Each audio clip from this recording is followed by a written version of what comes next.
anchored by holy purpose. A zealous warrior. What an intro to the stream from Caffeine System herself. Holy smokes. Sword arm anchored by holy purpose. Caffeine with the 6 gifted memberships for the community. Absolutely phenomenal. Thank you so much, ma'am. Incredibly generous of you. Anchored by holy purpose. A zealous warrior. A zealous warrior. Wait, we're at 7 gifted memberships from Caffeine System. Oh me, oh my. Anchored by holy purpose. A zealous warrior. That's a little awkward, because I only have one screen right now. Anchored by holy purpose. My god, it's still going. Let me see. Are we now visible? We are. Beautiful. Anchored by holy purpose. A zealous warrior. It's still going. 8 total gifted memberships from Caffeine System. She's going for a new record. Look out, ladies and gentlemen. Oh my god, we're up to 9. 9, baby. Make it 9. Welcome, everybody, to Darkest Dungeon 2. It's good to have you all here with us today. I hope that you are ready to have a fun time, because Lord knows I am. It's going to be very good. It's going to be very, very good. Thank you for the generosity, Caffeine. Guys, it has been a long time since we were here playing Darkest Dungeon 2. It's been, God, what? Late 2021 it came out, right? October-ish, so year and a half. Sword arm anchored by holy purpose. A zealous warrior. We had all those alerts popping off. But we're back. We are here. It is the 1.0 release of Darkest Dungeon 2. And I have been very, very eager to play with you all. YouTube, I'm begging you to just let me set the number of memberships for meme purposes. Indeed. Wouldn't it be nice? Wouldn't it be nice? Welcome to the army, everybody, and enjoy your beans. It's good to have you all here with us. Today, we're going to be streaming for a good long while, seeing if we can't get through a couple runs of Darkest Dungeon 2. There's been a lot of changes that have been made since we last played here on the channel. I've played a fair bit recently to reacclimate myself to the game, get familiar with some of the changes, but there's been even more changes with the release of 1.0, so it's going to be a good time. Congratulations to Pristinely Ungifted, Baka Nikajaga, Solu, Black51, Shimia Saturn, Nobody, Ma'am, and Majima's Bish, and Coffee Cup, and Zero Star for all of your beans. And let's get a round of applause and thanks in the chat for Caffeine System as well for her incredible generosity. Now, for those of you who are not aware, Darkest Dungeon 2 is a roguelite, no longer a dungeon crawler. Darkest Dungeon 1 was a dungeon crawler, town builder, army builder. Not the case. This is a roguelite now, but with all of the themes and ideas that have made Darkest Dungeon famous, infamous, depending on your view. There's a bunch of new characters. There's a bunch of new enemies, a bunch of new bosses. And as a matter of fact, when last we played, there was only one final boss. There's now 5. There are 5 total final bosses. I haven't seen any other than the first. And they go in chapters. So you finish one, next run, you'll be working on getting to the second one, so on and so forth. A lot of fun stuff to do, and something I like to do in these games when we have the ability to customize characters in any capacity is I like to give the opportunity to you guys, the viewers, to become those characters. Priority goes to my patrons and my YouTube members, my supporters, all that type of stuff directly. Then open it up to the general public to have characters named and, when possible, designed by you guys. In this, it's a roguelite. We aren't going to be sticking with these characters for 60, 70, 80 hours and something we would see in Tactics Ogre or something like that. So it's not quite as involved as with games like that, but we'll still be doing it whenever we start a new run. We have a few people who called dibs on some characters already. Caffeine herself called dibs on a Hellion, and then there is a couple of Highwaymen and a Plague Doctor that have been claimed, but we will have a Man-at-Arms and a Grave Robber who need some love as well. So we're going to get in there. This is a completely fresh save. You can see here, this is my only profile. I made this profile this morning, so we shouldn't have anything unlocked. Let's get in there. Is it out? Damn, sure re-download it. Yes, it is out as of noon today. Let's enjoy the opening cinematic.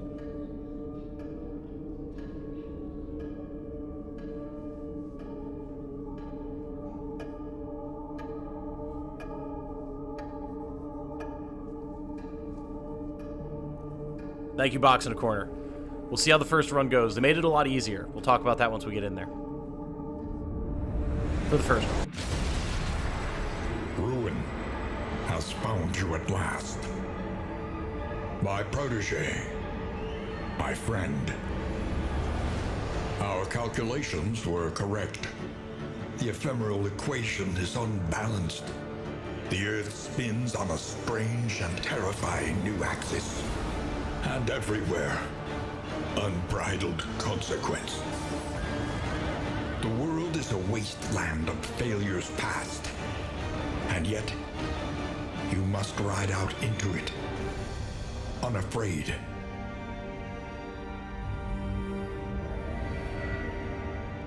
Take this.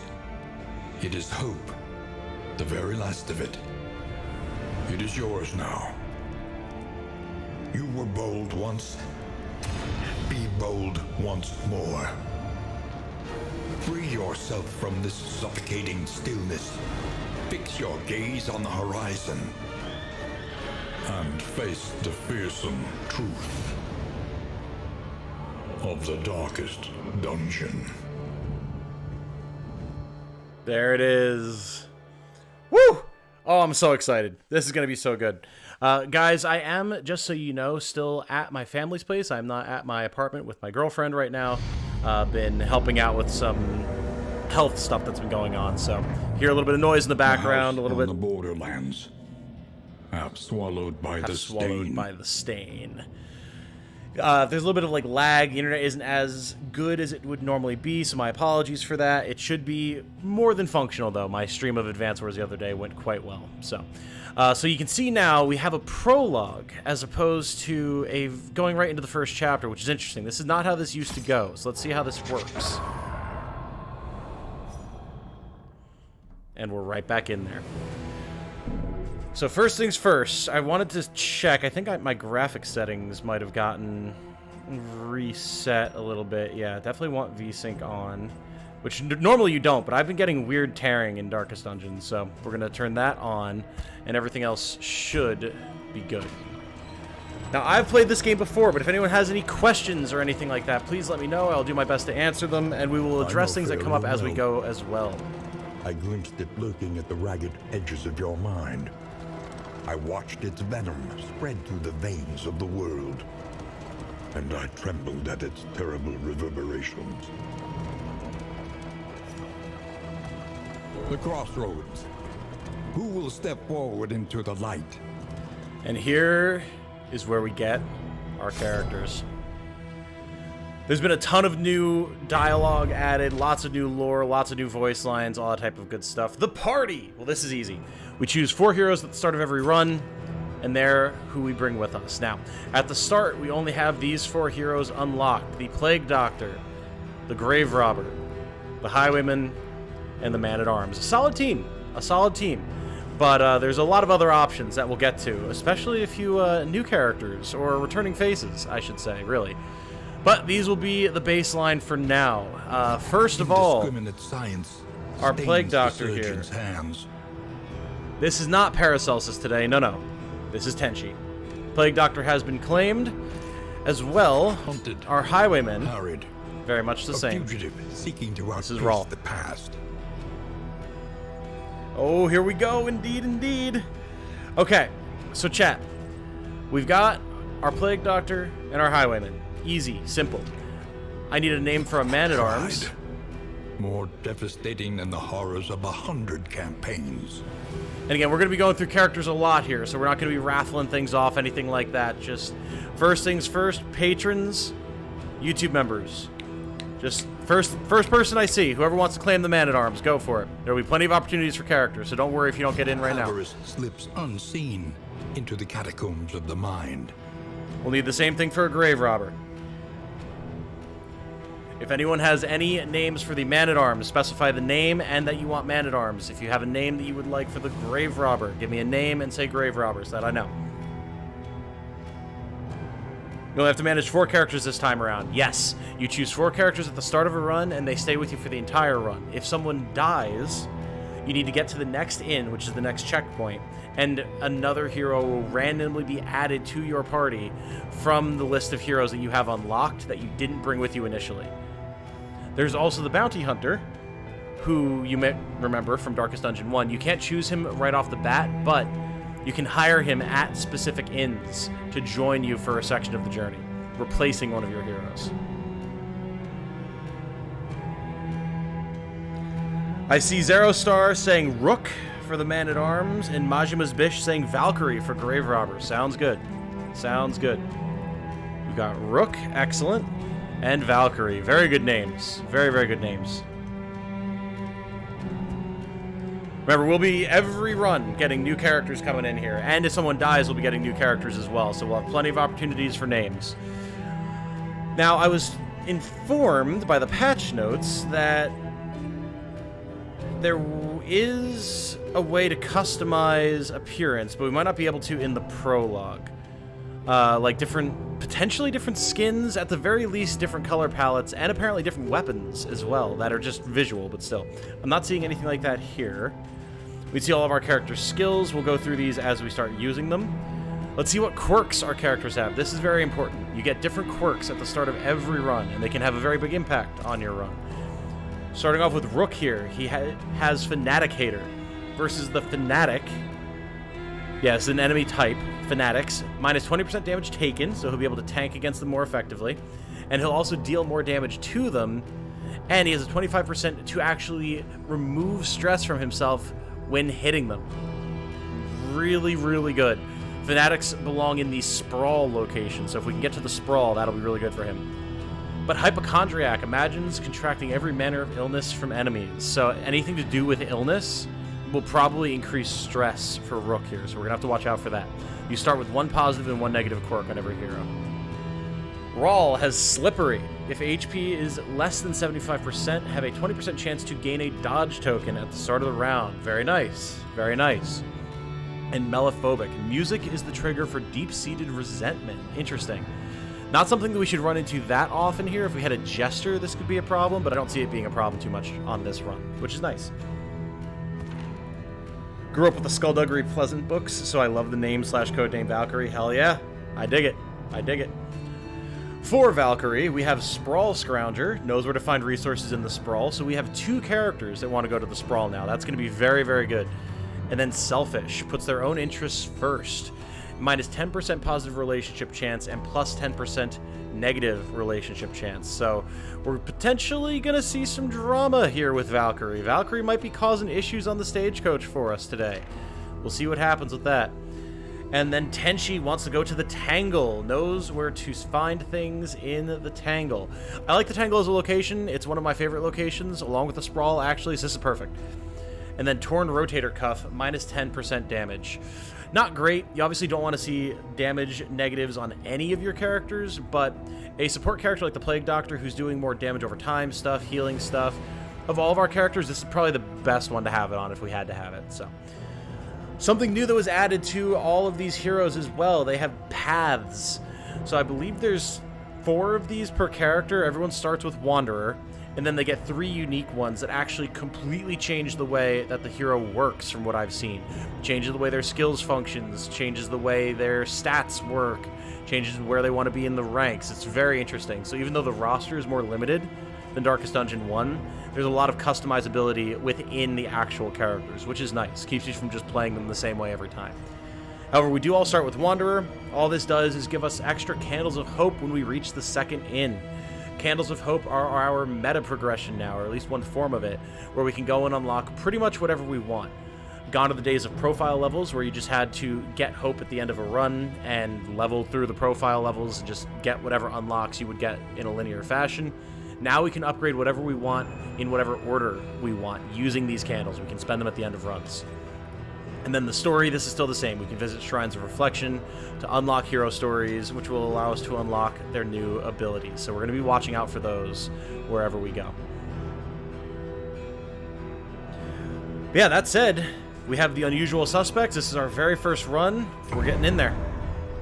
The Man-at-Arms is our tank. The Highwayman is a mixed melee and ranged damage dealer. The Grave Robber is largely ranged with some poison. And the Plague Doctor is a ranged support. And let us hope enough yet remains of the world. She's a ranged support who does poison damage, can cause bleed, and does healing. The bulwark of your denial is giving way. And here we have our first fight against two basic zombie gaunts. Not too big of a deal. So this first run, the devs made significantly easier to kind of get you into the game and smooth out the learning curve. Obviously, we'll see exactly how that works here, but from reading the patch notes, it seems like they really wanted to help people get into the game, which is good, because it can definitely be a challenge. These enemies have 13 health each. They're very basic, they're very slow, they don't deal a lot of damage. We can pretty much just annihilate them. Guys, as well, let me know if there's any issues with anything with like the stream visual fidelity, if there's sound balance issues, anything like that. I can modify everything as needed. But I only have one screen here currently, so I can't see all of the same data that I would as easily as I normally would. Look at that. Look at how every single skill has a different preparation animation. I love Wicked Slice. It's so sick. We're all with the first kill. Oh, yes! And they have actual corpses now. Beautiful. So in Darkest Dungeon 1, corpses would be specific to the enemy. But in 2, for the whole early access period, it was just a little tombstone. But now they have actual specific bodies. Beautiful. Very cool. Characters are 3D now? Yes, they are. Graphically, Darkest Dungeon 2 is phenomenal. Woo! We're all bringing the pain. As we get to more serious enemies, I'll talk more about what our skills do. This work is Candle of noble Hope, alright. and necessary. Minor Sharpness Charm, plus 10% damage, but minus 2 speed. Interesting. Okay, okay. We might wind up putting this on our Man-at-Arms, because we don't need him to be particularly fast anyway. And he could use a little bit of help with his damage, so. Are you shaken? There is so much worse in store. Get rid of all this stuff. Yes, yes. It's the issue with starting a new profile as we get tutorialized back, left and right, front and center. Alright, so we can see here our characters. We can see what their skills are, what trinkets and items they might have equipped, all that type of good stuff. Our Man-at-Arms is going to get that Minor Sharpness Charm. So now all of his damage is going to be up by 10%, and that's going to help him significantly. We got some money from running stuff over there. Let us hope their desperation can be eased. Hey, I figured I would check the game out. Absolutely. Glad to have you, Pristine the Ungifted. It's a blast. It is absolutely a blast. Encounters. So yeah, basically we're going to run into things along the road, and you'll see it's kind of a Slay the Spire map system that we have going on, if you're familiar with that. And different encounters will do different things for us. This is an assistance encounter where we find people who are trying to survive the apocalypse and can decide how we want to go about helping them. Right here, you can see we've got two options. Any character that has a little exclamation mark has a choice that they'd like you to make. The others are just neutral. They'll go with whatever. Rawl here wants to assist. We'll get plus 100 flame, so our light will go up, which is very important. We currently have 76. It maxes out at 100, and the higher your light, the better the benefits for you, and the worse the negatives for the enemy. The lower the light, opposite. So we're going to get 100 light here from Rawl, and we'll also get a trinket, which could be very nice. Obviously modify our combat abilities. As opposed to Rook, who wants to get supplies and plus 100 flame. Our trinkets right now aren't the best. I'm not too worried about trying to get anything specific for our characters, so I think I want to go with the supplies for now. Rawl's fine with this anyway because he wanted to help regardless. So these two have built their relationship values a little bit. Relationships will give you bonuses. Negative relationships will give you negatives. There's a lot of back and forth like that in this game. Got another candle. 2 bandages, very nice. We can use this to remove the bleed status effect and heal a little bit of HP. And a burn salve does the same for the burn status effect.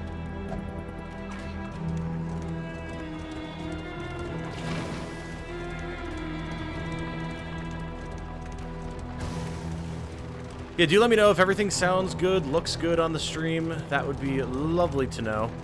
Yeah, it's a little bit ramshackle my stream setup right now, so I need to make sure things are running properly. Change in the air.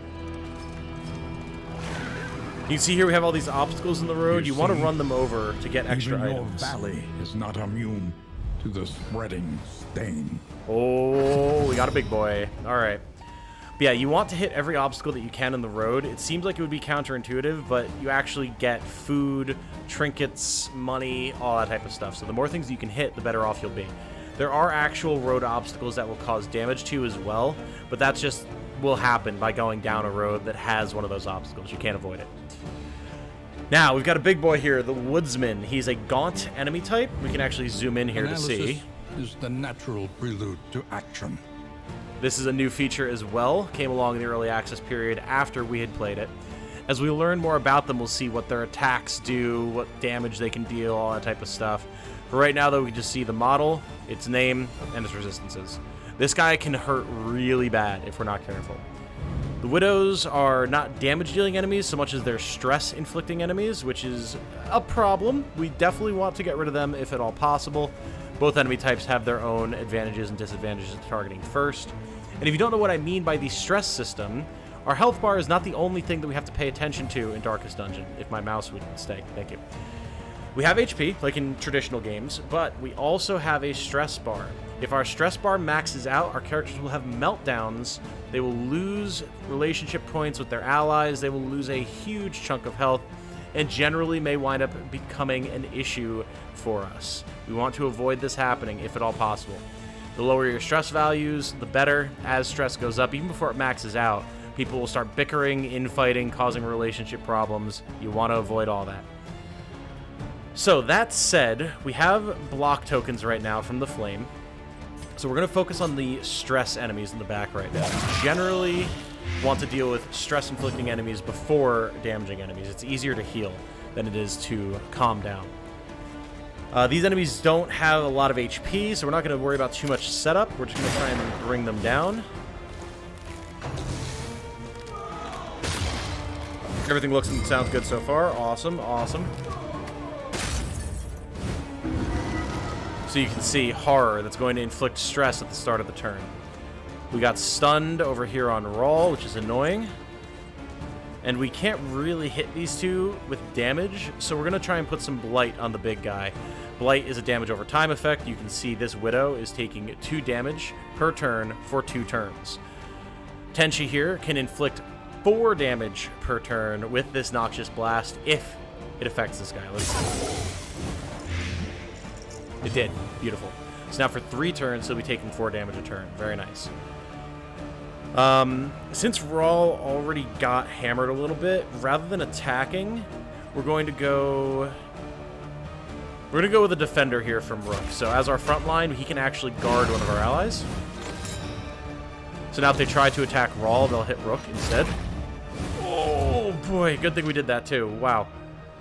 Okay, so you can see the big man hits real hard, but we have a block token.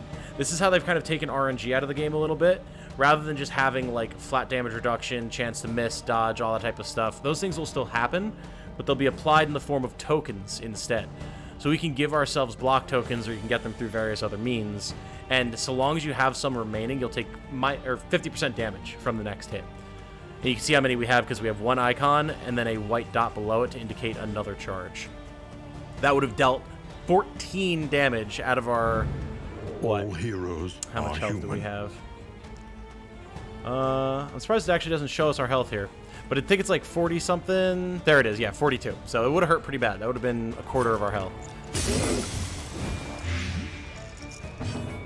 He has a little toy lamb around his neck, adorable big guy. He does. He has a little, like, cutout of a kid, too. And one of his moves is called Protect the Child, so he might think that that is a kid, like an actual kid. Alright, no extra blight here. On to the next. But she had enough blight on her that she died anyway. Alright, we've got Rook covering Rawl, very nice. He did get some horror for his trouble, which is unfortunate, but what can you do? Let's see if we can daze the big guy. Nope. Oh, we did! Nice.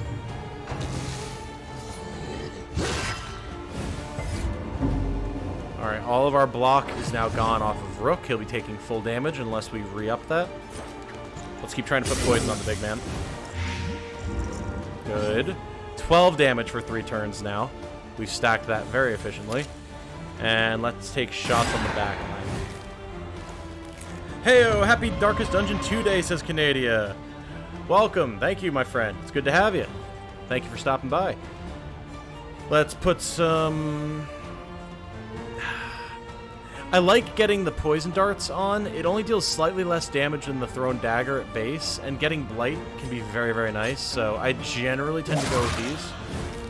There are definitely times where you want the dagger, but that's when you start getting into combo, which is not super easy to do right now, shall we say.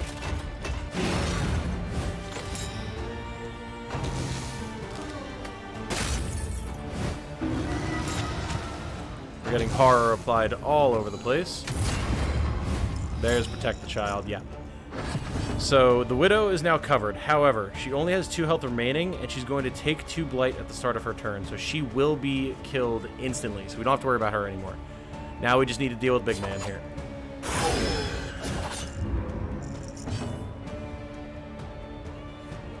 Chat's looking a lot more green than usual. I see Caffeine's been extremely generous. Indeed, indeed. Alright, Big Man is now on Death's Door. This is a very important mechanic. In Darkest Dungeon, when your health goes to 0, you don't immediately die, which is good, because when a hero dies, they are gone, period.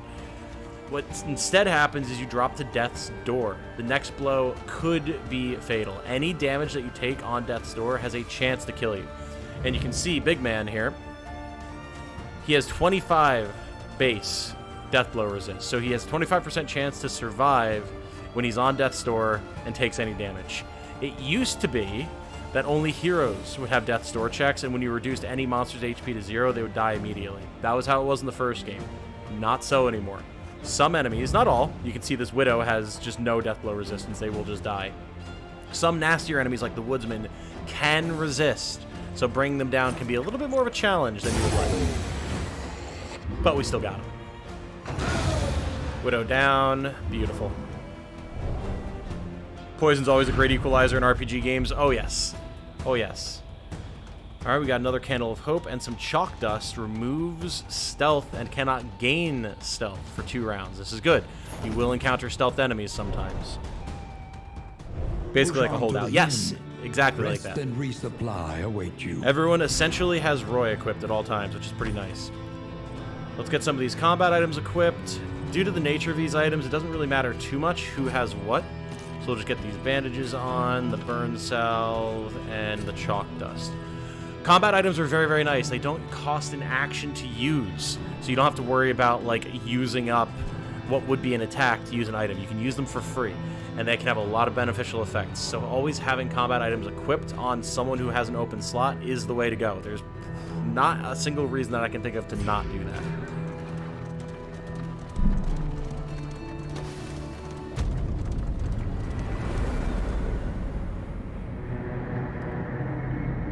And there's the mountain. This is our goal. We have to get to the mountain and slay the boss inside. That's the goal of every run. And there's 5 bosses. The place is a little worse for wear, Oh! but familiar nonetheless. I see there's achievements now.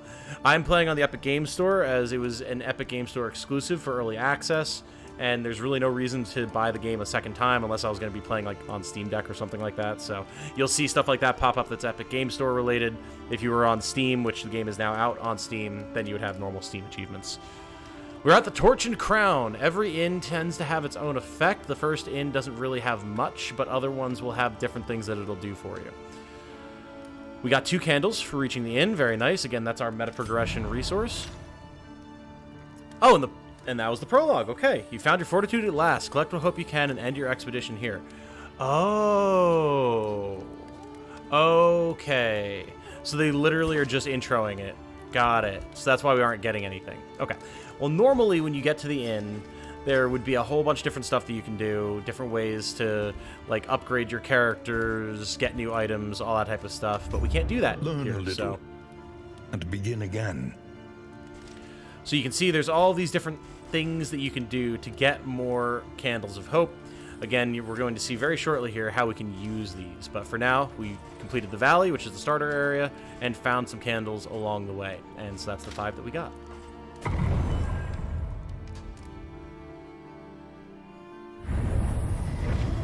Hey, smidge late, but I'm here now. Again. Hello, Segno. You will break through this gloaming murk. Looks like I got here at a good time. You did, Segno, you did. We just finished the prologue, a new edition. Because that was just the prologue, we're going to keep the characters that we had. We'll keep rolling with them, same names and everything. And after that, we will proceed with new characters. The Altar of Hope. So this is one of the biggest new changes, and it's one of the changes that makes me much, much, much more positive about this game. Because I had a lot of things I didn't like about it compared to the first, but the Altar of Hope changes all of that.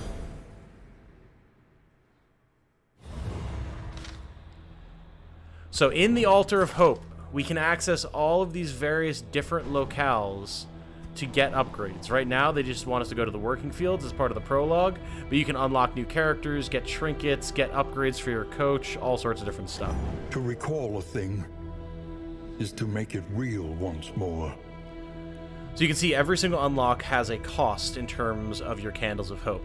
These, we're going to be able to get trinkets, in-combat items, stagecoach items, which we'll talk about when we get to an inn, like properly, and inn items, same thing. What's nice about this is not only do you unlock these items for all future runs when you get them here, you also get a free copy of that item the first time you unlock it. So you get nice little bonuses for doing all this stuff. As far as what I like to prioritize, there are a lot of really good inn items that make your runs a lot easier. So we're going to grab a couple of these, and I think a stagecoach item and a trinket. So let's see what we get here.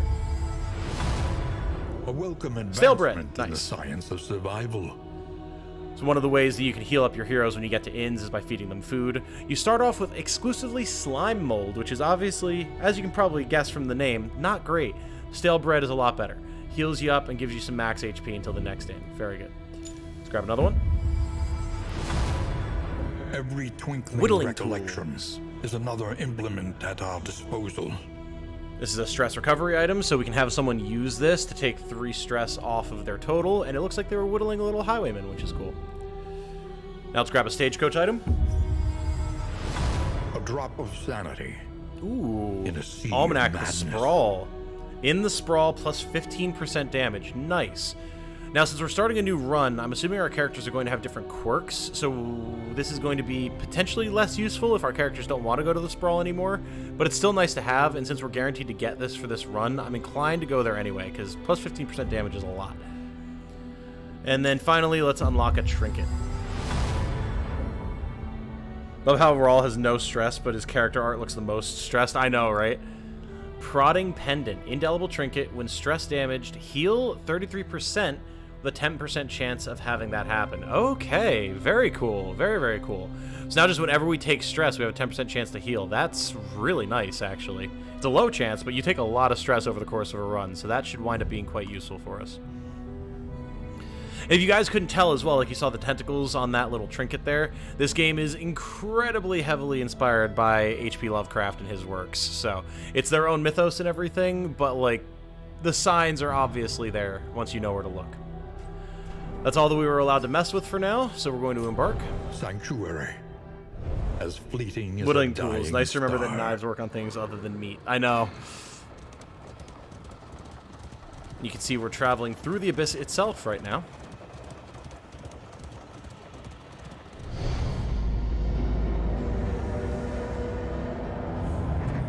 You must face your There failures, we go. or be consumed by them. Very nice. So now these are the 5 chapters of the game. There is a story here. We'll be unlocking information about it as we go through these chapters.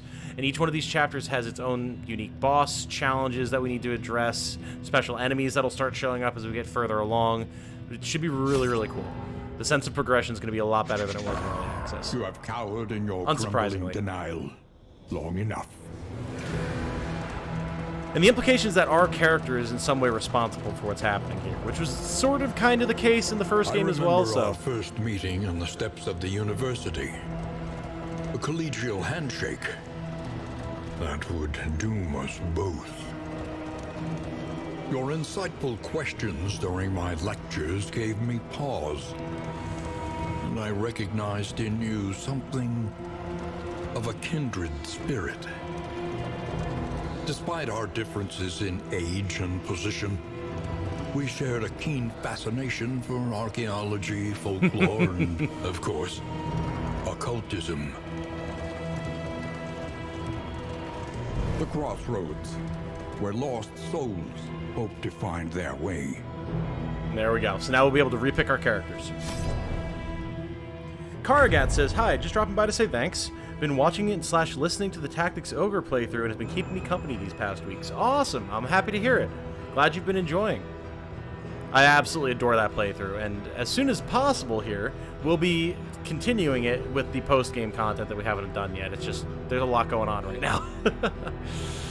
Alright, so let's look at our quirks here, because that'll be the only thing that will have changed. Yeah, they are different.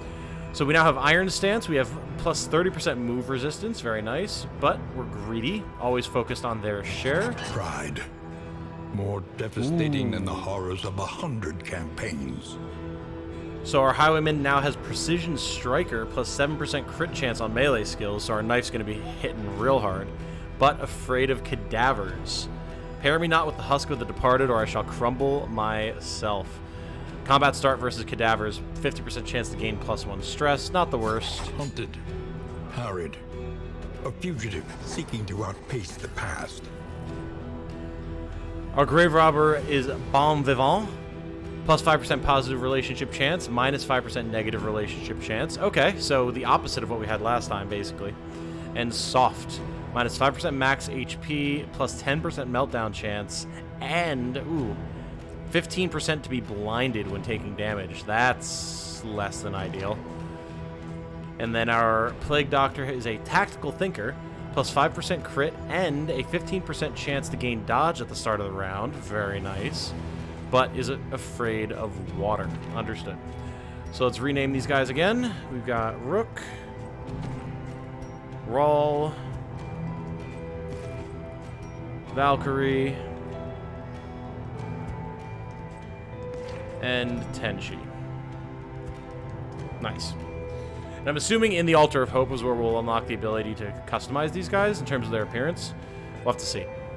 A mighty sword arm anchored by holy grimace. A zealous warrior. Holy crap, the game volume is blew me out there. Holy smokes. The time for But denial yes. has passed. Rawl with the member message, by the way. A mighty sword arm. Hell yeah. Thank you, Rawl. Thank you, thank you. And hey, if anyone here... Oh, there's a... No, the road turns. I was like, I've never seen a tree in the middle of the road.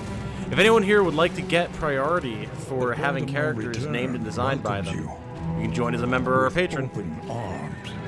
That's just one of the benefits that you'll get for doing so. And you'd be helping me out directly, which would help a lot. Way.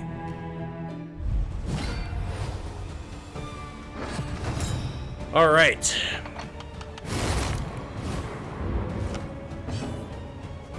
So we can see we have here a lost soul, a widow, and an urchin. First time we're seeing this guy. I know for a fact that they do a lot of stealth and crit stuff, so we're going to have to watch him. He can be very annoying.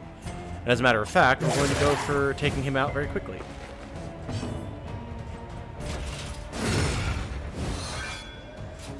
I love the weight of that mace dragging along the ground. So good. See ya. We do fight as a unit. You are absolutely correct. Correct, Rook. I almost said collect, Rook. Okay. Got pulled and stunned. Not ideal, but it is what it is. Games like this make percents seem cool. I know there's been that one post making the rounds that have been calling out things like plus 5% damage versus undead. Oh, yeah. No, it's definitely exciting to see the way they handle percentage boosts in this, for sure. Look at, I love the grenade toss. Light one there, toss one there. Oh, it's so sick. They did such a good job with all the animations in this game. And thanks for coming out, everybody. Wasn't sure how much excitement there was going to be around Darkest Dungeon 2. It's weird, because it's not like a new release technically, because it was in early access, but it's the full release. More people are going to be getting it because it's on Steam now.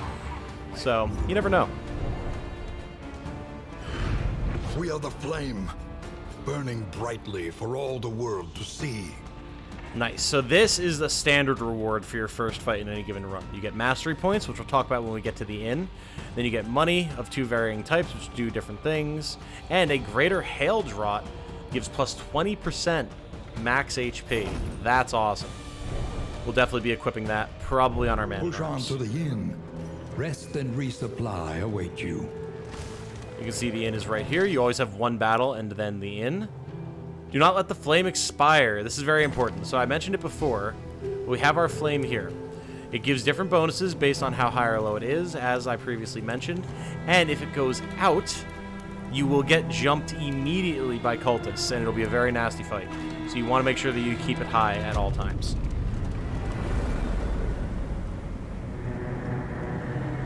And here we arrive at our first proper inn.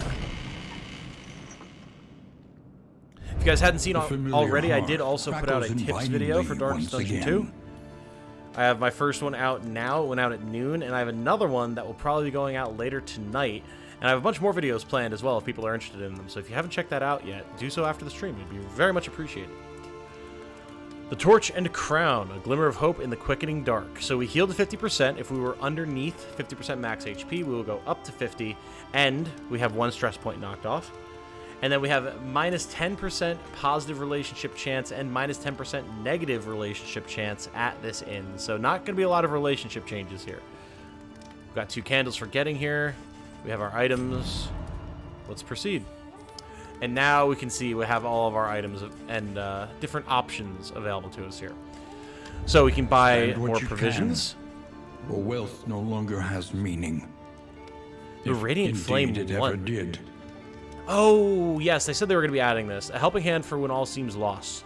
Plus 15% resolute chance, plus 5% positive relationship chance, and minus 25% traveling flame drain. So basically, this is a turn the difficulty down option. You can put this on the coach, and it'll make the game easier for you. But you have all the other items that you can acquire, different trinkets, different inn items, all that type of stuff. We'll address this in a moment. We don't want to buy anything yet. The means of mastery. We have here the Mastery Trainer. This is where we can upgrade our abilities to make them deal more damage, restore more HP, have other bonus effects. We'll be doing this in a moment as well. Your coach must be maintained if it is to carry you where you must go. The Wainwright is very important, as it says. Coach must be maintained if it will carry us where we wish to go. The coach is very important because without it, we're not going to be able to proceed and get to, well, everything in the game. There's different things you can do with this. You can put different torches in, radiant or infernal flames, to increase or decrease the difficulty. We can name it. We're definitely going to be renaming this. If you guys want to start coming up with some good ideas for the carriage, that would be lovely. You can put trophies on. You get trophies for defeating bosses of zones, and you need to do that to be able to enter the mountain. Not in this run, I don't think, but in later runs we'll definitely need to. And then we can install new items here, such as our almanac. We only have the almanac to put in, so we're just going to throw this on there now. Advantage is a good thing. Exactly. There's no reason not to have this on here right now. And eventually we're going to start taking damage to the coach as well. This is where we would repair that. Every road a winding torment. Every turn bent on our destruction. Very nice. K-Person says, forgot it existed until I saw it on Steam. Epic only used for the free games. Yeah, totally understandable. I'm largely the same way, so I feel you. Segment says, mostly here for you, Titanium Legman. Darkest Dungeon's design on the game side has always interested me, though. Oh, for sure, for sure. And I appreciate you being here, Segno. Absolutely. First one was called Darkest Dungeon. This one should have been called Dark and Darkerest Dungeon. Ari is here. Cheers from Brazil again, Tom. Hope you and Jane are doing fine. We're hanging in there, Ari. Good to see you. Thank you for the well wishes. I hope you're doing well, too. So we can see here we have two options for where we can proceed to, the Sprawl and the Tangle. We actually were talking about these during the prologue run. The Sprawl has a lot of enemies that deal fire damage, as you can probably tell from all the burning stuff. The Tangle has more enemies that deal bleed and blight damage. And, I mean, it's really not much of a contest. There's some modifiers here we'll look at, but we are getting plus 15% damage in the Sprawl. So, first modifier, Peace and Hope. We get plus 100% Candles of Hope at assistance encounters, at academic studies, and oases. Okay, very nice. So we'll just be getting more, basically, experience here. An anti-commerce. Our goal is to avoid the Hoarder. Okay, well, that should be easy enough to do. And our reward for doing that would be a greater sacrificial host that increases blight resistance by 66%. Very good. Very, very good. In the Tangle, meanwhile, Thick Mud would give us plus 25% move resistance. Our goal would be to visit a creature den, and for doing so, we would get a stagecoach item that reduces our traveling flame drain. Interesting. I'm pretty much guaranteed going to the Sprawl just for that bonus to our damage, but getting extra Candles of Hope to get more unlocks after the run and getting blight resistance all sounds pretty good to me. Cities burn. All that beauty and knowledge, ash on the wind. So now that we know where it is that we're going, we can further customize our heroes and our items to make sure that we're prepared when we go in there.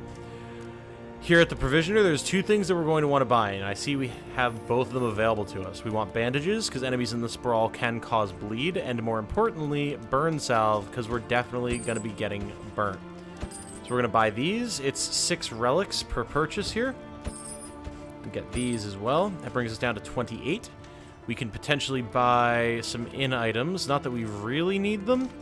And then we can also spend our baubles on trinkets, which is more likely. I think we're definitely going to be doing that. The Bastion for the carriage name. Okay, okay, okay.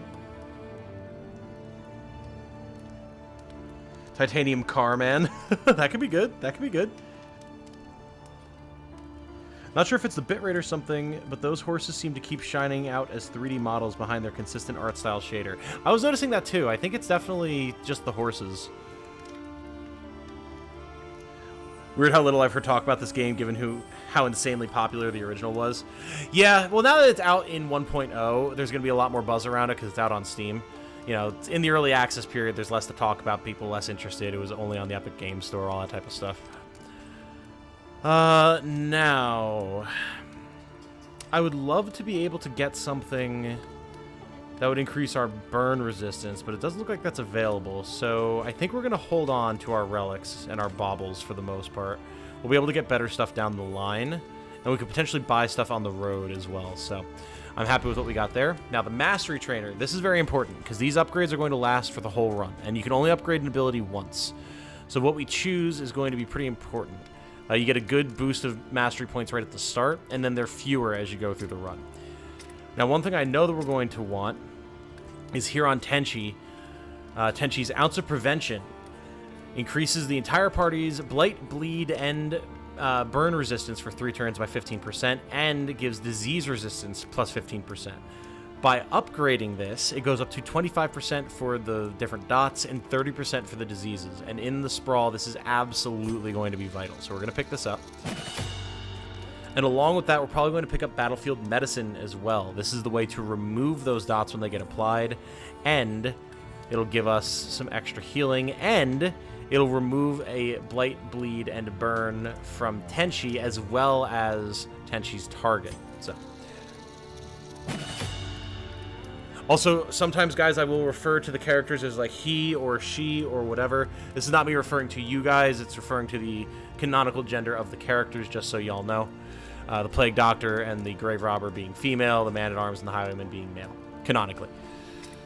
Now, for our other 3 points, one of the things I like to go with always on the Man-at-Arms is Bolster, as it increases the amount of stress reduction it does, which is very, very important. We talked about how vital it is to keep stress down. So we're going to upgrade this. Beyond that, I'm not too worried about upgrading the Man-at-Arms' other skills at the moment. Roll. Now, here's where we can get some interesting stuff. Tracking Shot, applying combo, can be really nice with some of our other abilities. It'll remove positive tokens from the enemy as well, so we're going to pick that up. And to synergize, we're going to grab an upgraded Poison Dart on Valkyrie, because when the enemy has a combo token on them, we'll be critting and we'll be applying more blight. So let's go with that. Beautiful. And beyond that, all we really have to do is equip our heroes with stuff. Let's see here. Rook, you're going to want the HP because you're going to be tanking. So that's plus 8 HP. Very nice. And in the same vein, let's give you the Prodding Pendant as well, so you're hopefully healing periodically. You can take the Burn Salve. We'll give Rawl the bandages. And we're not really hurting in terms of stress at the moment at all. We'll give Rook bread to increase his HP even more. And then we'll hold on to our other bread for now. The team should be pretty okay. Let's go. I forgot to rename the coach. No. Can I do it from the actual menu out here? Let's see. They also added these screens of the characters looking out over the location. Super, super cool. No one talked about Hades until it came to Steam. That's true. That's true. Any new classes? There are a few new classes, Eric. The Vestal is back from Darkest Dungeon 1. The Flagellant and the Bounty Hunter are also back from Darkest Dungeon 1. The only actual new class in the game currently is the Runaway, who's been in the game since Early Access launch. All the others are returning heroes. The great cities of man. 5 minutes behind, you should call the coach the Mighty Sword Arm. Oh, yes. Let's see, can I change that here? I can! Beautiful. The Mighty Sword Arm. Doesn't really fit, but I like it anyway. Maybe just Mighty Sword Arm?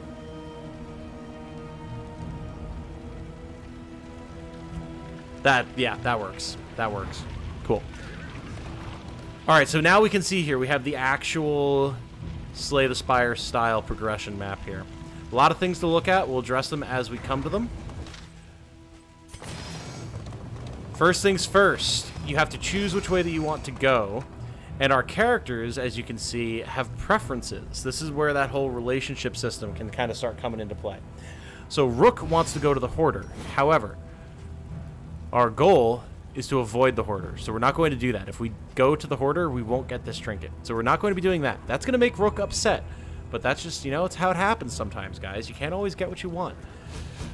Valkyrie, on the other hand, wants to go to the unknown location, which will give us a Candle of Hope, or we can go to the assistance encounter to get increased flame, food, and supplies.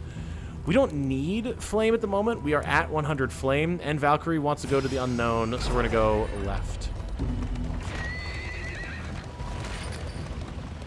Whoa, coach, jeez.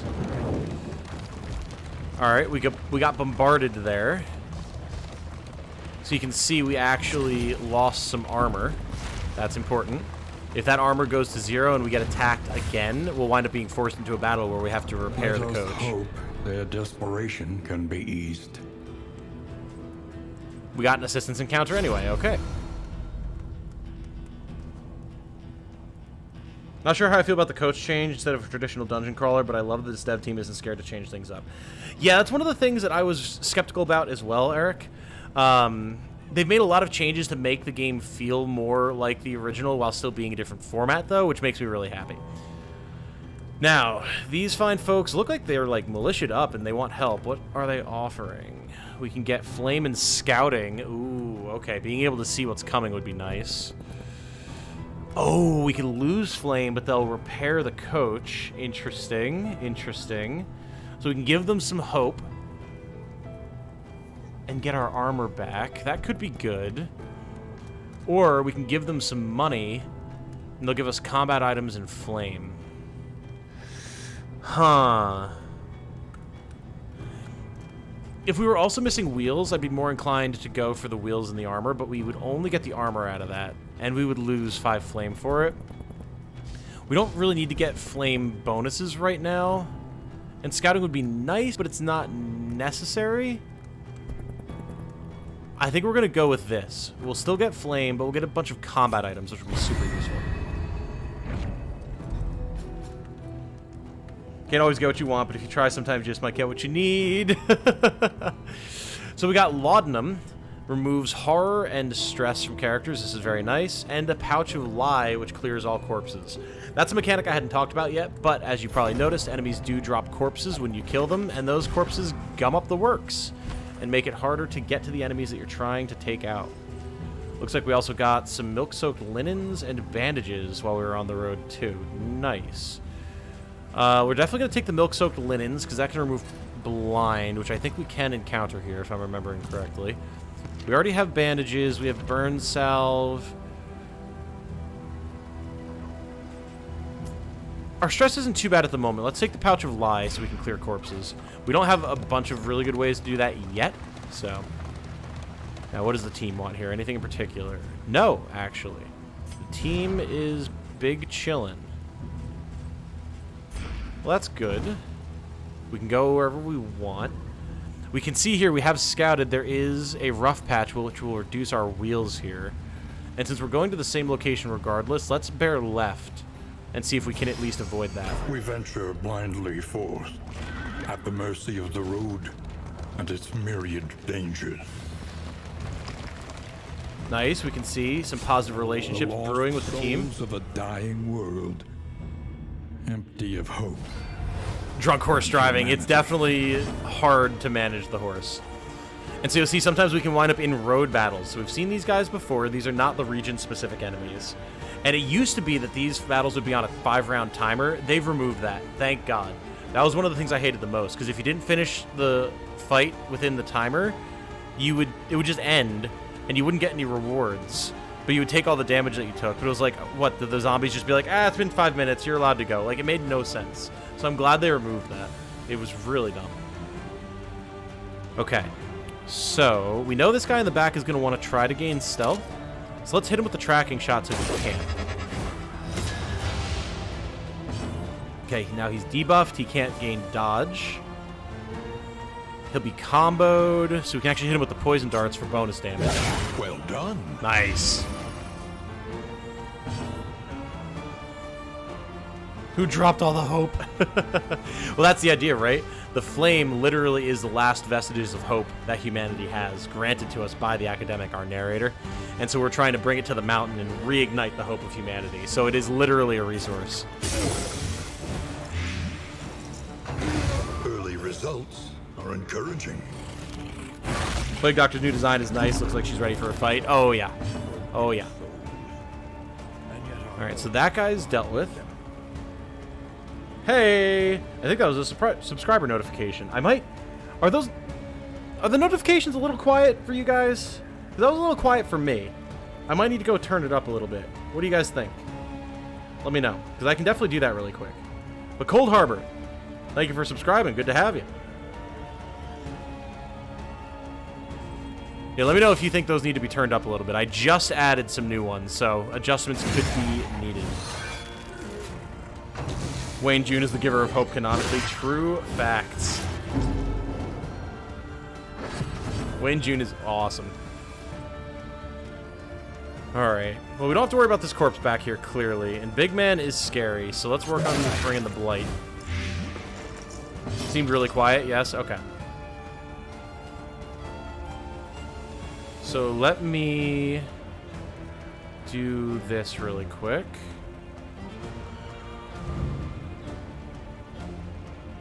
Don't mind me, chat. Just going to make some quick adjustments.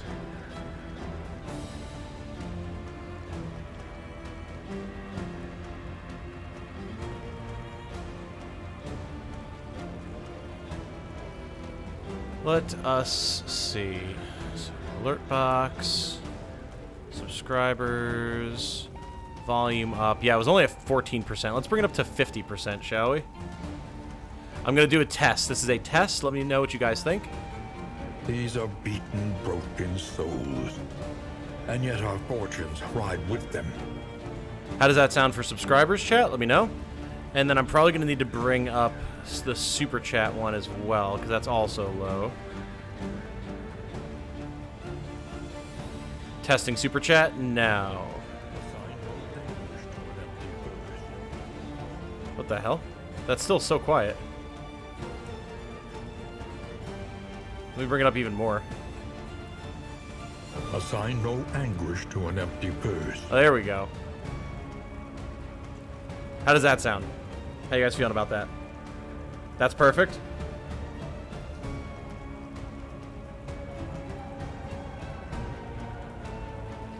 Okay.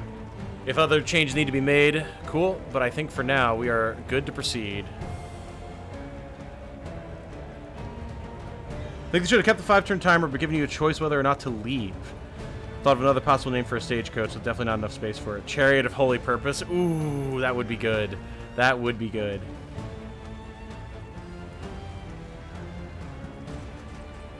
Alright, so let's proceed here.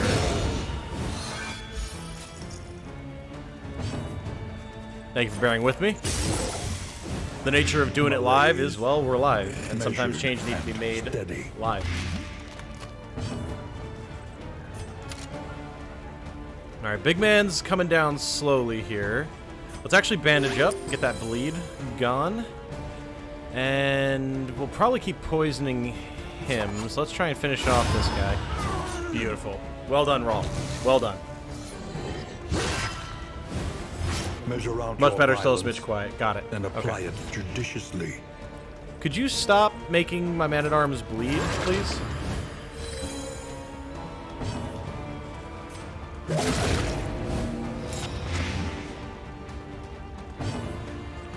Bring him down.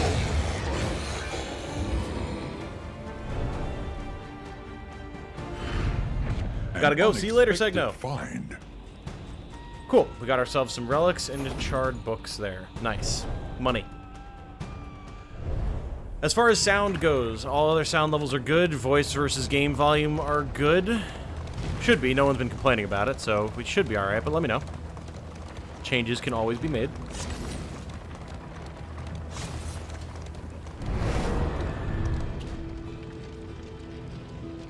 Joke got buried. Let me see. Zombies look at clock. It's been 5 minutes. Large whistle goes off. End of my shift at the darkest dungeon. Yabba dabba doo! Slide down tail of darkest dinosaur. Excellent. Well done, sir. Yeah, I got buried by Fine's chat glitch. That was weird. I don't know what happened with that, actually. Alright, Fanatics. So these are the enemies that are specific to this zone, and they're awesome. They're some of my favorite enemy designs in both games. And here, like everywhere else, we can choose what it is that we want to do. We can sacrifice some coin to leave. We're not doing that, Rook.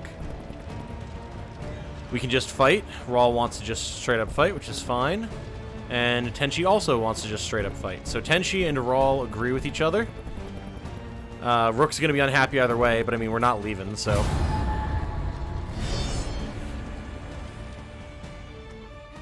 Sound is good. Beautiful. Thank you, sir. Look at these guys. They're so cool. Flesh literally melting off of them. Insane. Enemy designs in this game are so metal. Alright, so we've got a Observe the whipper. subject carefully, and you will discover its weaknesses. Perhaps unsurprisingly, they have higher burn resist than anything else. A flayer. These guys are the ones who deal bleed damage, if I'm remembering correctly. And then an immolitist. Definitely going to be some fire magic coming out of this one, for sure. That said, Blight is not their strong suit, so... We got a dodge token on this guy here. We're going to have to remove that. Preferably with Rawl. We'll go with Blight here. The fiend's strength Very nice. dwindles. Ooh, boy, alright. So we had another dodge token applied and a strengthen token, so he's going to be dealing plus 50% damage. Notice how his weapons and stuff are glowing now that he's on fire. Very cool. And he got healed, not that he needed it. I feel like we're about to get slapped pretty hard. Let's defend roll. This way these guys have some armor. And then let's tracking shot this guy. Weaken them, that another may finish the work.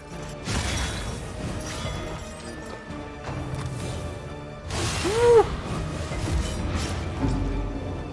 Okay. So a few different things happened there. Oh. Okay, a lot of different things have happened here. We got afflicted with burn, so we're going to want to deal with that. Our stress is now at 5, so we're going to be getting some negatives there if we don't bring that down. Both Rook and Tenshi were blinded, so they have a 50% chance to miss their next attack until we remove this. And this guy got a riposte from his attack, so now if we hit him, he's going to clap us back as well. A lot of things went down there. Clearly we want to get rid of this Amolatist, so let's keep hitting her.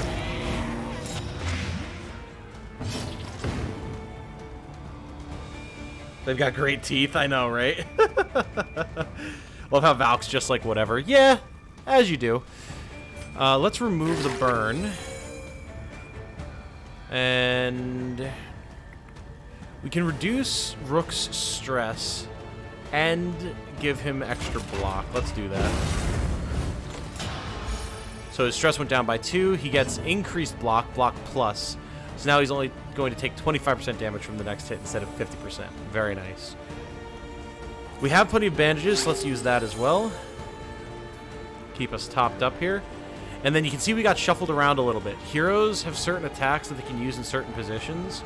And if they get moved out of position, they might lose access to certain attacks that you want them to have. So, we're going to go ahead and use Duelist Advance here with Rawl. Not only will this allow us to deal damage, it'll also give us riposte tokens, which you can see here, kind of like what this guy has. And it'll move him into position and get Valkyrie back into her position. An excellent move all around.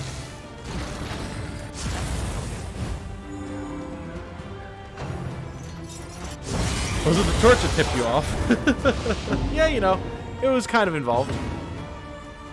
Alright, so everyone has now been debuffed. They have less fire resist for 3 turns, which is annoying. Let's work on bringing that guy down. Miscalculation, perhaps. Yeah. Had to get rid of the blind token, is what it is. Okay. Our blocks for Rawl have been used up.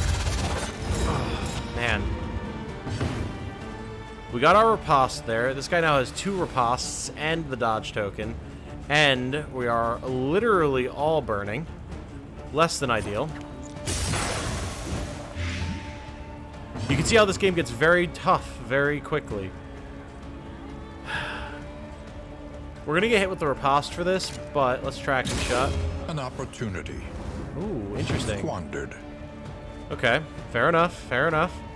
The blind tokens are also quite nasty. This guy's at 1.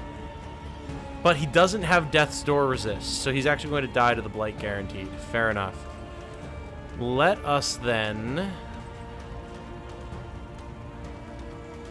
We're going to get clapped with the riposte for this, but we're going to have to remove those tokens regardless. Let's use a Poison Dart here. If we're lucky, we'll hit him and apply Blight. If not, we'll at least remove the dodge. Oh! Suffering begins. Ow.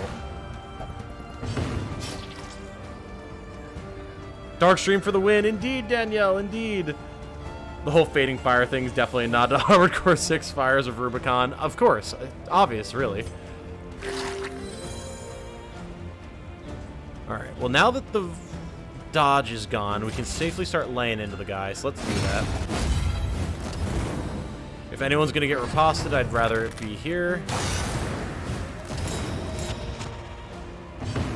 The blinds on that Blade Tornado are nasty. Okay. Now he can't get dodge for 2 rounds, which is very nice.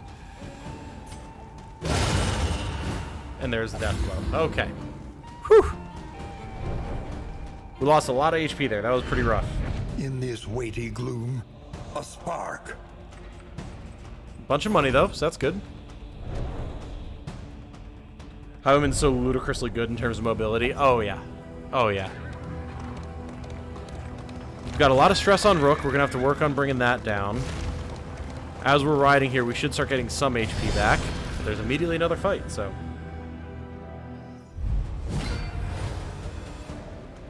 Alright, just Marauders, though, so that's good at least. This guy got blinded by the flame. That's awesome.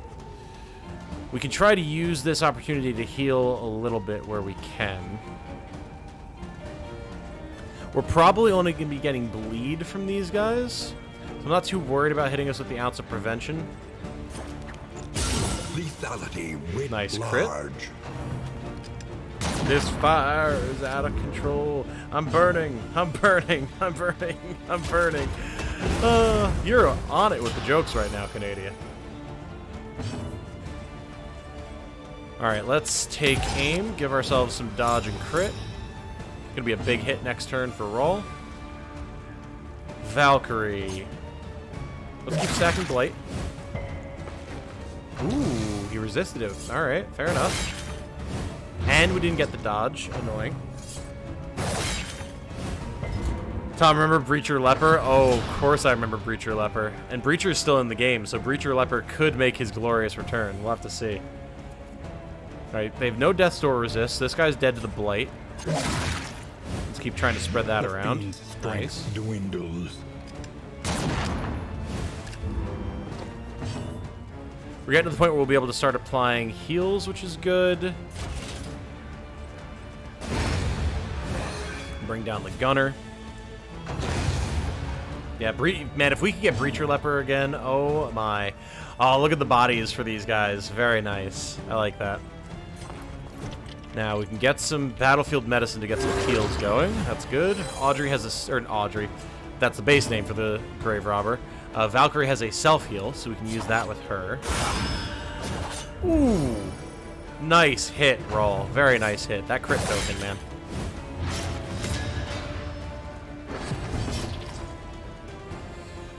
Alright, I'd like the chance to try and heal here. So we're not going to kill this guy just yet.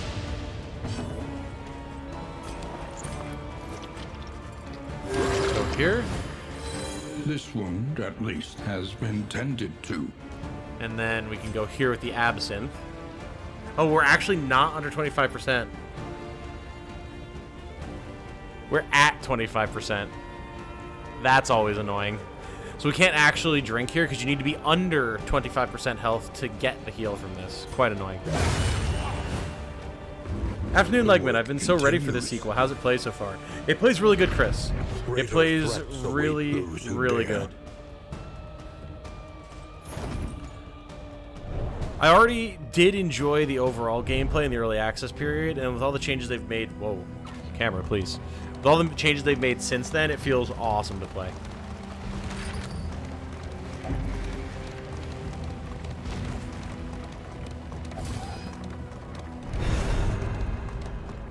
Alright, the academic study. Let's see what we get here. Wee little clock. Alright, so these are kind of similar to the curios that you can get in the base game. The first game. Wherein interacting with them will do different things for you. You can't interact with them with items, as far as I know. It's still just whatever your heroes want to do, but... let's see. Rook will get a 5 stress heal. Pretty good. That would bring his stress all the way to 0. And he would get a mixed quirk, so he could get a positive or negative quirk, so a little bit of a gamble. Whereas Rawl will get a trinket and a mixed quirk.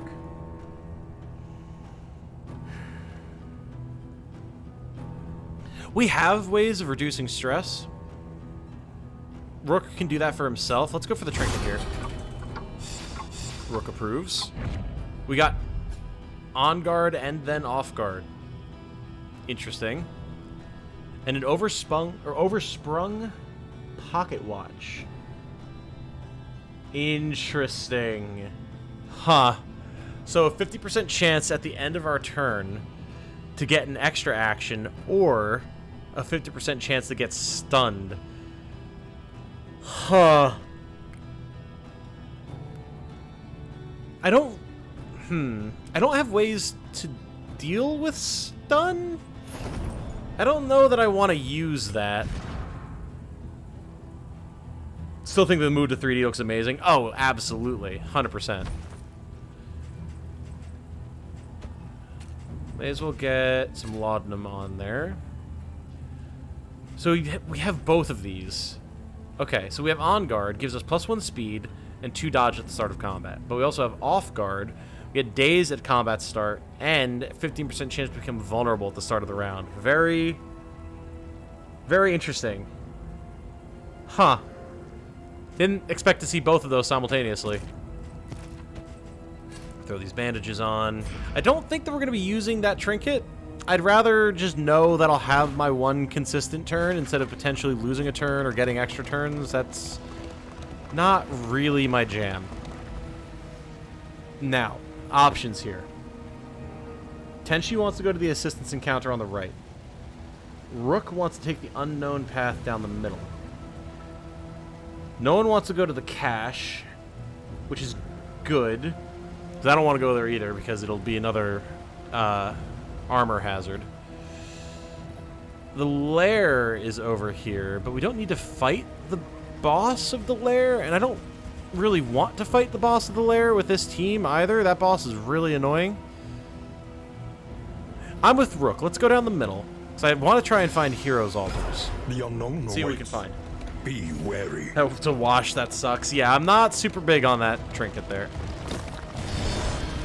Now we got another road battle. Many road battles. Many, many road battles. But that means a lot of money, and these are pretty easy fights, so... Alright. Well, we got our dodge. We also got dazed, but what are you going to do? Go for the ounce of prevention for the bleed. Cooperation is the key. We start crushing.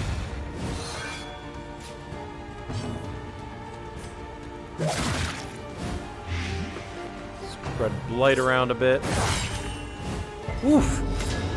Resisted the bleed, though. Oh, and we got the heal. All right. Because of the stress damage. Nice. Good dodge. Good dodge roll. So now we're above 5 stress again, which means we're going to be able to bolster. So that's actually fine. Let's go for a shot here. Try and bring this guy in death range. Perfect. So now, because he doesn't have any death store resist, he's going to die immediately with the blight. And let's go for a riposte now. Ooh! The crit and the stress heal. Nice. That's going to be a pick to the face to end this guy. Nice. Unless you have a way to play with the stun, the relic's statistically a wash, and the randomness just makes turns harder to plan. Exactly. Alright, there's our bolster. Let's bring our stress down a little bit. Get some armor. And we can Noxious Blast this guy. Should make a Pokemon game like this? I mean, that would be pretty dope, I'm not gonna lie. Unless that's a joke and there's a Pokemon game like this, but there's not one that I can think of. Ooh. Valkyrie bringing the damage, competing with Raw. I like it. Sweet reprieve. Until the next test is put before you. If you guys could do me a favor and make sure that you do like the stream, and if you haven't already subscribed, that'd be absolutely wonderful. I'm hoping to see Darkest Dungeon do very, very well on the channel, because I adore this game, and I love helping people with it, so a little bit of help to make the channel grow and get more eyes on stuff would be very much appreciated. The fire. Their flesh melting like candle wax. Alright, what would you like, sir? You have a store of supplies. We could get a bunch of food for some flame. We only have 64. We could just leave. We're all saying they're an inconvenience, sir. Or we can get flame and wheels. We don't need the wheels is the issue. We should have other opportunities to get flame. Let's get the food. The food will be useful for the rest of the run. Pokemon game like this is called SMT. Alright, there's Slime Mold. Gives us some extra HP. Gives us a chance to get a quirk and a chance to get a disease, though, so not ideal. But we did get more stale bread, which is good. It's called Pokemon Scarlet and Violet. The glitches are just sanity effects. Oh boy. Sick burn in the burn region, bruh. Also, can you guys believe I'm still... Oh, well, there's the... wheel damage. Can you guys believe I'm still getting hate comments on that Destiny video? I really set off the Destiny, or the Bungie shills. It's wild.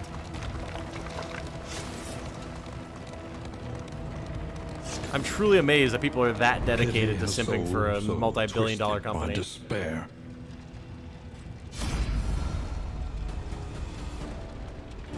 Token-style status system would actually go really well with Pokemon. It would. That could be super dope. I'm imagining a kind of like marrying of the systems that you see in this with tokens and stuff with some of the way they set up Pokemon Conquest. That could be super cool.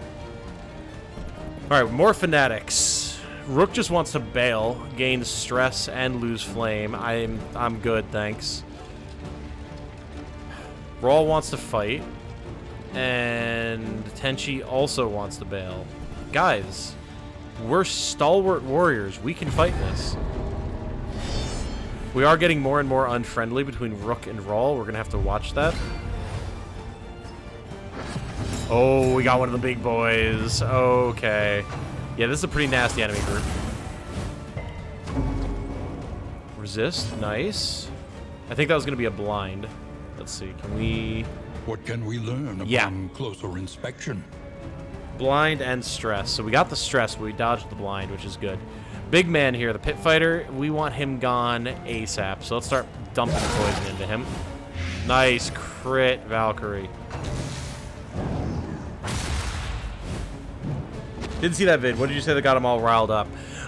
Basically just saying that it's BS that Bungie's now charging people 20% more for seasons if they didn't buy the deluxe edition. So basically, if you want to wait and buy seasons piecemeal when you can actually see what the content is, if it's going to be of interest to you, rather than paying like $120 and just being forced to play whatever it is that they put out, whether it's good or even if the game is stable, you get punished for that now by being made to pay more. And I think that's bullshit. And everyone got super triggered and like was saying, well, if you're too poor, like it's just $2, bro. Just don't buy a coffee once every 3 months. You'll be fine, you baby.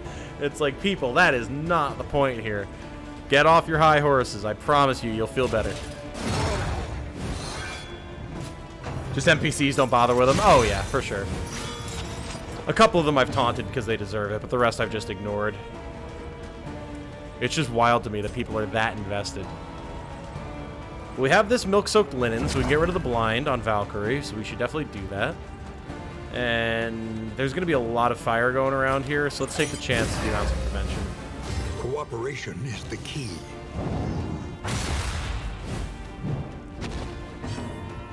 Okay. So this guy's going to get more and more fired up. That's why we want to drop him ASAP. The shaman back here is also annoying. We will want to start working on him, but big man's got to go. Yep, there he goes. So now he's dealing burn on hit, and he's getting faster, so he's actually getting multiple actions in a turn, which is not ideal.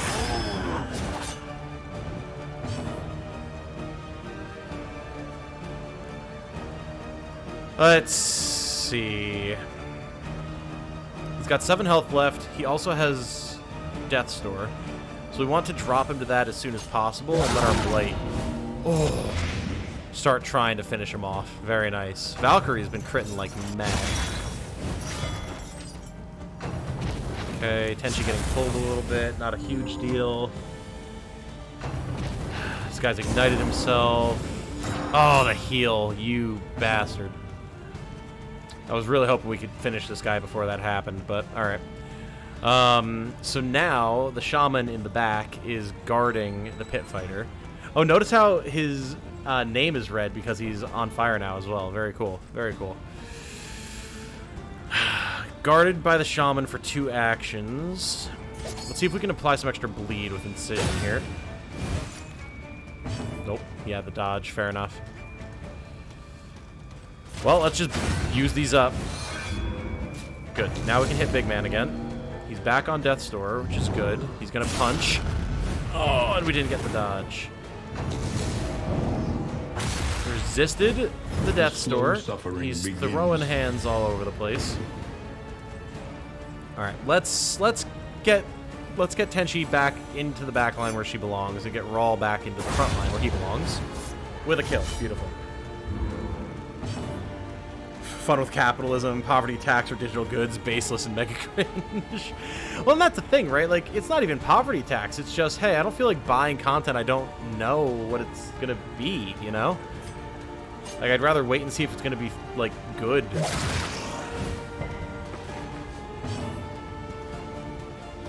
But Tom, you insulted their loot grinding game they put 3,000 hours into. That means you insulted them personally.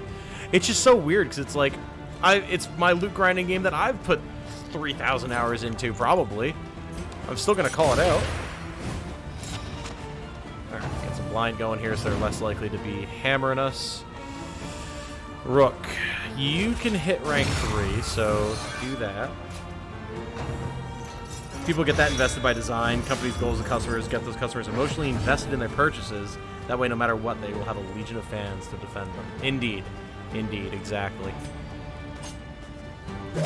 Light going back here, hopefully. There we go.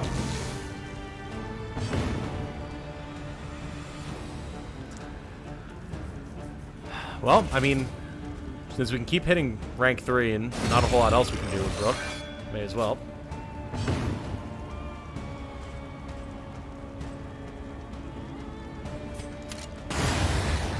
There it is. Alright, Shaman variable, gone. Easily resolved. Now, we can't hit here with Tenchi, but that's fine. We'll go for more ounce just to try and avoid a little bit of burn. We can rely only upon each other. Whip trip, fair enough. Rawl, if you would do the honors. Thank you. Where big meaty claws meet the big meaty claws. Exactly. The past is gone. Let it die. More mastery points, money, sacrificial host for plus blight minus bleed. So we're going to get the better version of this by not interacting with the hoarder. Laden lantern, plus 25% burn res piercing. But if speed is less than 2 at the start of the turn, 10% chance to be blinded. This isn't really useful. We don't have any characters that are going to be dealing burn damage or inflicting burn. If we had the runaway, maybe, but the rest of our characters not doing that. The loathing whispers. Sad used Candleman, I know. Alright, so there's loathing. Evil is overtaking the world is shown by the loathing meter up here. Higher loathing results in tougher conditions for the party. So loathing will go up through various means as you go through a given run. Most obvious, you'll actually drive through patches of loathing on the road as obstacles, and that'll increase this. So right now, we're getting plus 10% flame drain and plus 20% enemy advantage chance at the start of the battle. So not great. Not the end of the world, but not great. Now, we could go to a resistance encounter. That would reduce loathing. Conversely, we can take one of the unknown routes, which would make Rawl and Rook happy. Tenchi and Valkyrie want the resistance encounter. If we go unknown, I'm going to want to go right to try and avoid this hazard. And again, I'm looking for Shrines of Reflection.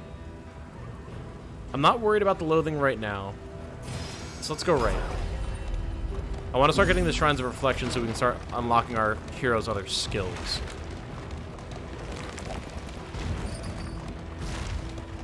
More money.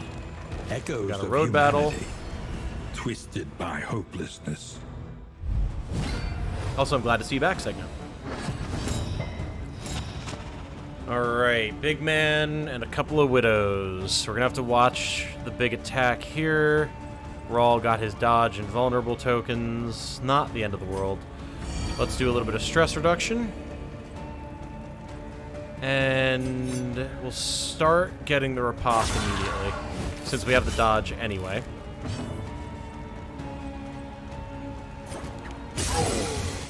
Get blight going on the big man. Strength dwindles. Get more blight going on the big man. Good. 8 damage a turn. Very nice. There's horror. We'll use the laudanum to remove that next chance we get. We could hold the line. But I think I'd rather just smack there. Nice. Let us hope to finish this quickly. Shrines of Reflection, aka the best part of this game. Oh yeah, and that's saying something, because there's a lot of good parts of this game, but the shrines are so cool. Nice dodge, solid riposte, applied combo, beautiful. Let's fix this laudanum, or fix this horror, I should say, with laudanum. And hit Big Man. Nice. Now... could go for the heal. Yeah, I'll do it.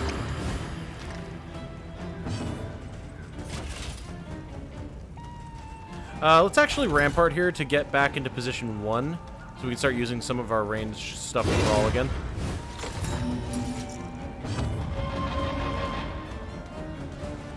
No more laudanum here at the moment, so we're just gonna have to deal. I was hoping we'd get the crit and knock him down to Death's Door, but...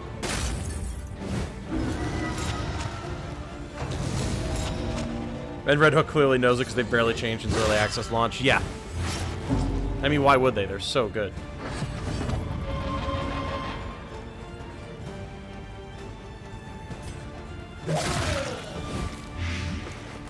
Alright, Widow's dead on arrival. Big Man is dead because Wicked Slice pierces some death resistance. Very good. And get a little bit of a heal. A critical bandage application. Awesome.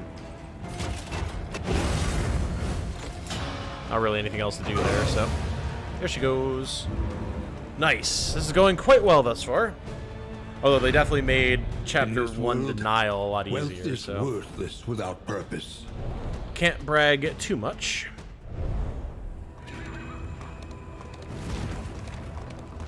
In about a half hour, guys, we'll probably take a quick break. I'll grab a snack and some water and stuff. That'll be 2 hours into the stream. It'll be like a 5-minute break, nothing crazy. Rummage through the shelves, laden with echoes of indistinct ideas.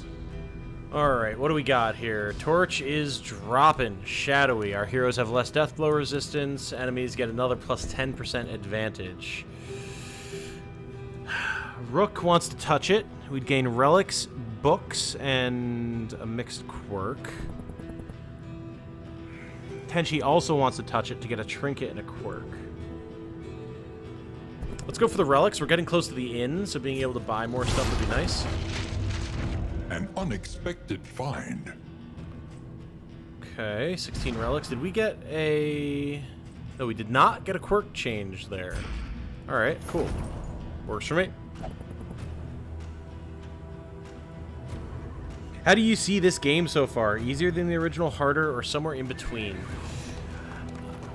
So, my experience is kind of split. I played right at the very beginning when we first went early access.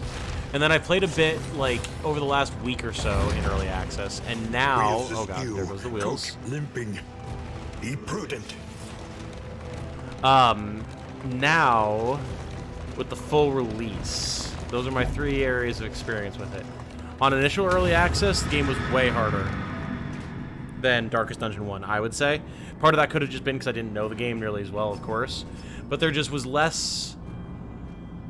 There were less options in terms of how to deal with situations.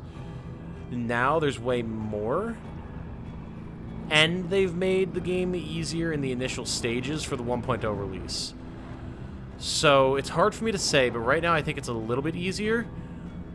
But we're also in the first stage of 5, and the game gets a lot harder, apparently, as you move through the stages. So I think it's going to start off gentler and easier than 1, but probably end more difficult. Because I'm not going to lie, I finished Darkest Dungeon 1 for the first time like a week and a half ago. I'd gone through multiple saves and had never quite finished it. But by the end of Darkest Dungeon 1, it felt very, very easy compared to the experience of the rest of the game. So...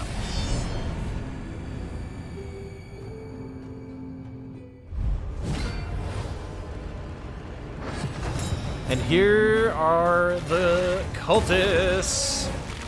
These guys are the true Eldritch Abominations, as you can clearly see.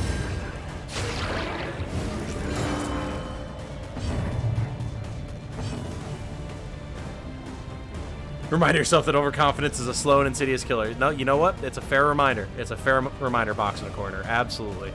You're 100% correct. Fine says that 2 is easier as a whole because a mistake in one run doesn't ruin progress made for the next run. That's true. That's true. Alright, so these enemies are quite nasty. We can see these guys here have the potentiality of giving themselves stealth. That's probably because the altar here. They also got armor. This one is healing. 6 at the beginning of every turn. And there's a lot of different buffs and debuffs and things that can happen here. So, first things first, we're going to want to deal with the altar and the herald, otherwise known as the table and the bagpipe man. I want to get rid of the altar first, because they just are really annoying. Get ounce of prevention. There's a lot of bleed that can happen here. Cooperation is the key.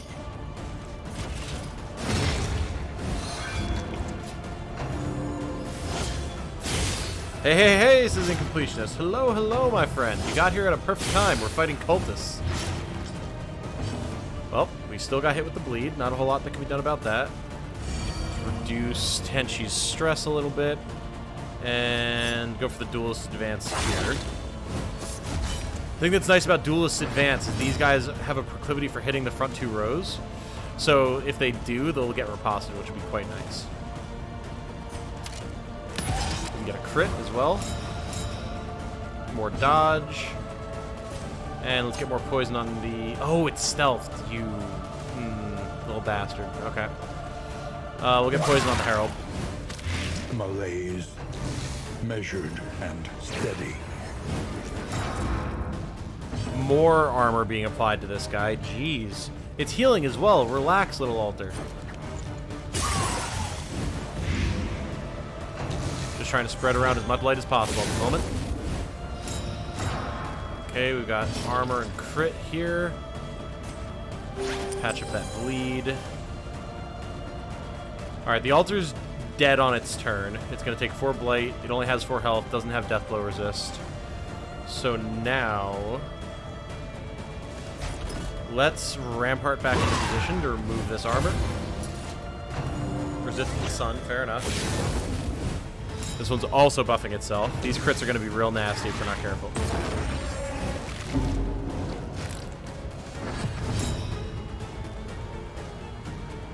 This is 1.0, so there's probably going to be some adjustments. There are definitely adjustments, yes. I was reading through some of the patch notes, and they're definitely there. Let's see if we can't really rock the Herald here. A brilliant conclusion. Nice. Herald also does not have death blow resistance, so these backliners are dead.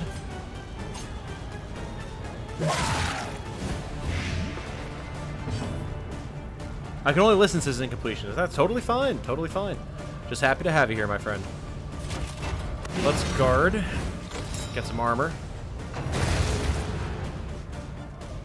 Part of why DD1 is so infamous is a hard game that the difficulty is front-loaded. Yeah, for sure. Alright, the block was good. More poison, please. Using our dots to remove block tokens, so we're functionally losing less damage.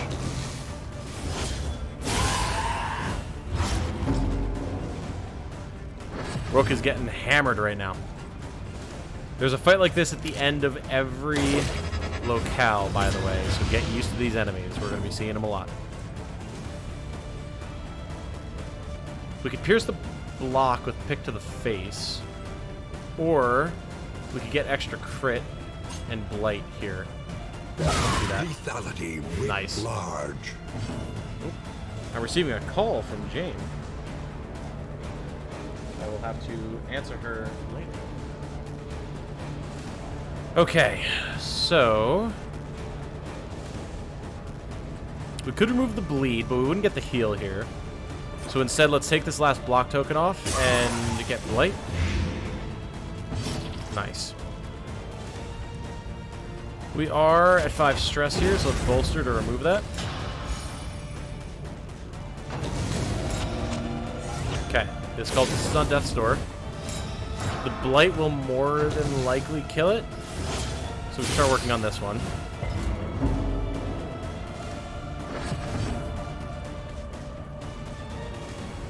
Let's get another Duelist Advance.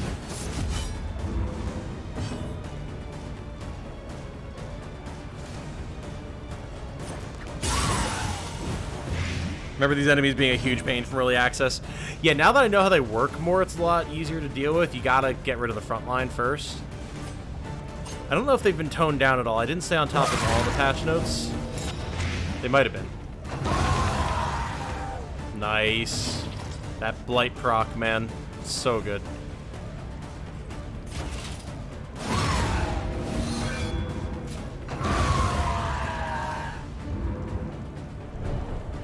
Very nice. Very nice. Plus mastery and flame. Very nice. We needed that flame. And now this is a change as well. This is different from when we first played back in the day. So now cultist trinkets and dark impulses tend to drop together, and they're generally more useful right off the bat. So this dark impulse is stained, unlocks the potential of cultist trinkets. It gives us plus 50% burn resist flat on its own. But then if we are on fire at the start of our turn, we get stress. So it's kind of a trade-off. And then, because this is a stained trinket, it activates Misstep. If stained item is equipped, we gain plus 75% max HP and lose 50% damage. So this is actually a pretty solid option for our man-at-arms. Plus we got money. Overall, very nice. The loathing abates. Not bad at all. And now, because we finished the final encounter of the area, we're going to wind up at the inn and we can do some customization. Windows promise refuge. Indeed they do, academic. Indeed they do.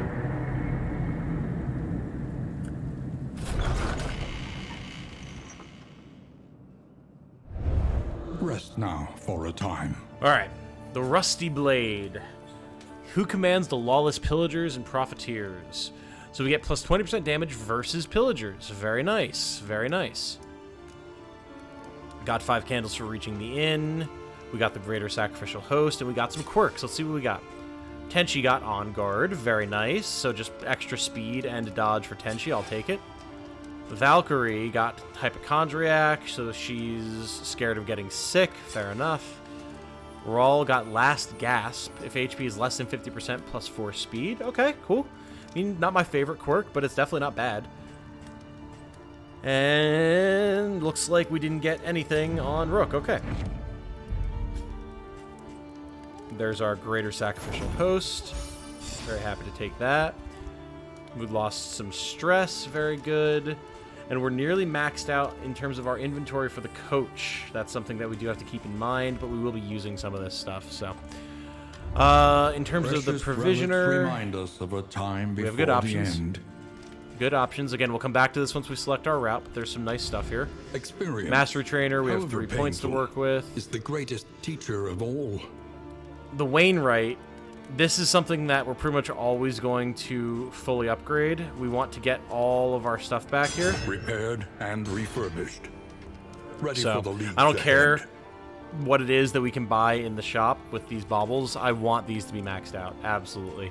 These fights where you have to repair this stuff is... oh, God. They're such a pain. So we're going to avoid having to deal with that when at all possible. And then our route. Provinces and cantreds of our land, crumbling and undone. Okay. So this, I forgot about this. This is one of the changes that they made to this particular chapter. I think it's only the Tangle and the Sprawl that you can actually go to. So we went to the Sprawl already. Now we're going to be going to the Tangle. Done. There's three or four other potential locations as well, as far as I'm aware. So, but they don't have us going to those right now.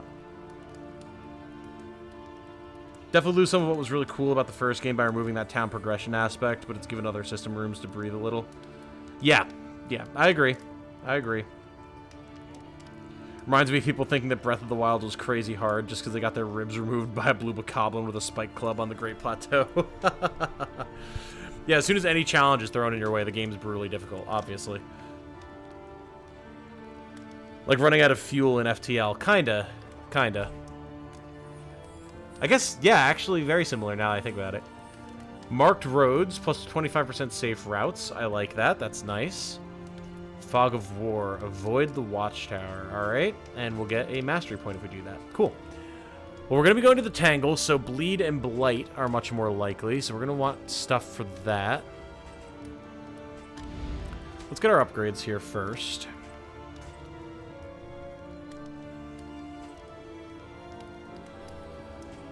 Defender is really nice when it's upgraded. Let's grab that for extra defense. Especially because we're probably going to be giving Rook the extra HP trinket.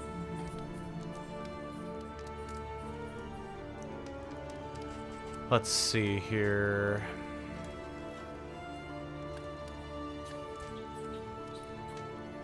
We'll probably just pick up Wicked Slice for increased damage and increased death blow resist piercing. That's just a really good option. Duelist Advance would be good as well for the extra riposte, but just having that extra death blow resist piercing is really solid.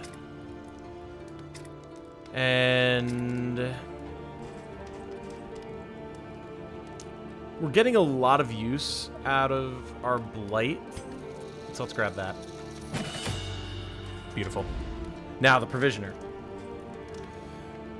We're going to want Antitoxin here for sure. We're going to want the bandages as well. We should have plenty of food and stuff. What other trinkets do we have? Stacking for relics and baubles by 12 per stack with the strong box. Before each location, chance to produce contraption items. Could be good. Tinker's Bench. Clasp Knife, plus 25% bleed res piercing. That would really only be good on our Plague Doctor, who we're not really using bleed with anyway. Now, the Corrupting Cleaver, though, plus 25% blight res piercing, that sounds good. We're going to pick that up. 100%. Now, the playing cards I'd like to get for some positive affinity changes with our heroes.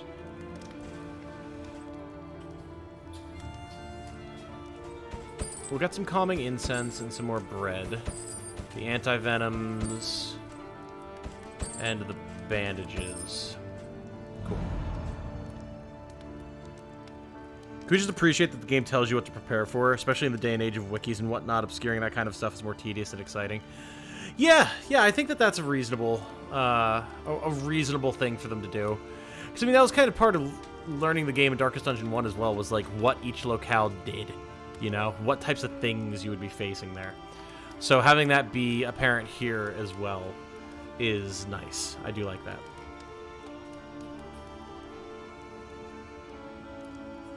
Nice bit knowing is typically better than not. Yeah. There's definitely times where learning that stuff is good. Like, something like Elden Ring, for example. Not knowing what you're getting into and learning is part of the adventure. It's part of the experience, you know?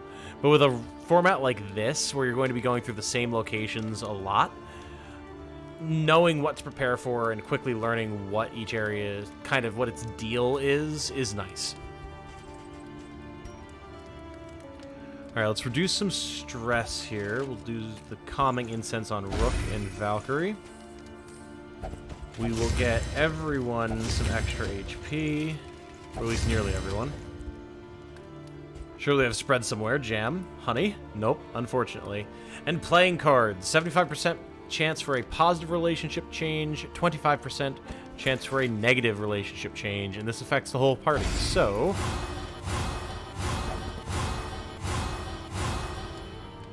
okay, nothing but positives all around, but Rook did pick up Braggart. Every victory, real or imagined, recounted for all, time and time again.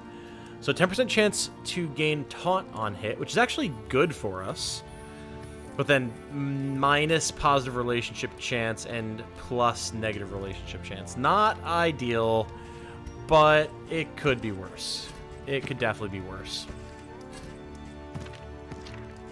Alright, we got our combat items equipped. Let's look at our trinkets here. We got the Corrupting Cleaver. And that honestly might be it for Tenchi. Let's get our max HP and Dark Impulse here on Rook. Wait, what?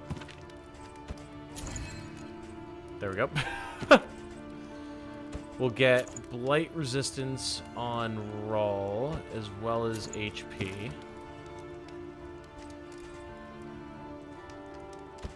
And then we'll just take the prodding pendant here.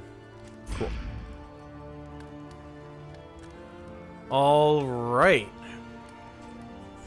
We are good to go, team. Blood and rain, resignation and death. This land is truly barren. So we'll get in there, and then I will take a quick break, 5-minute break. Let's see what we got here. Relationships. How are they going to change? Cruelty and callousness have claimed dominion here. Yeah, I was worried about that. These two have not been liking each other, so now, if we try to use Rampart with Rook, Rawl will wind up being inflicted with Vulnerable, and Rawl, when we use Tracking Shot, will do the same to Rook. So, not the end of the world. We use these, but they're not like our main damage abilities, so it could be worse. Tried Hey. and tested. A bond to be Very counted nice. Very nice. Respectful for these two is awesome. So now when we use Wicked Slice, Valkyrie's going to get Dodge Plus, actually. Awesome. And then when Valkyrie uses Thrown Dagger, it'll give Rawl Strengthen. Nice. Okay. We're probably going to be using more Thrown Daggers here just for that. Being able to consistently apply that for our Highwaymen is going to be huge. And Respectful for Valkyrie and Tenchi as well. Sick. Some of our less usabilities, which is unfortunate, but, you know, Valkyrie can buff herself, potentially heal, give Tenchi dodge, I'll take it. And then Tenchi can blind the enemy and give Valkyrie dodge. So, still, overall, happy to see more gold than blue here, you know what I'm saying? Absolutely.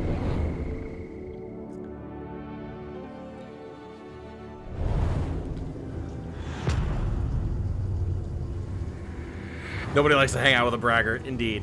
Except for when they wind up taunting the enemy and wind up absorbing blows that you would have taken.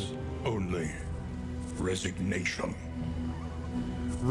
Games warning you about things. Imagine the poor fool who ignored all roads to Death Mountain in Breath of the Wild and had to wonder why they suddenly burst into flame upon getting close to the volcano. Yeah, that is definitely a thing. Looks like we've got a lair up here. This team could actually potentially fight this lair boss. We'll have to consider that. Okay, let me double check and make sure. That should have thrown my be right back up on stream. Let me just watch to see if it came up. It's so weird not having two screens for me to be able to reference, but I do believe I have my hotkeys remembered well.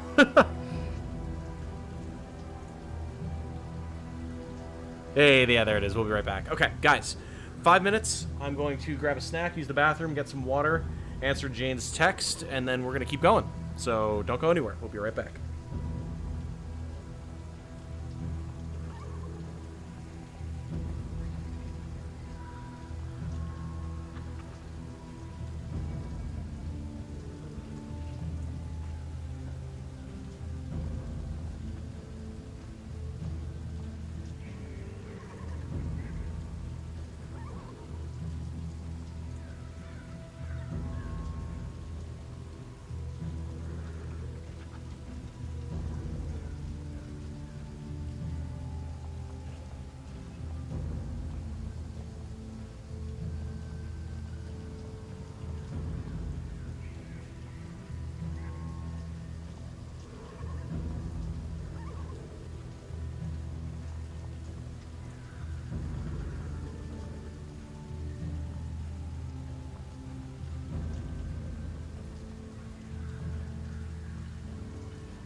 Okay, chat, I'm back.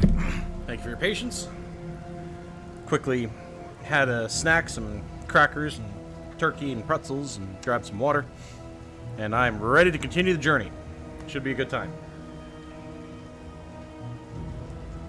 I hope that y'all are enjoying yourselves too. Okay, so we're in the tangle. Let's address what it is that we have going on. Welcome back, homeboy, says Canada. Much appreciated, brother. Much appreciated. So, there we go. Hero Shrine, right-hand side. All right. So we're definitely heading for that. Just looking for more. There's an oasis. Much stuff. Much stuff. We want to avoid watchtowers if we can for the extra mastery points. But we're definitely going to be going right. We're going to go right, and we're going to stay right so we can get that Hero Shrine. And good thing, too. Everyone wants to go right. Awesome.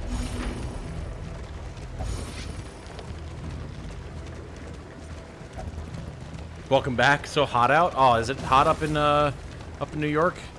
It's been pretty nice down here in PA. Thankfully. Oblivion's Ingress. Cultist encounter. Okay. Alright. Fair enough. Fair enough. An early cultist fight in the tangle. Okay. So we could blind them. Otherwise, it's just normal fights. Well, no reason not to go for the blind. Hi, back. We are chat. Well done. Well done, Incompletionist. Also, I did see, like, a while back when we first were talking about the tangle, someone made a joke about, what was it, Rapunzel and whatever, from that movie. I did see it. I forgot to come back to it. Well done. Good joke. Funny joke. Alright.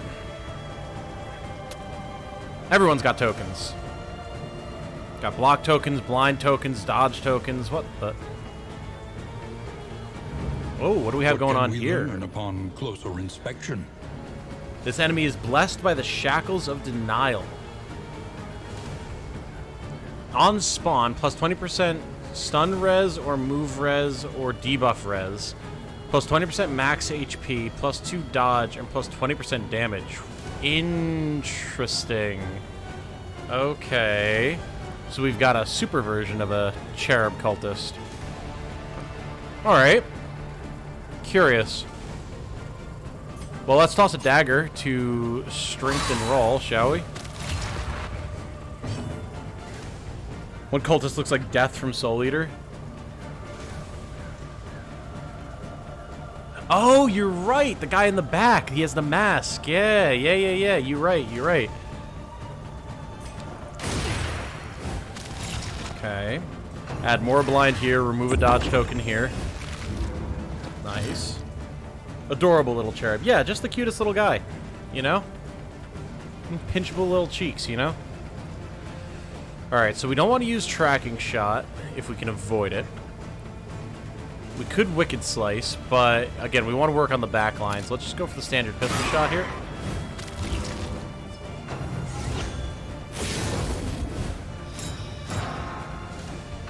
Crit and block, and crit and block. Alright.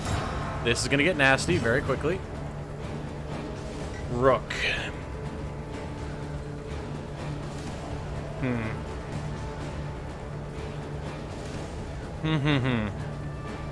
Not a lot of great options here. We could go for the defender. Probably his best option, honestly. Get some block plus.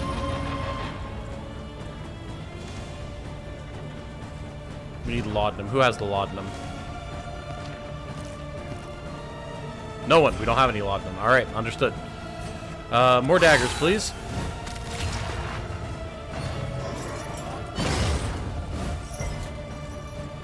Nice resist. Very good.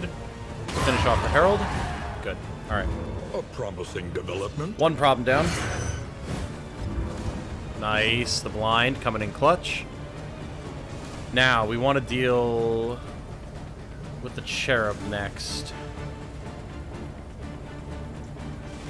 Do I ounce of protection for the... Or ounce of prevention, I should say, for the bleed? Probably, because they're starting to lose their blind tokens.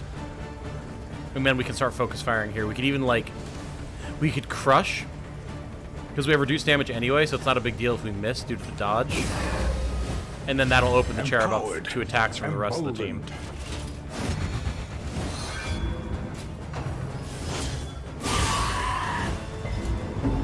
Nice, and there's the bleed resist.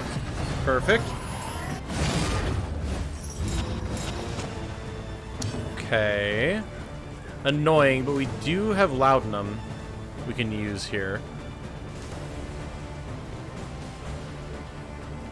It's not hot, but it's like, I think, 80 Fahrenheit. Fair. Wait till you see Chapter 5. The token spam is so real. People are already at Chapter 5, huh? Jesus. I guess if they carried over their saves where you can get up to Chapter 3. Makes sense.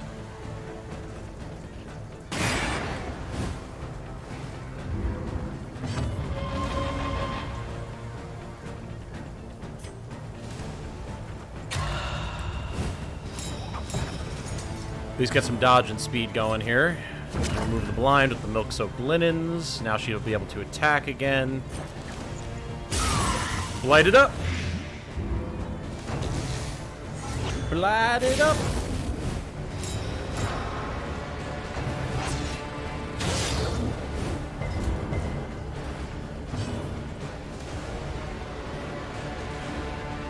No need to bolster yet. Let's defend again. Get more armor. Now we can get somewhere. Malaise. Good. Measured and steady. We like the blight. Blight everywhere.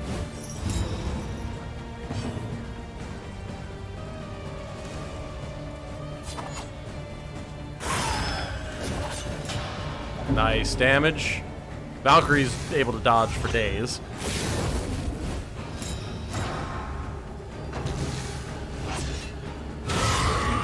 Oof.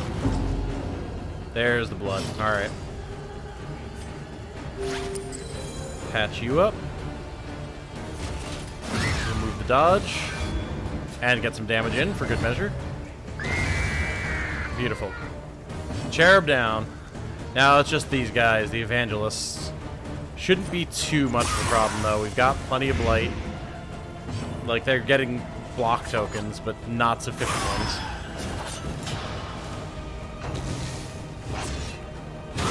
Steady yourself. Man, ow.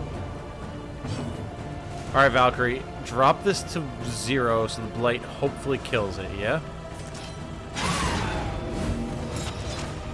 Come on. A deliberate, Beautiful. That's what we like to see. Appliance. That's the good stuff right there. Boom. With the block. It's going well. It's going well.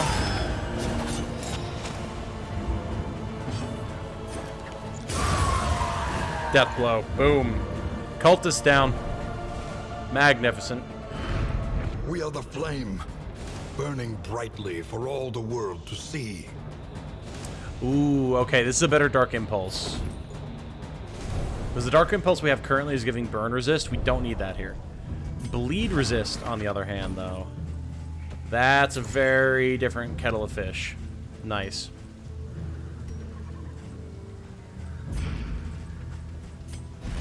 You know what? Hold on. No combat items currently. Fair enough. No one wants to go right. Are you serious? Well, that's annoying. I mean, no one's going to be happy, unfortunately, but those hero shrines are so important. So, yeah, you're going to have to suck it up, Buttercups.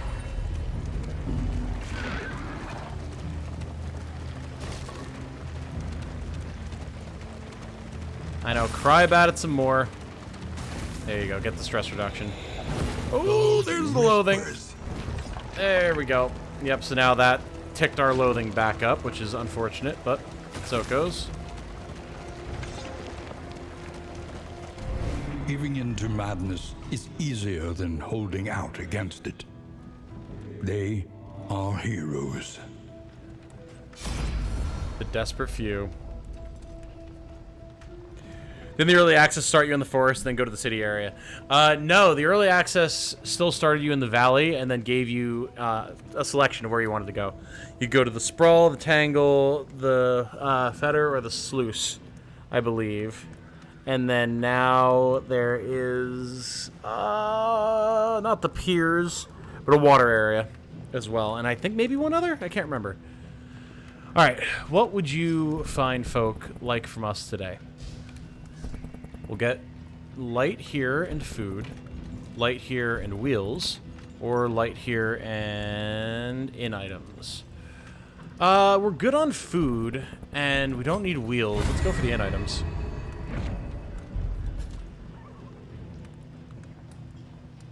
You shouldn't get any feet to go with that loathing. Feet? Fear. T is right next to R. Ah, yes, indeed. Remember Kettle of Worms? I do.Wax Inoculant.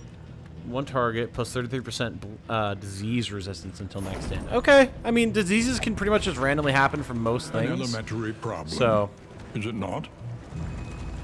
Alright, Valkyrie does want the Hero Shrine, which is good. We're not going to Watchtower because we want our reward anyway. Prepared for the upcoming obstruction. So, we're going to come under fire here from some arrows. Ugh. But we're fine. We still had armor, so it's all good. Rook up to 6 stress over here. You gotta calm down, buddy. Please help us. We have no eyes. Yeah, neither do we, buddy. Where we're going, we don't need eyes to see. Alright, so now, from these illustrious four, who do I want to start the story of? I'm trying to remember who gets what.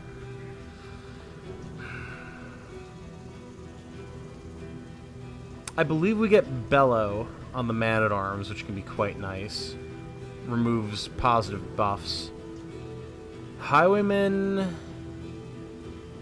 I don't remember what Highwayman gets. Grave Robber, I think, gets the self-healing corpse clear. And I don't remember what the Plague Doctor gets. What does running overstuff do? Is it just fun? You get potentially items and money. Like apparently your dudes just like lean out of the coach and grab stuff out of the rubble as you go by. So you can get food, you can get in items, money, stuff like that. Combat items. You want to see Plague Doctor? I mean, we can do Plague Doctor. Everyone's got good stuff that we'll want to unlock eventually. So yeah, we can go with Plague Doc. That's fine. Tenchi. The jeers, the whispers, they pushed me deep into my studies. Plague Doctor. Chapter 1. The Good Student. I love these little segments. Brilliant and bold, her unconventional theories created nothing short of a scandal in her 4th year. The mocking whispers and scornful glares of her peers and professors had an ironically invigorating effect upon her extracurricular experiments. The mysteries of the human body, of life and death itself, hovered just beyond her scalpel's reach. If only she could acquire a corpse of sufficient freshness.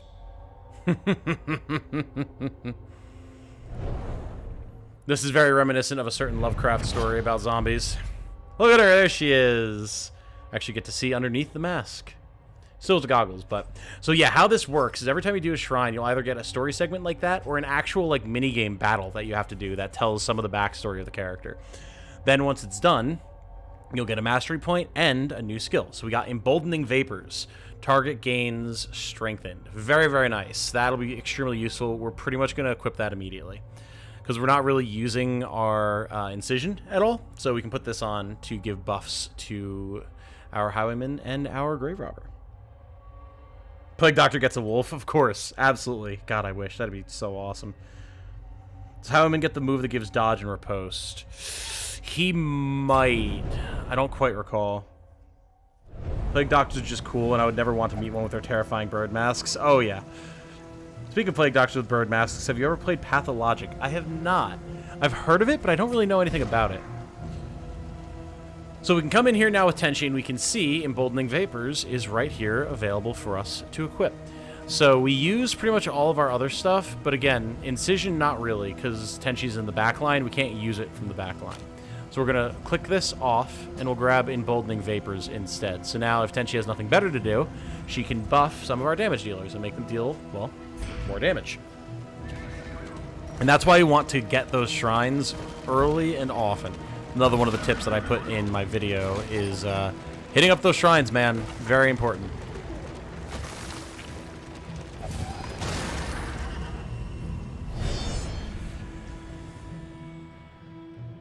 Plague Doctor walks up and is like, hey man, sniff this.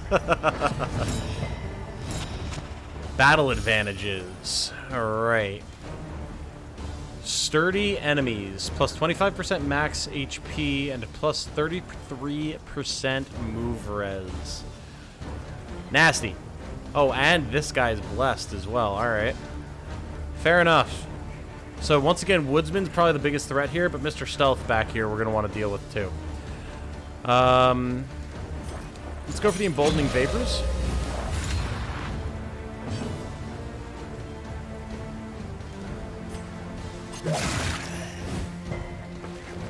Ooh, resisted the blight.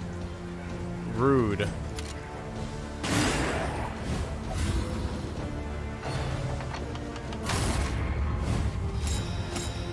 Alright, so the Urchin is now stealthed and has a crit token. Not ideal. Oh, God.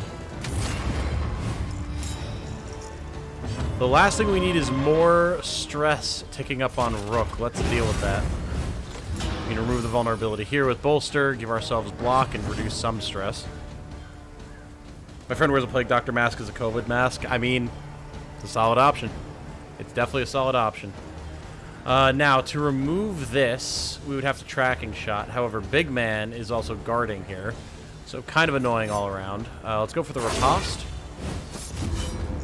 Remove the block, get Riposte going. The mind's grasp grows tenuous. 11 damage that would have been, by the way. Gross.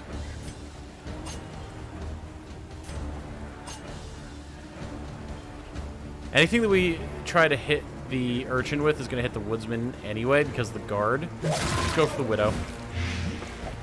Okay, good. And I think we're going to actually go for the Blinding Gas here on these two. Alright, more blind on the Woodsman is good. Nice. And that's exactly why. Got combo going now. Rook, buddy, you gotta chill, man. You have to relax.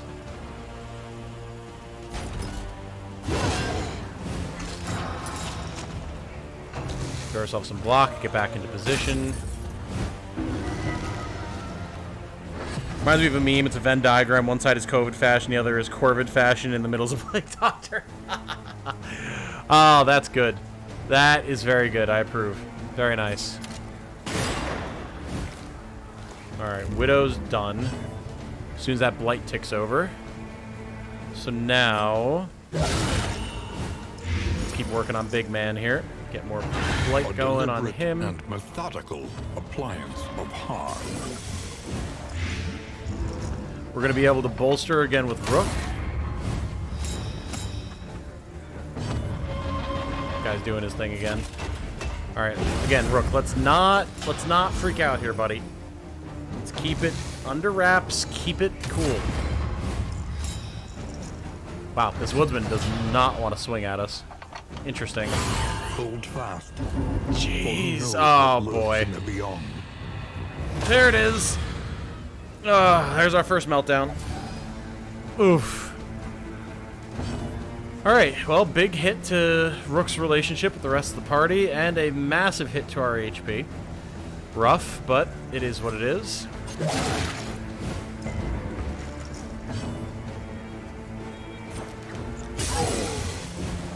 Big Man's gotta go, so we can actually hit this thing.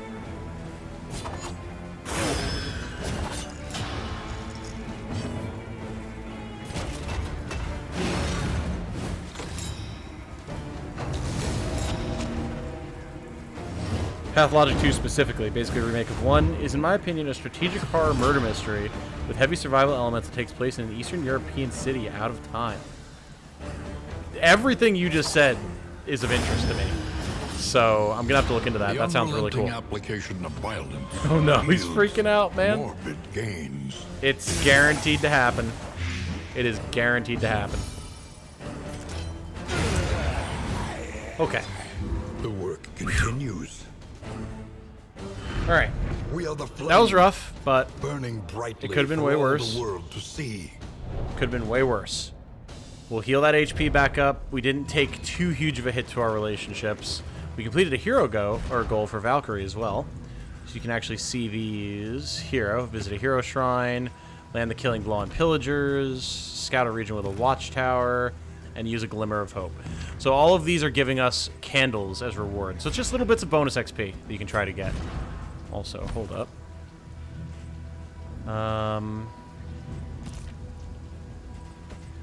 Let's get more HP here.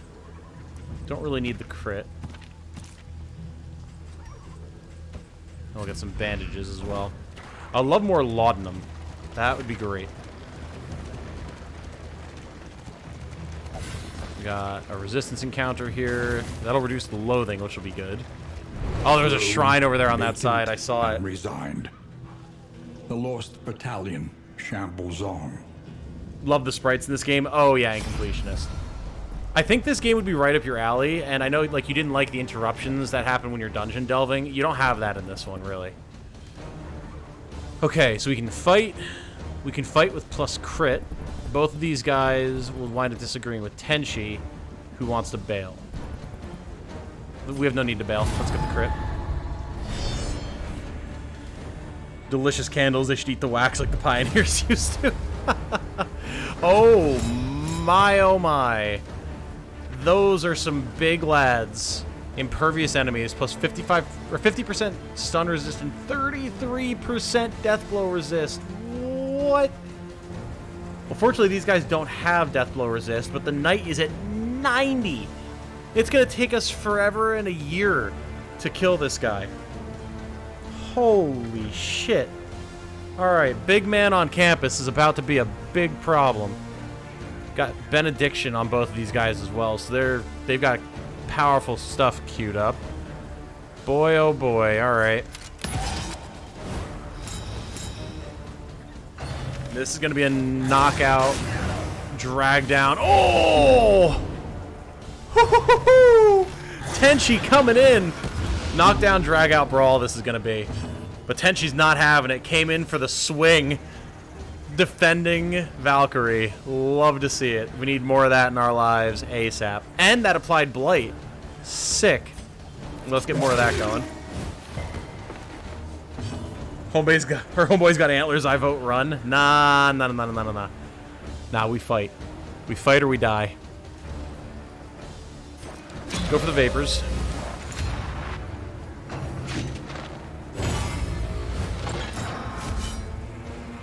It's a riposte. We don't want to mess with that.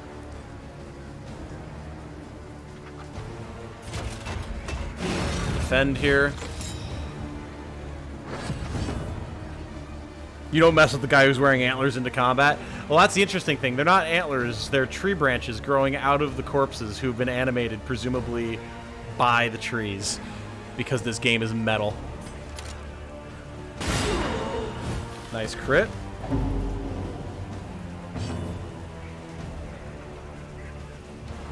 Alright. Now, probably go for ounce as well to make sure we've got as many resistances as we can.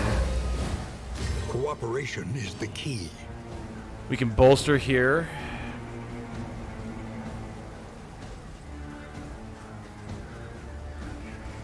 I'd like to get more blight here if possible. Nope. Unfortunately, this group of enemies is pretty blight resistant, but...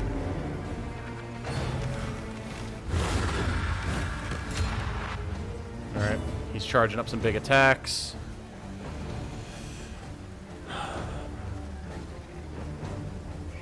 We need a little bit more damage here. We're going to go for the crush. And we actually got the kill. Nice. Early results are encouraging. Ooh, good cover, good cover, good cover. Resisted the bleed. Again, we may as well just wait to start working on Big Man with 90 death blow resist. It's going to take a while regardless, so let's try and get through the others.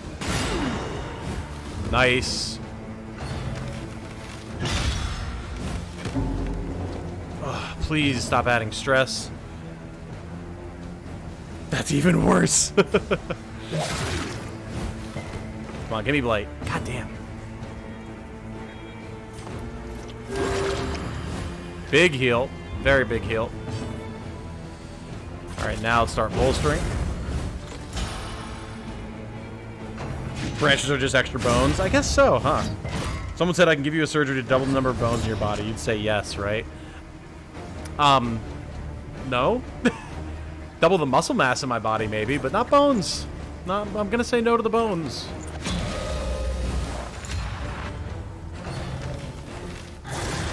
Anxiety foments insidious fears. So much stress right now, dude. Okay, let's not start bickering, guys. Let's keep it together, please.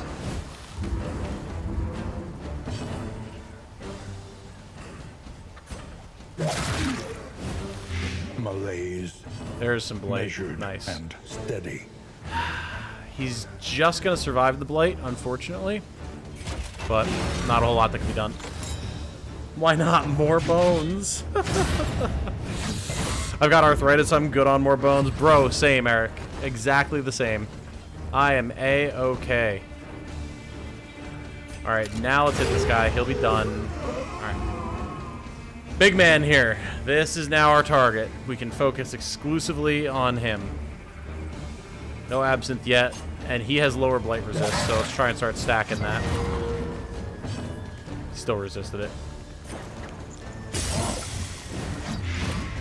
There you go. Nice, Tenchi. Very nice. Just start beating on him, team. Alright. The riposte is going to be annoying.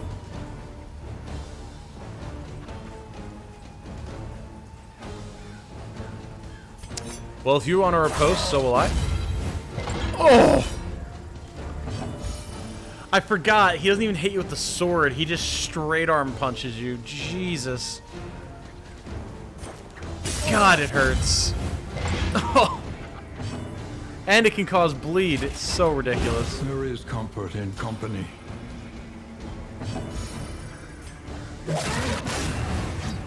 Nice. All right. I'll take the back attack from there. Appreciative whistle. We've got the Death Storer. Oh. Alright, so the good thing is, every time you make them trigger Death Storer and they don't die, the Death Storer resist does drop. So, Wicked Slice is also giving plus 30% piercing on that, so it's still only 63, but I mean... Every hit's gonna drop it. See 83 now. Oh, damn, alright. Okay. Greater That went threats await those who better dare. than I expected it to, honestly. Bouncer's Belt. Plus 20% healing received from skills, minus 15% move res.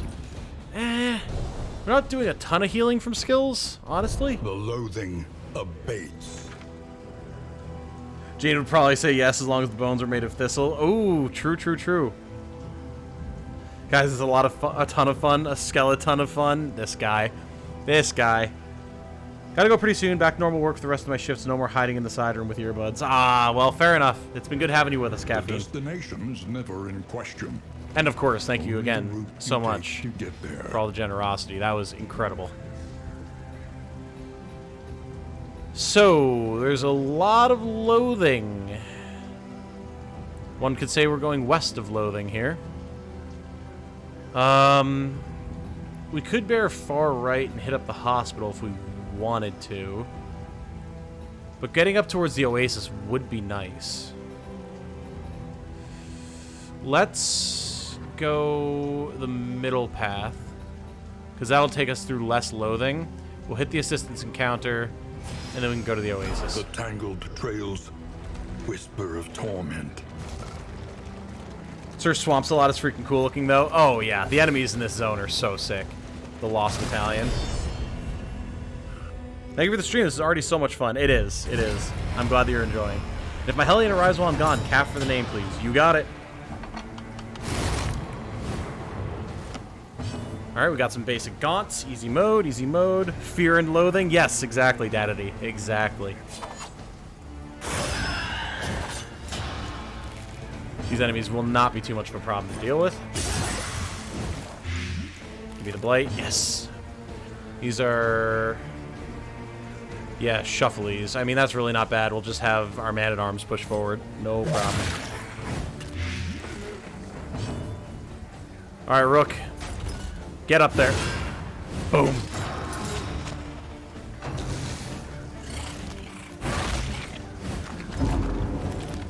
Alright, Rook is now in bolster range.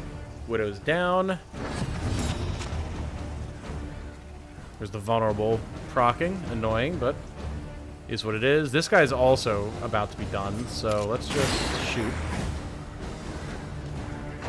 A deliberate and methodical Very nice. appliance of harm. Love that line. Deliberate and methodical appliance of harm. Beautiful. Alright, there's the stealth. It's fine, we're gonna bolster. The good thing about hitting up the Oasis is we're gonna be able to choose someone to get a stress reduction, which would be very nice. Let's clear these corpses. Yeah, come here, bud. And a very nice change that was made was if there's no other enemies on the field and there's a stealth enemy, you can hit them instead of just being forced to wait or use a stealth reduction skill or removal skill. You can just whack them.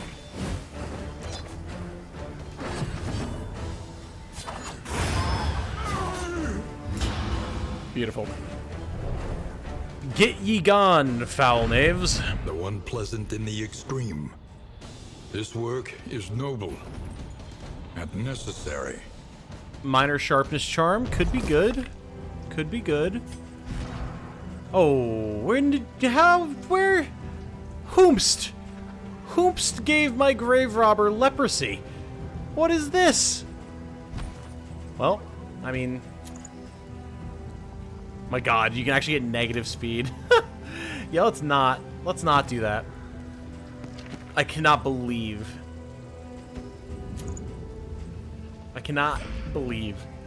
that they gave my grave robber leprosy.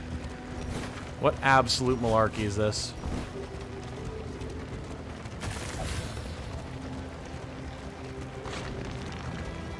Unfortunately, we can't even get to the hospital to cure it. By some existential shock, the poor devils roam aimlessly amidst the trees. Alright. More Lost Battalion. Lose Torch and bail. Fight. Or lose Torch, gain stress, and bail. No! Tenchi, I'm sorry. You're just gonna have to deal with it. We're fighting. Tom, I have a Streamlabs question. So, stays black until after I OBS Studio stream first. Do you know this hangout? Are you using it with your capture card? Because if you're using it with your capture card, you need to set up a specific scene to capture whatever the capture card is getting. Walk that leprosy off. Yeah, right? If only. Also, we got 2 more of these guys. There are other enemies in this biome game. You don't have to give me the absolute dunk squad every time. Hail enemies. Plus 15% for all dot res and plus 15% debuff res. Good, good, good. Great. Awesome. Maybe they're happier as a leper, you know? Maybe. Maybe they are. May as well start removing block. I would rather deal with so many different things than get leprosy. Oh, yeah. Absolutely. No doubt about that. Funny that leprosy is a separate quirk because it means you could hypothetically get a leper with leprosy. I know. It's so weird. Woo! Okay. Alright. Easy with the stress, guys. We can't gain dodge. We got minus death blow resistance here from our meltdown. Ugh. God. Disgusting.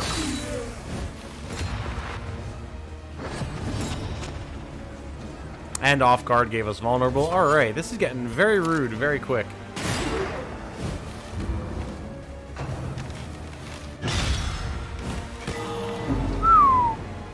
Alright, I mean, we gained our health back because of the trinket, but still. Let's try and blind these fine gentlemen, shall we? There we go. And let's bolster Valkyrie. Her stress is dangerously high. You know, we had a dodge token and he had a blind token, but I guess 50% is 0%. Scene stays black, but if I open stream, I see a stream, I can see the screen. Doesn't make sense to me. In all fairness, my comp sucks. There can be weirdness with capture cards with that. Sometimes I have issues with mine as well. You might have to change it in the actual capture cards settings if it has its own specific app or anything like that, to make sure that it activates when you open either program, not just OBS. That might be something to check. Alright, let's get strengthened for Rawl. Nice crit. Very good. Stupendous indeed. I really don't want to do that. But I mean... Ah, there's the dodge. Beautiful. Blight, very nice. These bishops gotta go.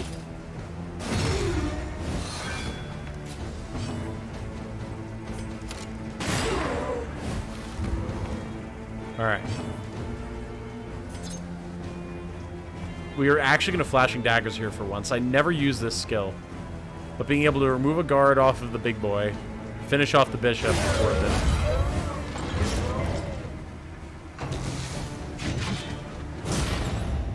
Oh. It's a good thing we've got so much HP on Rook, man. Cease. My God, Valkyrie. Feeling understandably stressed after she's been getting just tormented by this bishop.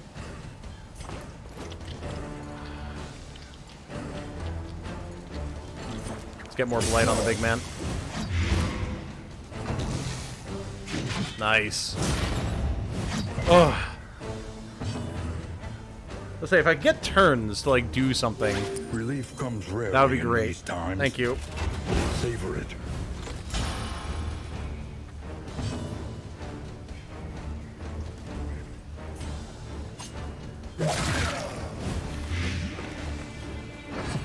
Almost down in the back there. Almost. Awash in turmoil. But not before we get a little bit more stress. Just a wee bit more. Oh.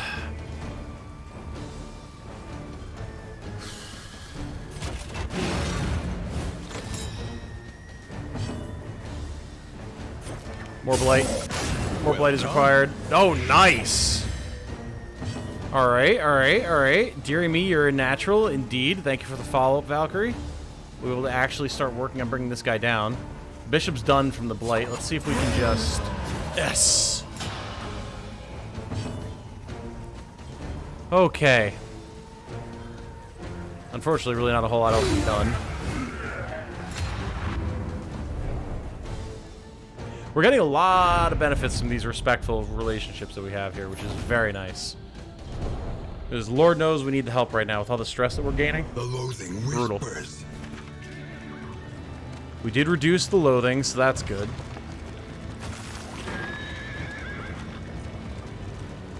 We absolutely need some stress reduction. The loathing Festers. The one outside, she has my mother's face. Any company but yours, lickspittle. Jesus, Valkyrie! Chill out, girl. You are actually gonna get us killed. Facing oblivion. These folk have kept their honor. Have you? I mean, we're trying here, academic, alright? We're trying. So we can get a bunch of flame. We can scout. We're getting close to the end, though, here, so scouting is really not super useful. It would let us avoid the watchtower, I guess, if there is a watchtower here. But we could just do that anyway by going to the hoarder. I think we pay them a little bit of money and get a bunch of items. Milk-soaked linens and pouch of lye. Alright, well, those are probably the least useful combat items that we could have gotten, but whatever. Yeah, definitely the Oasis. We need the stress reduction for sure. Valkyrie didn't like that. It's fine, Valkyrie. You're going into the Oasis anyway. I promise that you'll enjoy it, so please just chill. It's fine. We're getting shot at by arrows. Nothing is wrong. We're not lost, Rook. I know exactly where we're going. Everyone, save the drama. Zip those lips, children. Okay, an Oasis. And I can't even put Valkyrie, just take a bath. Oh, God, okay. Well, we can reduce Rawl's stress, at least. We'll gain a little bit of flame and a whole bunch of stress reduction. And you know what? That's better than nothing. Oh. And unfortunately, no spring water either. Well, I mean, I'll still take it. The one less person who's approaching meltdown point. Now I just need to fix Valkyrie. Oy.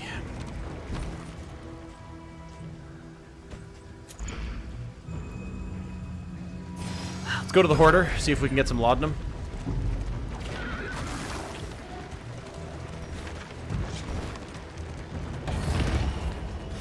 Take a little bit of wheel damage, but that's fine. We have another point. Which is good, because there's another wheel damage coming up. His stifled smirking betrays a malign madness. Alright, hello, caretaker. This is a character from the first game. No, Valkyrie, no! What did you gain 2 points of stress from on the way here, dude?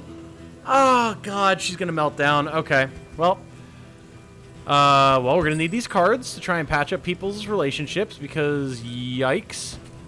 Calming Incense also seems like it's going to be good. Oh, we're full up. Let's get rid of some slime mold here. Yeah, don't need those. Boy, oh boy, oh boy, oh boy, oh boy.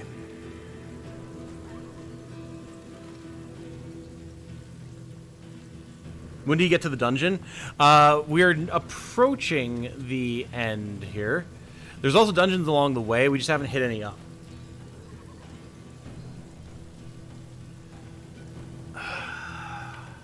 Yeah, the cards definitely were a good pickup.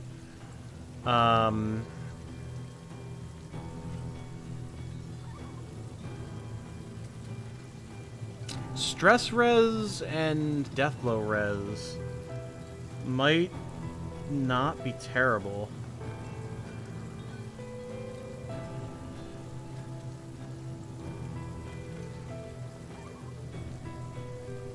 I'm just answering a text really quick from Jane.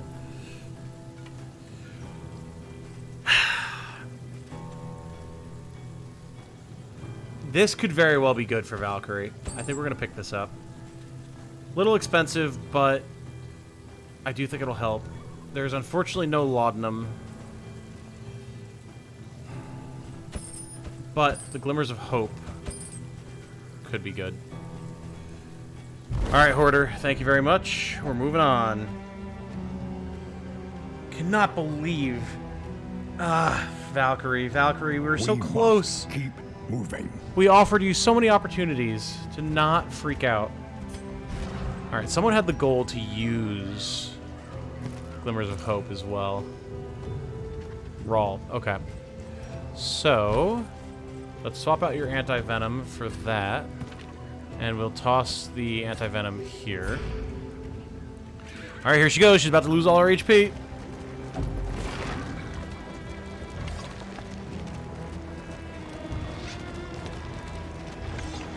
Maybe it only triggers in combat. Mind your wheels. They have nothing left to give. Okay, Rawl, stop talking about the corpses. You're stressing everybody out, okay? yeah, going into this cultist fight with Valkyrie at like 10% HP is not going to be fun. Here we go. This is about to get interesting. Oh, Lord. Yeah, there it is. There it is. Okay. Oi.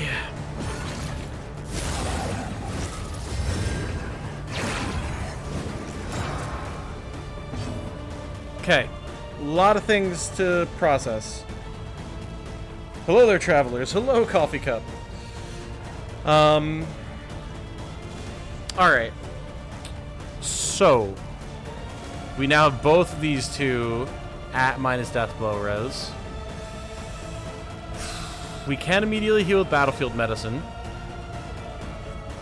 However, she can also heal herself. So it could be beneficial to go for ounce. Get our resistances up. Oh, the Cardinal. If I remember Cardinals correctly, they're very nasty. Let's go for ounce. Cooperation is the key. Let's fix up the torch, shall we? A little bit of torch? Yeah, thank you.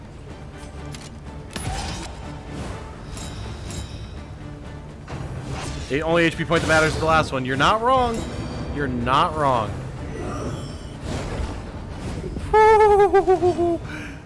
Good dodge. Very good dodge. That would have been terrible. Let's patch up Tenchi here, stress-wise. Okay, good. Absinthe, please. Thank you. Alright. Now we've got speed, we've got dodge. Alright. Way better. Way better. Now let's start getting poison out there. Altar's gotta go. Nice. Double up on that blight, please. Even better.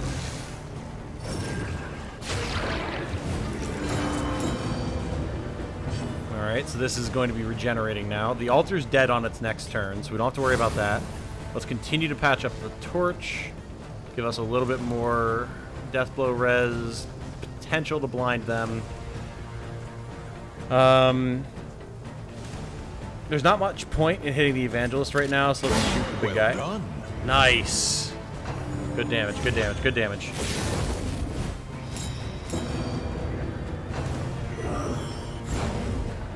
Oh my god, the dodges.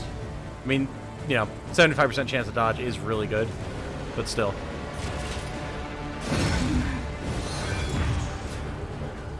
Oh, alright, I'll take the taunt on that, actually. That's totally fine. Deliberate and methodical appliance of harm. Altar's down.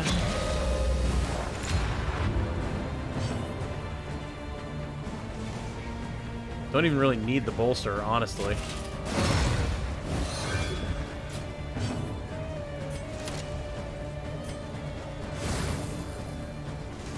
Actually, we'll take aim to get a crit with strengthen. So then next turn, we can really lay into this guy. Okay. You know, fair enough. Didn't realize that worship could heal. Ooh. No shuffle. Okay.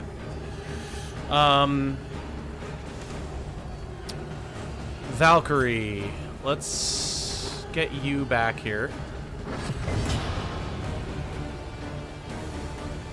Tenchi's actually fine here, because we can have Raul start moving up on his own. So let's start trying to apply Blight. I didn't realize that Worship would heal. So there's these Worship stacks. They can worship each other, typically like going up the ranks, so the Cardinal would get stuff from the Evangelist to get like buffs and things. I just didn't realize it would heal as well, so that's very annoying. Nice. Good damage, though. Very good damage.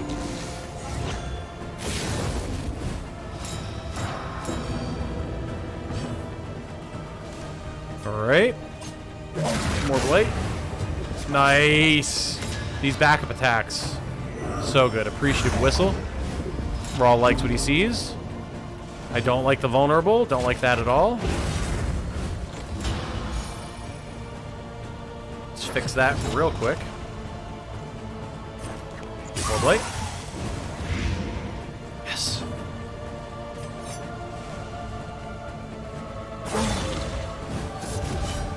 Alright, now we're back in formation for the most part. Nice. So what does Entropic Star do exactly?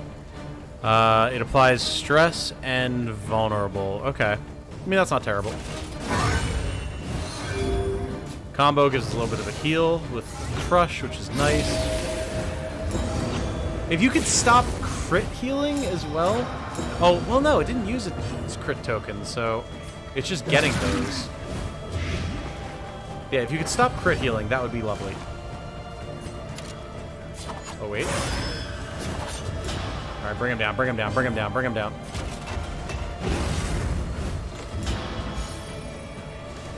We nearly got him there, come on. Good. Beautiful. I was hoping the riposte would do it. Sick. Very good. That's huge. Let's fix the blind here. It should be an easy enough matter to bring the Cardinal down now. More poison. Yes. Death's Door. He's weakened because he's on Death's Door. Oh, okay. Wow, the debuffs. Okay, it's a good thing we've got him on Death's Door because, wow. Everyone's just going to be swinging in the dark now.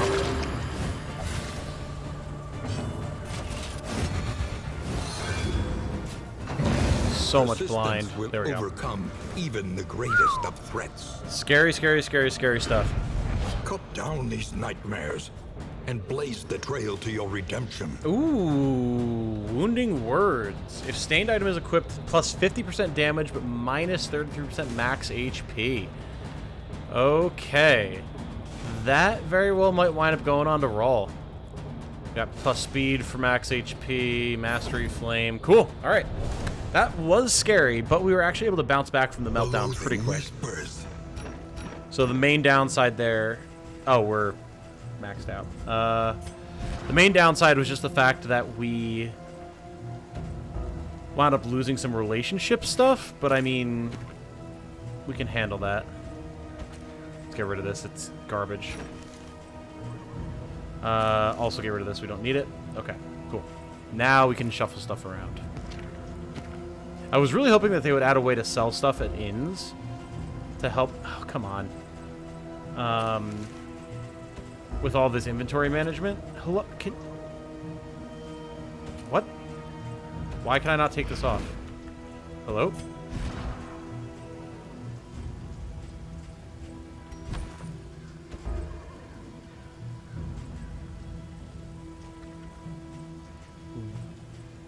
Why?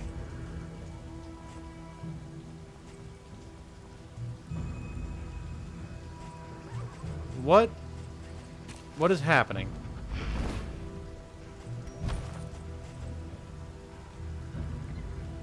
Okay, we have slots in our inventory. Weird.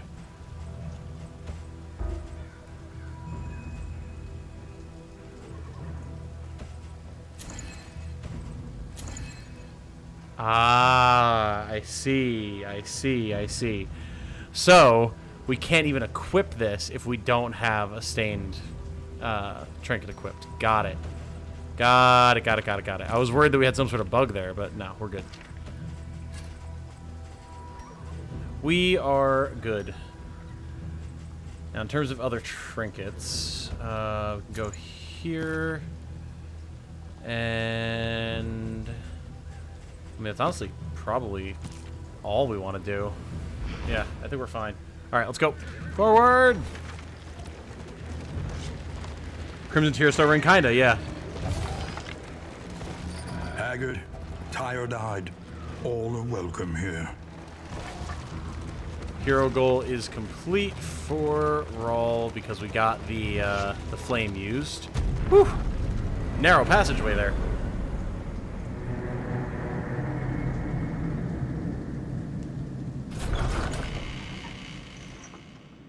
Yeah, so I guess I figured you could at least equip the trinket without a stained one, but you can't. Again. So that was the issue.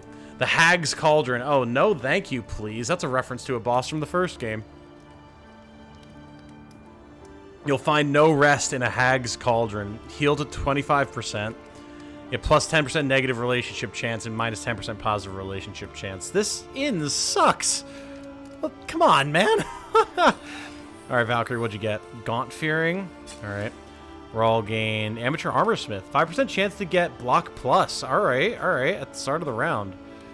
And Valkyrie got Shattered Will. How can existence be so cruel? Minus 20% max health. Plus 20% meltdown chance. Combat start. Weaken and vulnerable. And turn start, remove 1 positive token. Oh my god. That is actually horrible. Holy crap. That is the worst negative quirk I've ever seen. Wow. That's brutal. And we don't even have the chance to remove it because we're at the mountain. Oh, dude. Wow, that sucks. That's going to be really hard to contend with. Okay. Wow. Her 22 HP. Oh, no. Oh, no, no, no. Alright. She needs the HP buff. That's the conclusion I've come to. She's just going to be blighting forever. And she's going to get the minus HP. It has to be done. What? Why? Why can I not take this off now? We have 18 of 20 slots. Keep that in mind. Something's weird. Something is weird. Okay, so we'll still get HP here, and we'll get damage here, and then just to make it so she's less liable to explode, we're gonna give her the plus HP. Jeez, man, too late to get a refund after that debuff. Seriously, wow. So yeah, you'll see here the route. Journey awaits you once again.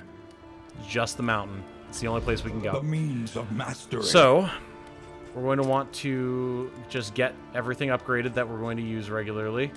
Emboldening Vapors will get Strengthen and Speed. That's really good. We're going to grab that. Let's get Absinthe upgraded. Because these are pretty much the only 2 things that Valkyrie's going to be using from here on out. And let's get Take Aim upgraded as well. She's a leopard to boot. Seriously, Valkyrie. Valkyrie is having a bad time. A new variable in the equation of your fate. Now, here's a question. Are there any obstacles along the way to the mountain that would remove these tokens? I don't know. We'll get one of each. And refurbished. But that's it. Let's see what we can buy. Ahead. There's more playing cards. Okay. We probably want those. Me on the average Monday. She's having a bad day. I know. Gonna need to absinthe after this day for sure. You're fine, Mom. You can close the door. It's okay. I appreciate it, though. Okay. So... definitely bread to buff everyone's HP.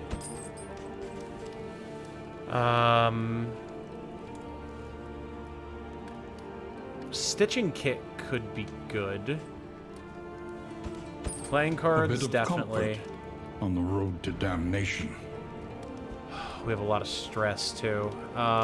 Conventional fare, but fairly priced. Our HP is way more okay than our stress, so let's get the Calming Incense. Yeah, okay. Okay. I would have liked to have been able to get the Whiskey Flask as well, but it's fine. We should be able to manage. We might pick up Laudanum as well, but let's see how some of this other stuff goes first. Cards. Negative right off the bat. Positive, negative, positive, negative, positive. All right. More negatives there than I would have liked to see, but let's do it again. Okay. We're looking pretty okay in terms of our actual relationships here. Get everyone's HP up a bit. Beautiful. In terms of stress, Rook and Rawl, because they're the ones on the front line. Okay, anything we can get with our baubles.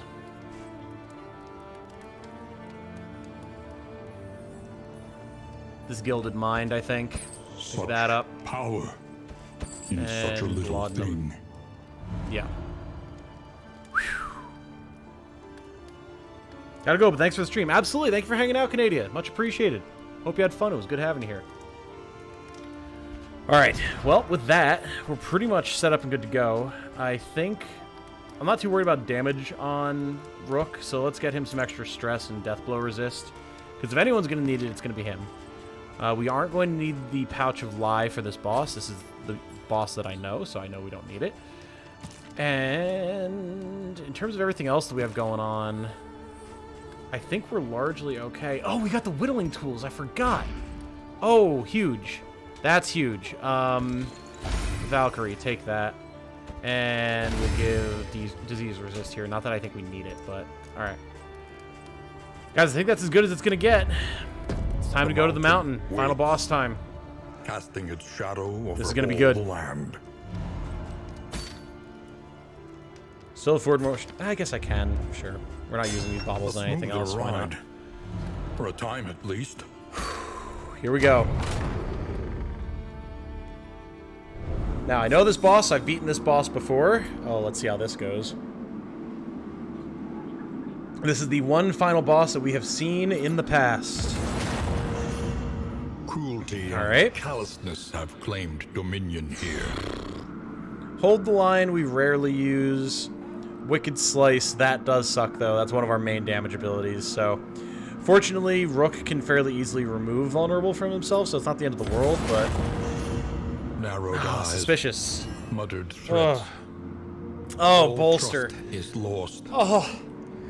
Oh, and it gives Valkyrie taunt and vulnerable? Oh, dude, come on. Oh, why you gotta do me like this, game? Alright. Thrown daggers, I mean, it's not the end of the world.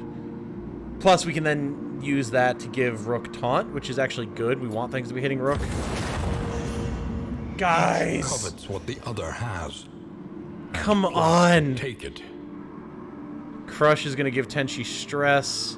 Ounce of Prevention is gonna give Rook stress. Come on, give me one positive. Okay. I really didn't think that the team hated each other that much, but apparently they have other ideas about it. So now, with Take Aim, Tenchi is going to get Vulnerable and Taunt. And with Noxious Blast, Rawl is going to get Vulnerable and Taunt. Pretty much anything we do. Anything we do is gonna make the team vulnerable. This is abysmal.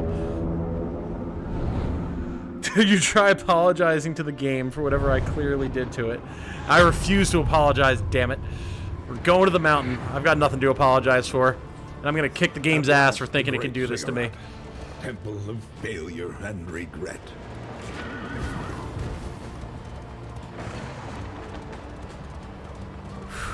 Here we go.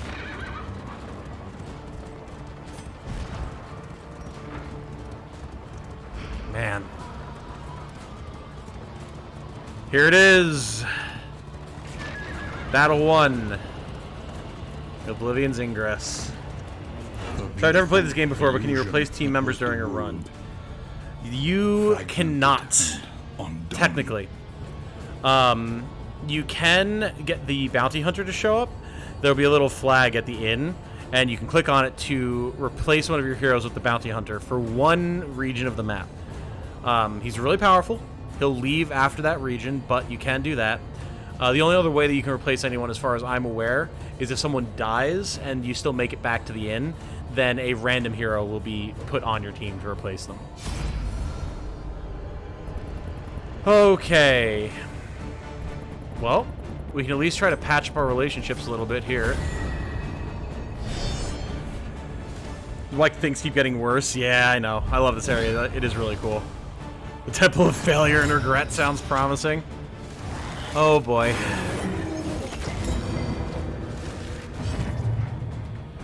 So we've got ourselves a beacon here. Agony. by accumulation. These guys are pretty nasty. Oh, and he's buffed as well. Of course he is.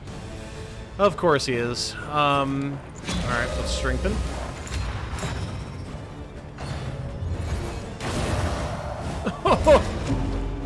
Did we mention he hits the whole party for stress and he anchors them?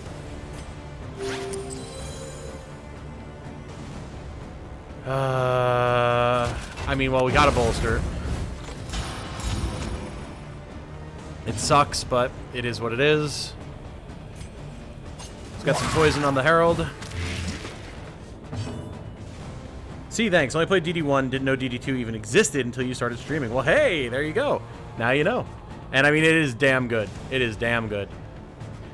Notice all of, like, the cursed broken geometry in the background. Love that. Alright, we're going to hold our laudanum for now. If we don't need to use it, we're not going to.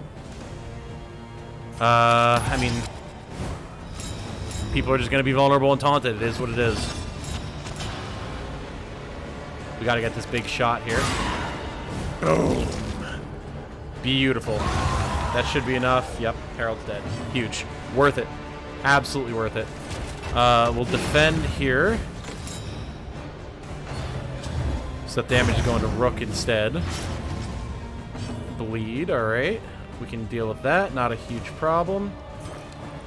Let's buff again.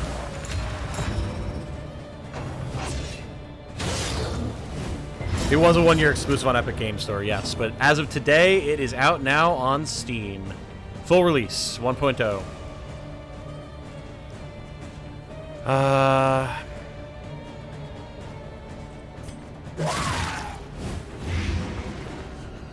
I'd like to take this guy out so he doesn't worship the Deacon, because then the Deacon will start doing real nasty stuff, and we do not want that. Nice crit. I know we had the crit token, but just the damage. Oh, so good. Yeah, there it is.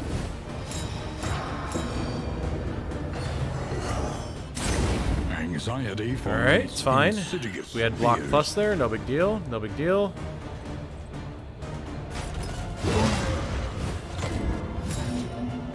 Daze him, nice. Alright, let's just lay into this guy.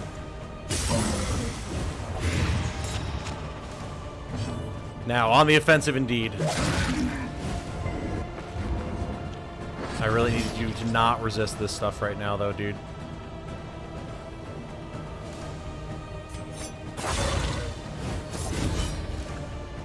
If we're gonna be taunted anyway, we may as well get riposte out of it.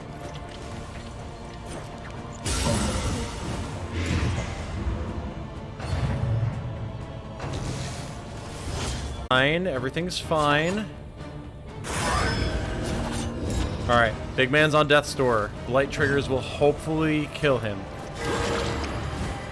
Crit heal, huge. At least has been tended to. Damn it. Agony by accumulation.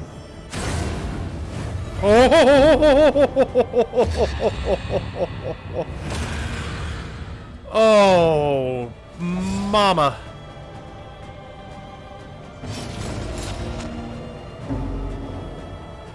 God damn. Not good. Not good at all.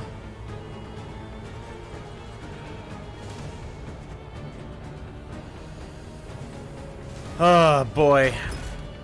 You need to knock it off.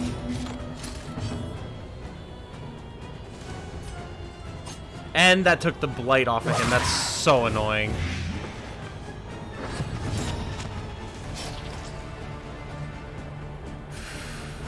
Reduce your stress here a little bit, bud.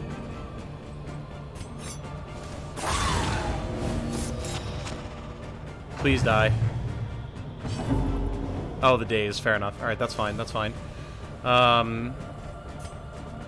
Remove the blind here. Heal here.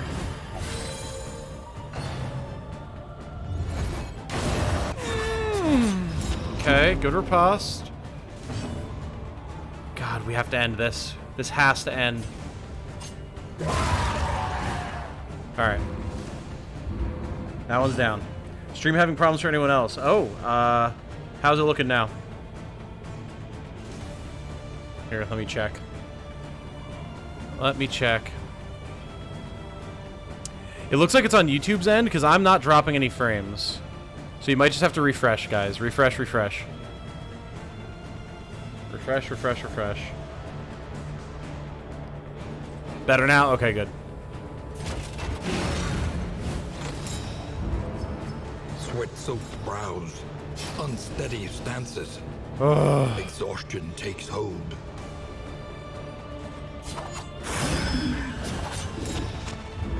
We have to get out of this fight.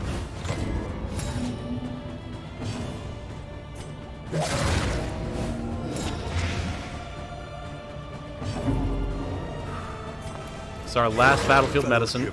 Forged through toil. Okay, crit heal, crit heal. Yeah, it definitely looks like that was an issue on YouTube's end. Because I had no drop frames.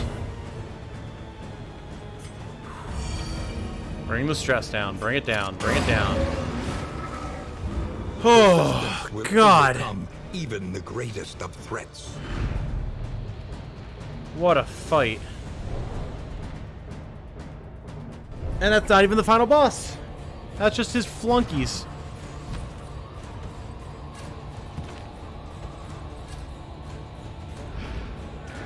Well, let's keep on. Hopefully we get a little bit of healing along the road. Because we need it desperately. Oh, yeah, that was actually a decent heal right there. Come on, more healing, more stress reduction. Come on. Come on, team. The nightmare Yes. gate is revealed. Beyond, only infernal nihility and non-existence. Woo, here we go. You guys ready to fight the brain? Pity the great denier, chained by its own command.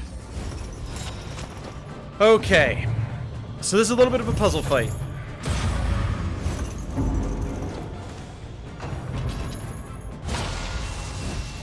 Ow. Alright. I would like a turn, please. I would like a turn, please. I would like a turn, please. Jesus.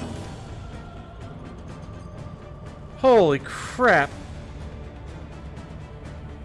Your team is completely falling apart. If they would just stop hating each other. Oh, God. Alright. Well, we may as well remove the blind. So here's what needs to happen here, chat. This is how this works. The shackles all remove certain abilities temporarily. So, Health Lock cannot use healing skills or items. I believe that was from wasting. So we can't do any sort of healing this turn. Lamentation does range skills. Regret does physical skills. And Despair does stress recovery skills. So we kind of need to pick and choose what we want to kill here. Now, we have to try and reduce stress. Valkyrie's not going to like it, but like she's going to like it way less if she has a meltdown, so.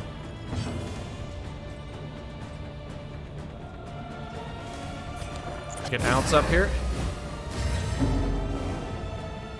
Still winnable. It is. It is. They love to hate. They do. They do.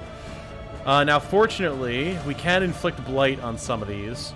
The Latch of Regret we definitely want to get rid of because we have a lot of melee attacks that we do. Same thing for the Bolt of Lamentation. The one that I'm probably the least worried about getting rid of is the Padlock of Wasting, because that's really only going to affect our battlefield medicine, so we want to try and leave that one for last. Okay.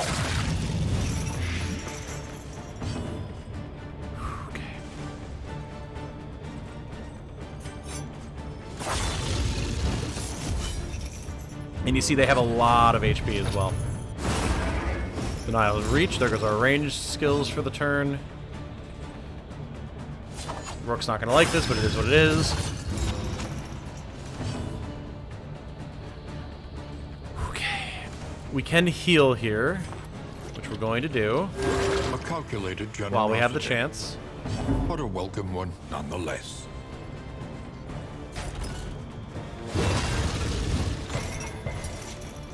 We definitely want to focus fire as best we can here.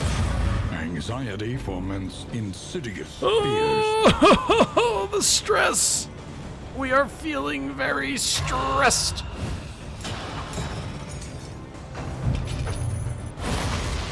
Oh, boy. Well, that's... Nice dodge, nice dodge, nice. Oh, boy, well. Come on, Tenchi. Nope. Oh, boy. What good is Dominion over Death? Answer me. Listen, man. Okay. Denial of arms. There goes melee. First boss, by the way. We can absinthe for the big heal. I think we're going to. More dodge, more speed.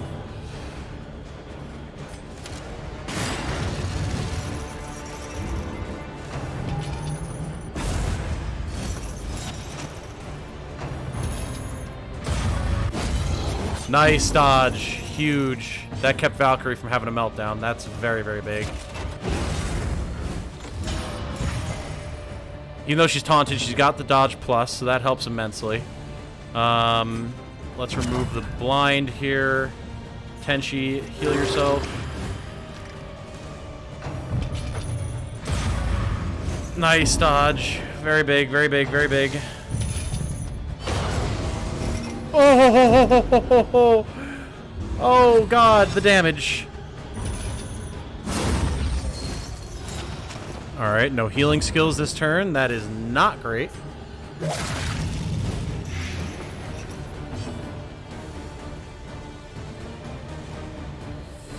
We have to get the dodge here. It doesn't matter that Tenchi doesn't like it.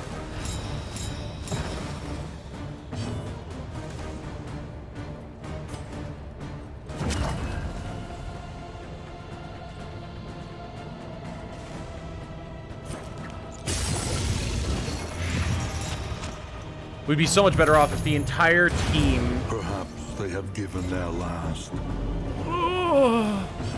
didn't hate each other. We lost Rawl. Didn't get the dodge. This isn't looking good, team. It's not looking good. To be real honest, I don't think we're making it through this one. But I mean, to clear this on the first run, especially with the bad luck that we've had here, is would be asking for a lot. Oh, Valkyrie, though! Resolute! Oh, shit! Full stress heal! Buffs! Let's go!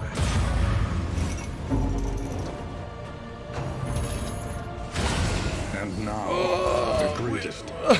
Oh, the blight!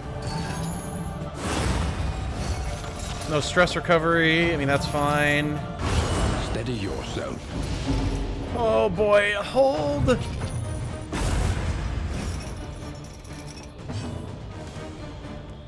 Okay, anti-venom, huge.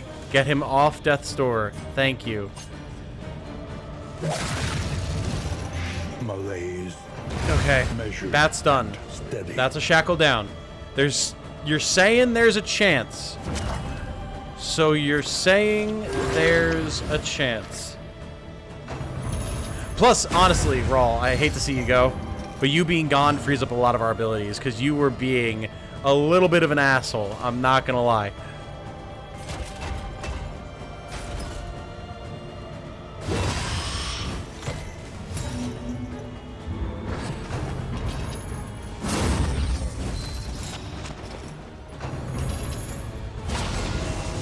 Oh!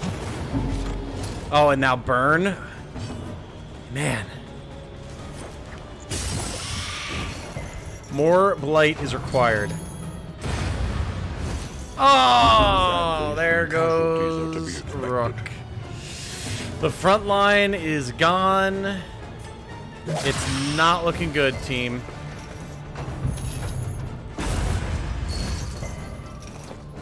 An interminable conflict.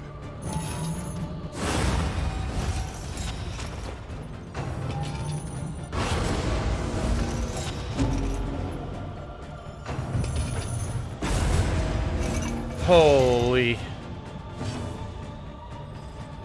Oof. Ouch. My bones.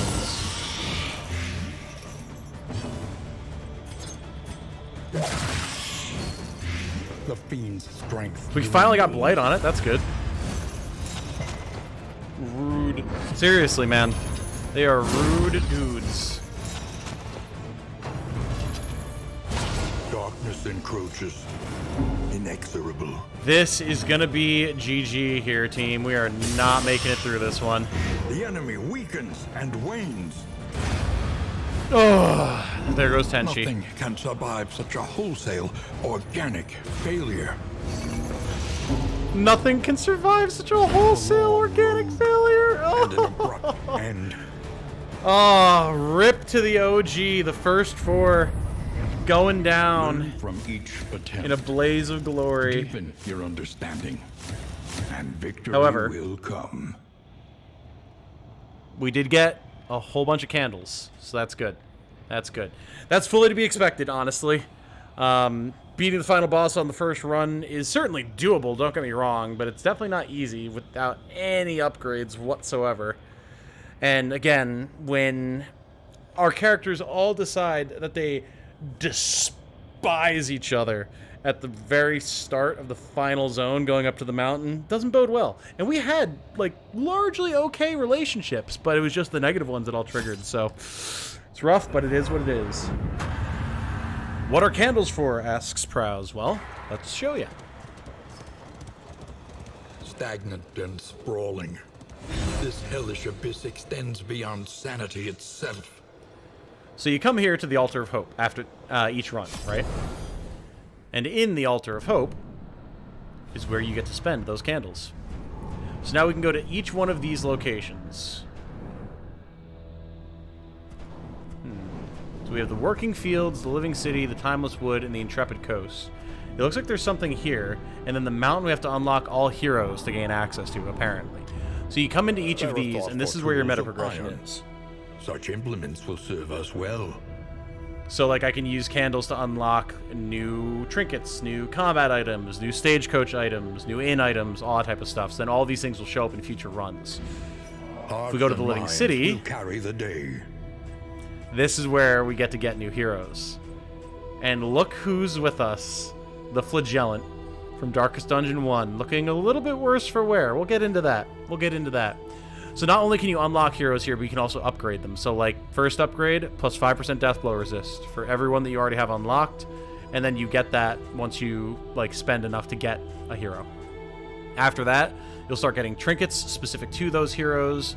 And then paths. This is where things get super cool. We mentioned this before when we were picking our heroes. But your path is what allows you to be like, okay, how do I want this highwayman to run? And you can see here is the rogue. If you're in rank 1, you get plus 25% damage, and your point-blank shot skill gives you riposte. We don't have that unlocked yet. But the idea being like, okay, I want a frontline highwayman who just slugs it out. If you come down here to the man-at-arms, the sergeant deals less damage, but is nearly impossible to move, gets a bunch of bonuses to his bolster skill, and gives bonuses to all of your allies' resistances. And every single hero has something like this. And not just one, they have multiple.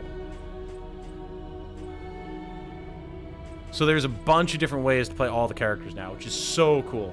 It's a great change from the very beginning of Early Access, because it adds so much variety to your playstyles and lets you build different types of complementary teams that wouldn't normally work together. It's so sick.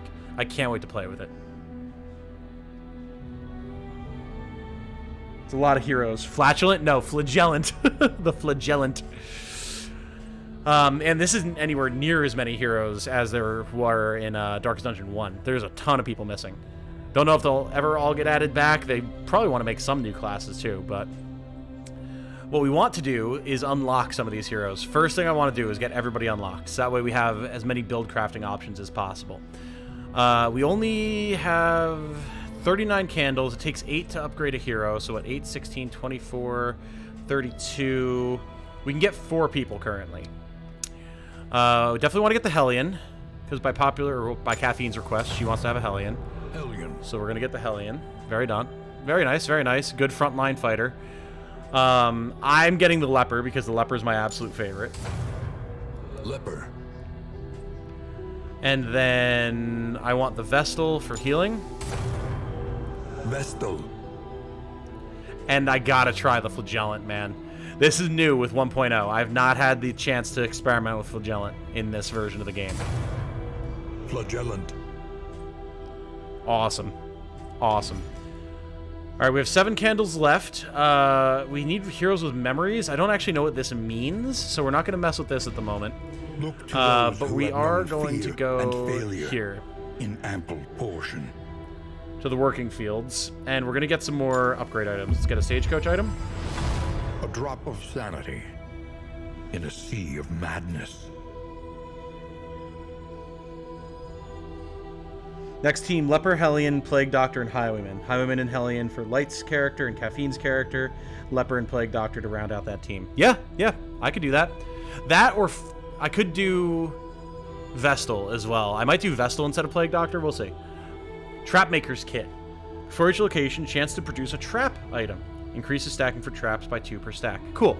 So this will give us ways to deal damage to the enemy, which would be nice. Seems like a lot more depth compared to the first one. Definitely in the way you build your heroes. The first one had like some different sort of ways to build heroes too, based on what like abilities you upgraded and what trinkets you gave them. Here it's more just kind of baked into the hero selection process, which is cool and makes sense for a roguelike. We'll get an in item. Every twinkling Book of Creative recollection Insults. is another implement at our disposal. Oh, round start, 5% chance to taunt. Okay, cool. A welcome advancement in the science of survival. Ooh, Thunderclap Grenade. Contraption. Shuffle enemy party, and 25% chance to stun. God damn. That's awesome. Very cool. And remember, we get a copy of each of these that we're unlocking right now for this run, on top of being able to find them in later runs. New instruments will help us diagnose the world's affliction. And Oh, overcome it. okay. So now, 20% chance, or 20% increase to debuff resistance if you have this equipped. So it's a different type of Dark Impulse. But you lose damage for each negative token you have on. Alright. I can see it. Let's go for another in item. Restorative Herbs. Plus 10% traveling heal until next in. Okay. And plus 20% healing received from skills until next in. Nice. Okay. So throw that on our tank and they'll be a lot easier to heal. Very cool. And we'll get one more trinket. I cast Vicious Mockery using the Book of Creative Insults. Yeah. That's what that is. Another Dark Impulse. Okay. Plus 20% healing given, minus 20% healing received from skills. I'm fine with that. I'm totally fine with that. The majority of the time, if you have a healer, you want their outgoing healing to be better. Like, you're not as worried about them healing themselves because you're typically guarding them with other heroes. So that's awesome. That's very good.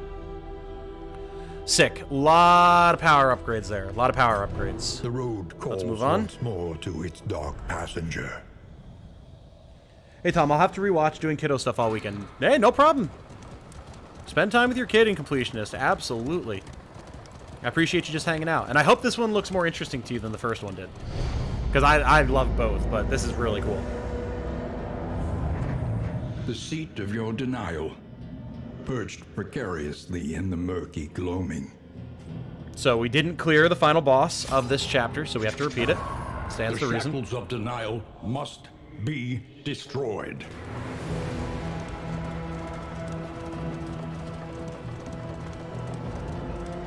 Interminable faculty socials became something of a delight, knowing we'd abscond to a quiet table and lose ourselves in riveting discussion and passionate debate. The crossroads, a beacon for the broken and the battered.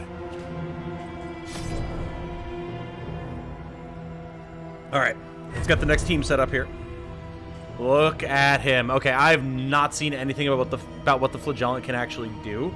So let's read into this, because this is new to me as well. Gotta go now. All right, see you later. Fine. Thank you for hanging out. Still got 3.5 hours left of my shift. Pain. Ooh. Well, I hope it goes quick for you, my friend. I hope it goes quick. So the Flagellant in Darkest Dungeon 1 was a character that was all about bleed. Self-bleed, enemy bleed. He liked to have high stress and would get bonuses from it. He liked to be low on health, would get bonuses from it.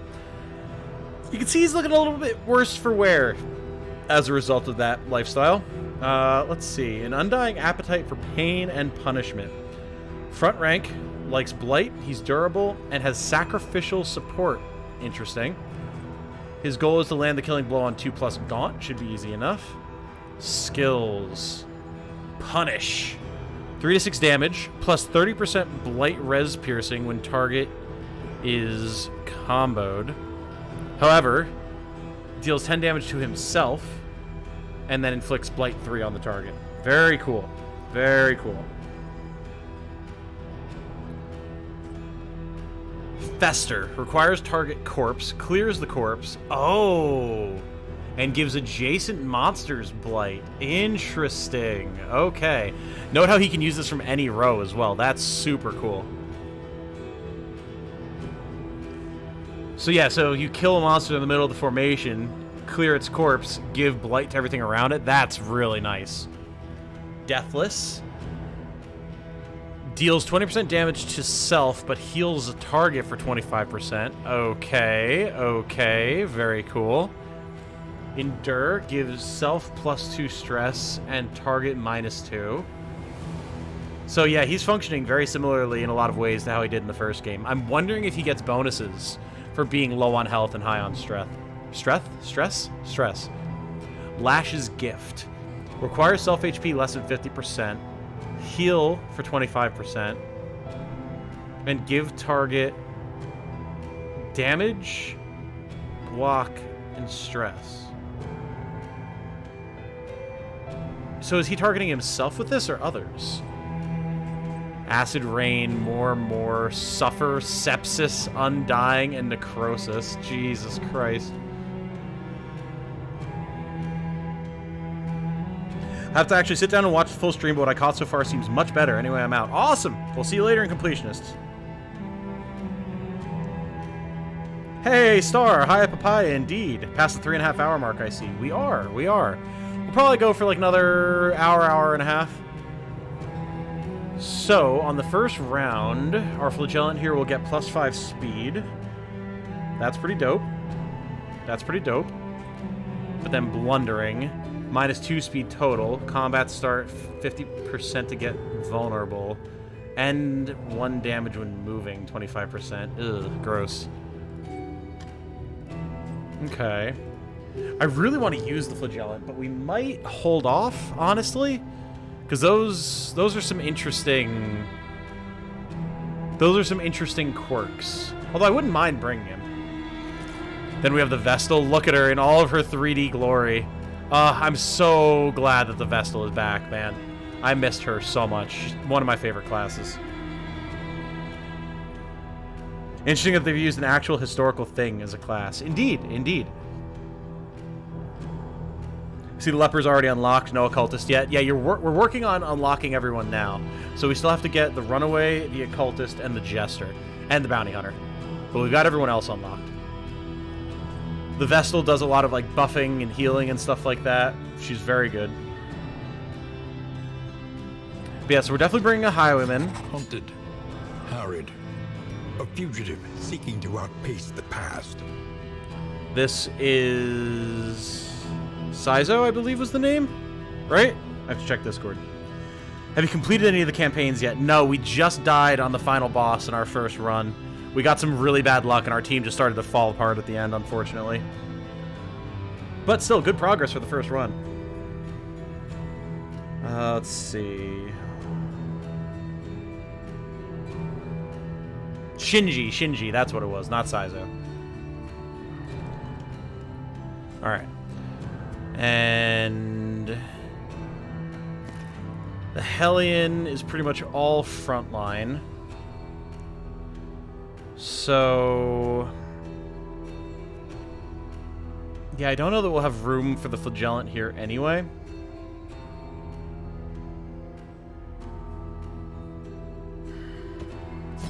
Beneath bloodlust and fury, there is emptiness and shame. Alright, so there's Caffeine's Hellion that she requested. What quirks? Racketeur, plus 5% positive relationship chance, okay. Hemophiliac, minus 30% bleed resist. Whew! Well, she's always getting bled whenever she gets hit by anything that causes it. Nasty. Shinji with Clutch Hitter. If HP is less than 50%, plus 10% to crit. And if party HP is overall less than or equal to 25%, gain plus 25% damage. Interesting. Okay. And Pillager Fearing. Bandits evoke a certain childhood trauma. Combat start versus Pillager, plus 1 stress, 50%. That's not bad. That's not bad at all. Was this the same final boss from the earlier release? It was, the giant brain with the lockets. I haven't seen any of the other 4 final bosses, because there's one for every chapter now. Alright, so we've got 2 frontliners. We could potentially put Shinji in row 3 as well, if we wanted to. Which would allow us to bring a leper, who I would love to bring. Cadaver Hater, and a Cultomaniac. The issue is having both the Hellion and the Leper is going to be a little crowded for the front line. Hellion could go rank 2. She wouldn't be able to use Iron Swan. So we'd want to start unlocking some other stuff for her, but we could do it. Making peace with adversity is the very essence of existence. Shinji, get in the giant wagon. Oh my god. But you are a bandit, and it continues to give me trauma. So we're going to need any members and patrons in the chat. I'm going to need a leper. We need a name for this fine gentleman. Who of you wants to rep the leper today? Who hasn't already had a hero today? And then I gotta bring the Vestal, man. Sister of battle, repudiated but unbowed. Precision Striker, melee skills plus 7% crit, not the most useful, and Vicious, plus 10% damage and gain on attack, vulnerable. I mean, okay. It's not the end of the world. These work fine.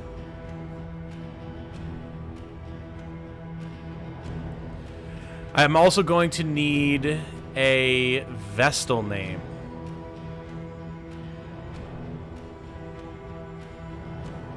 I'm going to need a Vestal name. Let's get some names in the chat. One for a leper, one for a Vestal.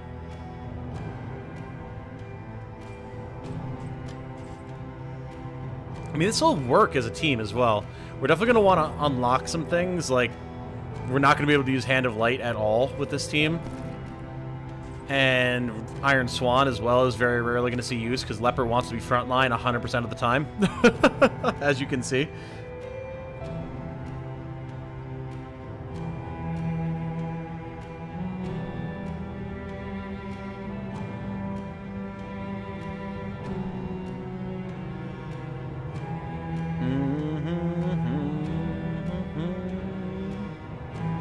What do we got here?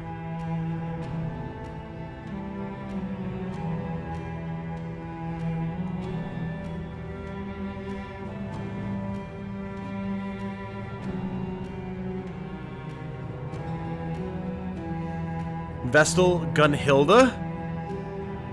Okay. Okay. Leper Morgoth. Ooh, interesting, interesting.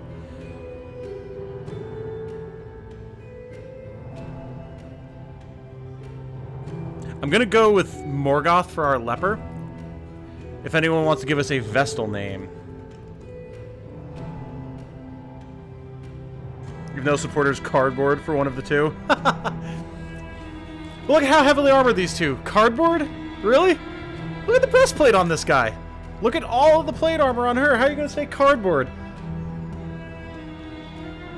I don't know about that. Oh, 1 second. I think... Did I just lose frames? Uh-oh. I think I'm losing some frames. Hold on. Let me see.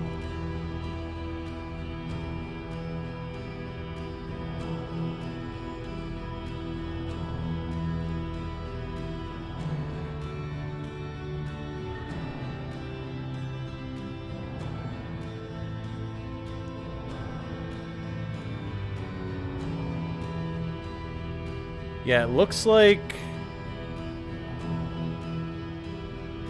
It looks like we are losing some frames, but I think it's coming back.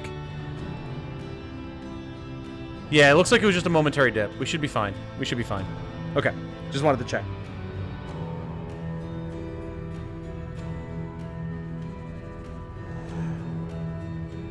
So, looks like we are out of supporters who are giving out names right now. That's fine. Prowse, you did call out first of the non-supporters. If you want to give us a Vestal name. You were the first one who shouted out, so go for it. Give me a Vestal name, Prowse.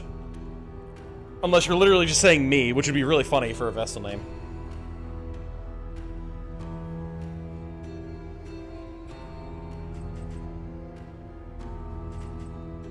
I love the Vestal's kit in this. Wait until you guys see how she plays. She's super cool. She deals burn damage now. Super sick. She gets stacks of, like, holy power, essentially, that empower her skills. She's super cool. Vestal looks cool now. Yeah, she does. Yes, she does.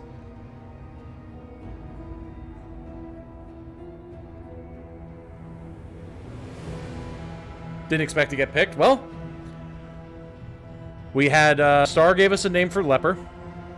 So, and then you were the first one out the gate to, call out, so...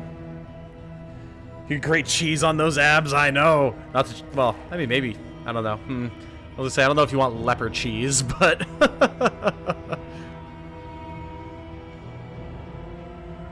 Vestal looks like a school marm who's had enough of your shit. More of a holy warrior. Oh, absolutely. She definitely still has heals and everything. 100%. But they wanted to keep her from just being a heal bot, so... But she's very strong.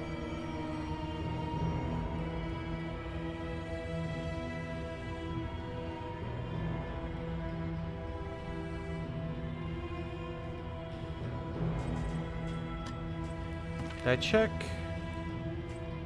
Occultomaniac, enthralled with hidden cults and their trappings, right? Extra damage against cadavers is nice. Yeah, I guess we checked everyone. Cool. Chest Rockwell. Oh, shit. Chest Rockwell. Oh, we can't fit it. You want to just go with Rockwell? I'm down with Rockwell. I think that'll work. Unless you have something else in mind. Back rank, range damage, healer, defensive support, any rank, high damage, versatile riposte, front rank, high damage, bleed and bloodlust, the spilling of blood and offering to the gods, and front rank, high damage, self-sufficient, and durable. So the Leper wants to visit a field hospital, the Hellion wants to visit the Hoarder 2 times, the Highwayman wants to go to the Tangle, and the Vestal wants to scout a region with a watchtower.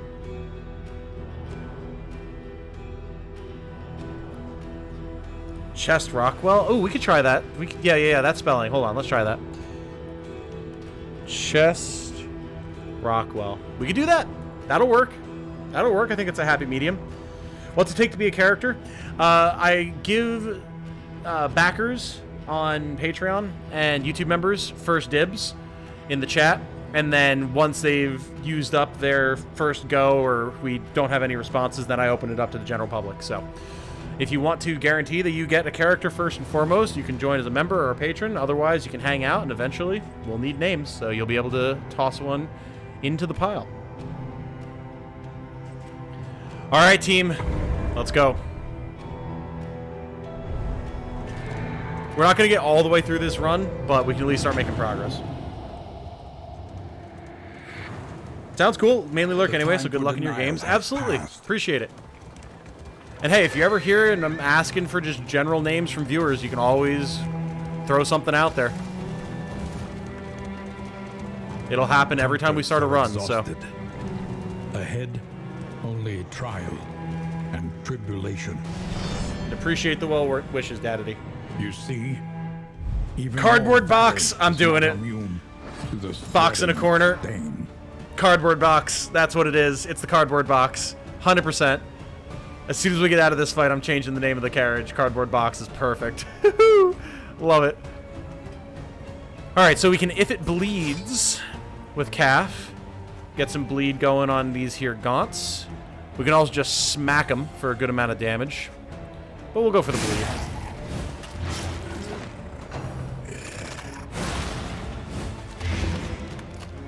Mostly listening, and I'm clueless what this game is about. Been here for the entire stream. So basically the idea, Navi, is our main character and their mentor, the academic, his mentor in my case, because, you know, I'm me, not dude. They discovered that there was some occult happening and that the world was rotating on a new and terrifying axis, which is implied to have been caused by the events of the first game. And now everything's coming undone. People are going mad. The dead are rising from their graves. Occult minions are pouring through gaps in reality. And we need to confront the being living in the mountain that seems to be causing it. Seems to be responsible. But there's also a hint that our character might in some way be responsible, so it's hard to say. But yeah, the goal is to get to the mountain, kill the boss, move on to the next chapter, kill all 5 aspects of the boss, and see what happens. Now, the leper is interesting, because the leper always has a chance to inflict blind on himself. A 50% chance and then a 25% chance. Sounds pretty bad, right? Look at the damage, though. 6 to 12. He can clear corpses. He can taunt and block, get more block, and get resistance to all the various different debuffs and dots. He can heal himself, reduce his stress, and he has a skill that lets him remove his blind. Leper is the Kraken level Chad of this game. Absolute unit of a man.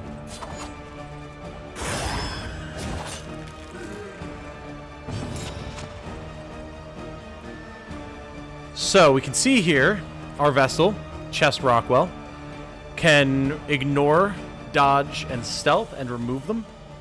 Can rain down Holy Judgment on the enemy. Can heal people when they have low enough health.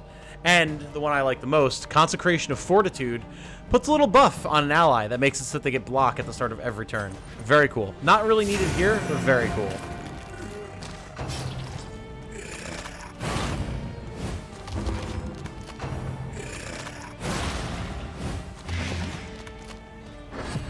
Don't like all this stacking blight already on Calf, though.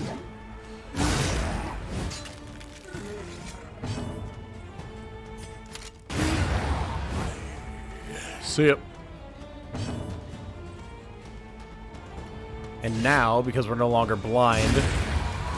Messy, but effective. But then he does tend to reblind himself with Chop, so it's kind of like Reflection, Chop, apply buffs, all that type of good stuff.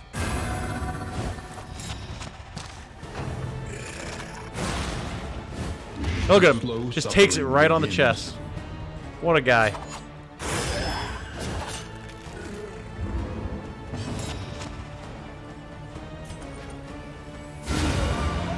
Woo! Easily dispatched. The Vestal with the damage, baby.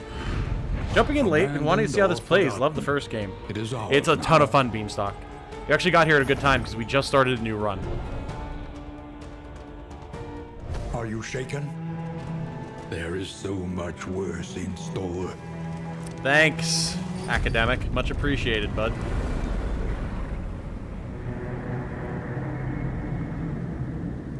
Yeah, we literally just started this run. So you'll be able to see a little bit of what the early game is like. The roaring heart does much for the weary body. Even more, perhaps, for the restless soul. The Radiant Flame. Radiant Flame awaits you at every valley inn, and it provides a vital helping hand. The flame confers numerous bonuses that will propel you towards victory, and it gets stronger after each successive expedition failure. The Radiant Flame will cost you a small candles penalty when the expedition is scored. So yeah, basically, spend what you can go in here. Or wealth no longer has meaning. And if you just find yourself struggling, you want to be able to make forward progress, then you can get this, put it on your coach, and it'll make things easier. There's also an Infernal Flame. I don't know how you go about getting it, though. Each improvement, a new variable in the equation of your fate. Cardboard box. There it is. And we can put our Trap Maker's kit on here, so we'll get some traps as we go. Very nice. An improvement. What options do we have? First of many forks in the road. Choose your path and ride out unbowed. So I'm guessing because we're still in denial, these are the only locations that we're going to be able to get to, which is a little bit of a shame. Like, it definitely makes things easier to get through that first chapter, but it would be nice to have the variety. But I guess it makes it more exciting to get to the next chapter and have a whole bunch of new locations you can go to. So the Sprawl gives us minus 10% death blow resist and wants us to fight 6 or less road battles, as opposed to the Tangle, which gives us plus 100% hazardous routes and wants us to avoid the field hospital. Well, we want to go to the field hospital, so we're going to go to the Sprawl. Burn. All that beauty and knowledge. Ash on the wind. One learns. Remember when Cake lived through like 20 death blows? Oh, that was insane. Just kept downing absinthe and like murdering. It was so sick. That was such a fun run. We had some awesome stuff during the early access period that happened. Alright. Now, we definitely want some upgrades for Leper. Because he's going to be holding the damn line. We're probably going to upgrade Chop for a bigger damage range and less of a chance to self-blind. We also... I'm not as worried about the debuff resistance on Reflection. Let's go with Withstand to get more block and more resist on dots and stuff. The Vestal, okay. Consecration of Fortitude. This is insane. When you upgrade this, it gives block plus for the target every turn. Absolutely ridiculous. Between the Leper and this, for the Hellion, we can keep the front line insanely tanky.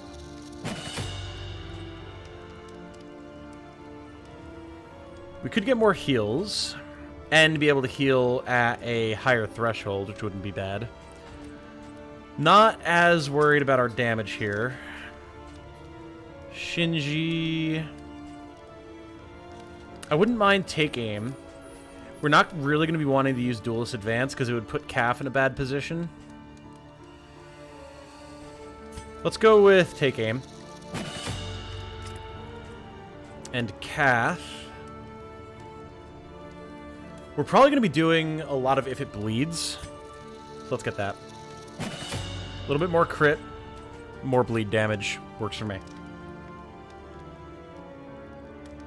Free 2-day shipping of hope.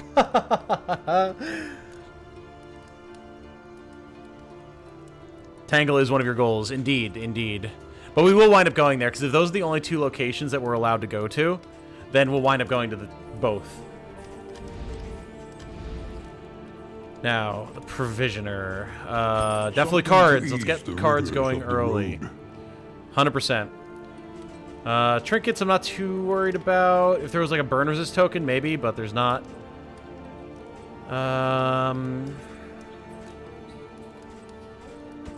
Burn salves, definitely. And medicinal herbs. Yeah, done. That should be good for the team here. Let's use our cards. Very nice, very nice. Do it again. Okay, largely positive changes across the board. That's what we like to see. We're going to save the Book of Creative Insults for later. We'll use 1 restorative herb here. And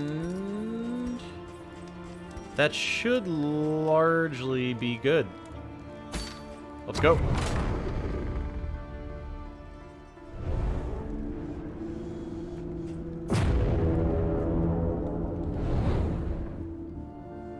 Forward!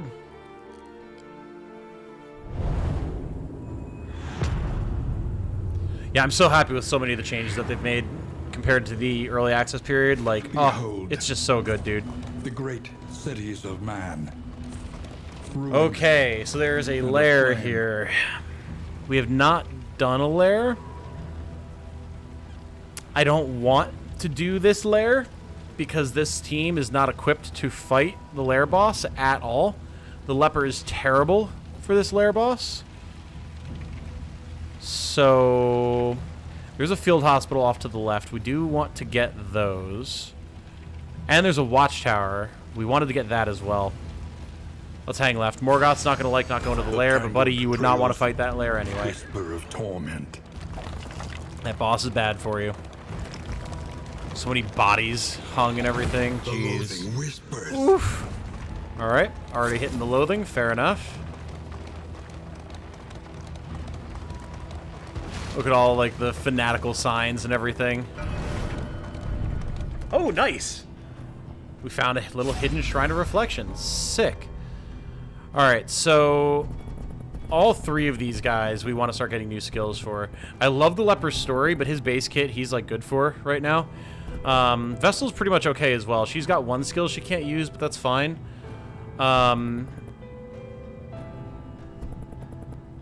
We really don't want to be moving this team, so let's go with Shinji. Walls will never again hold me. So this is how we unlock new skills, if you didn't know. Highwayman. Chapter 1. Freedom. Freedom.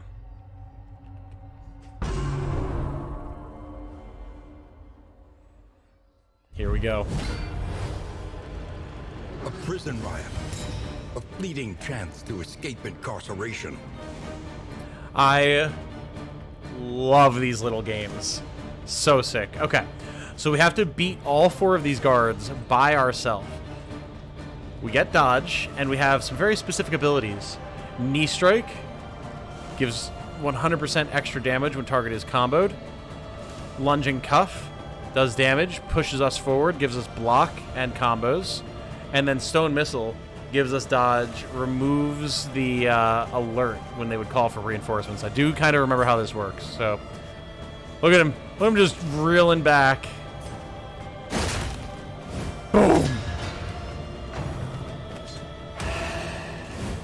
Alright, so we've got to stop that. Ready to sound an unavoidable alarm. Oh, we actually can't because we're out of position. That is unfortunate. That's very unfortunate, actually. Flying knee kick!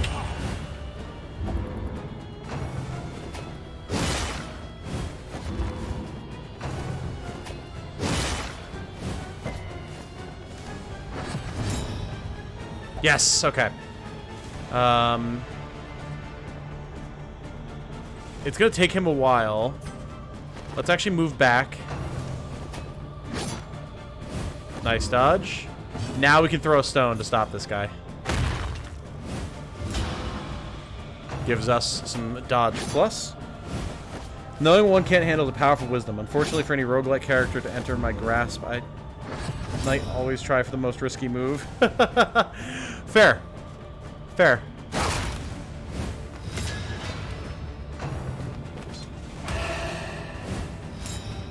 Again. Again with this.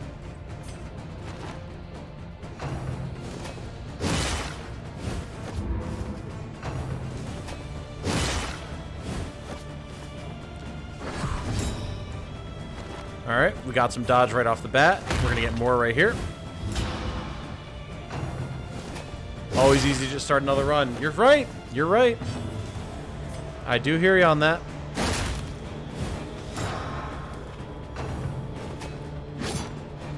Nice. Good dodge. Good dodge.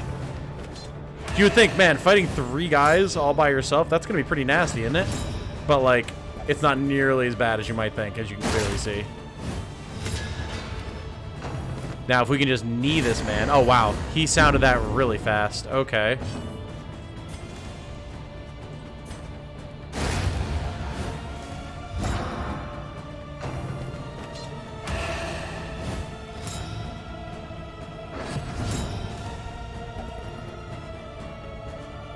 Okay, so we can...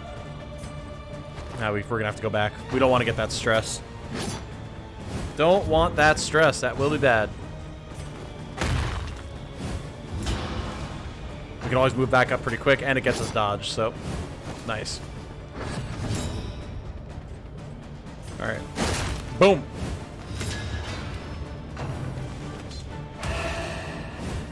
This guy. Alright, we're gonna drop his friend here.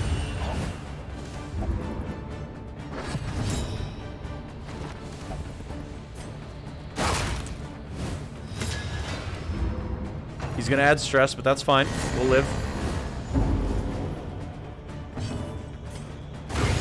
Done. I really wish we had like a monk class that just was actual, just straight up street fighting moves. A Oh, hunted man, but a free one nonetheless. be so good. Point blank shot. Not helpful to us at all here. Good attack, don't get me wrong. Not in this team comp though. No way, no how. We're gonna have to try and hit up another altar at some point. However, we can equip this stuff. I nearly forgot.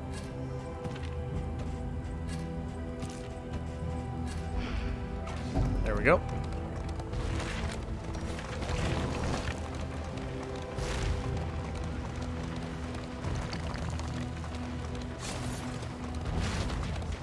Oh my god. See the bodies in the shape of the Iron Crown? Oh my lord. Absolutely brutal. Alright, well these guys will be easy enough to cut down.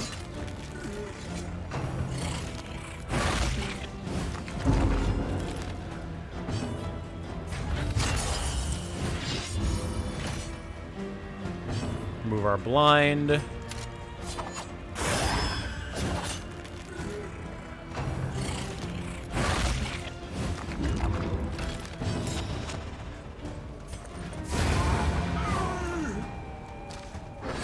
God, the way she like draws the mace back down, oh, so decisively. Excellent Vestal's work. so sick. Whew. Well done, Shinji. Caffeine with the final blow. Very nice. Feels like it's a turn-based visual novel game. Never knew such games existed. Kind of. I personally never would have thought to assign the genre of visual novel to Darkest Dungeon, but I could see there being trappings of it. Ooh, bear traps. Nice. There's the watchtower, so we can see what we're dealing with here. Oh, another hero shrine over there. We'd have to forego the hospital. Not necessarily a bad thing. We don't need to do this hospital. We could do it in the next zone. And even then, it's just extra candles, whereas, like, shrines unlock abilities. So we might just go for the shrine anyway, honestly. Up ahead, the seat of our regrettable research.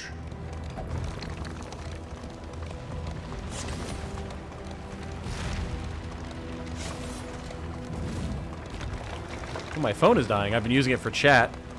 But it's only at 15%. Gonna have to plug it in here somewhere.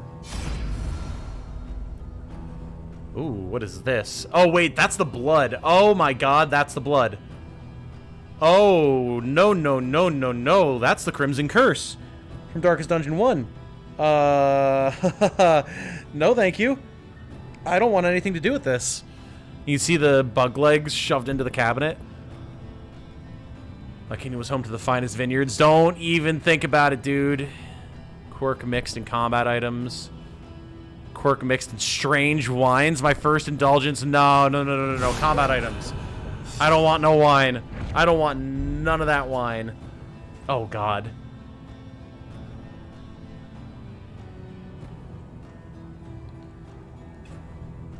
Oh, boy. The blood.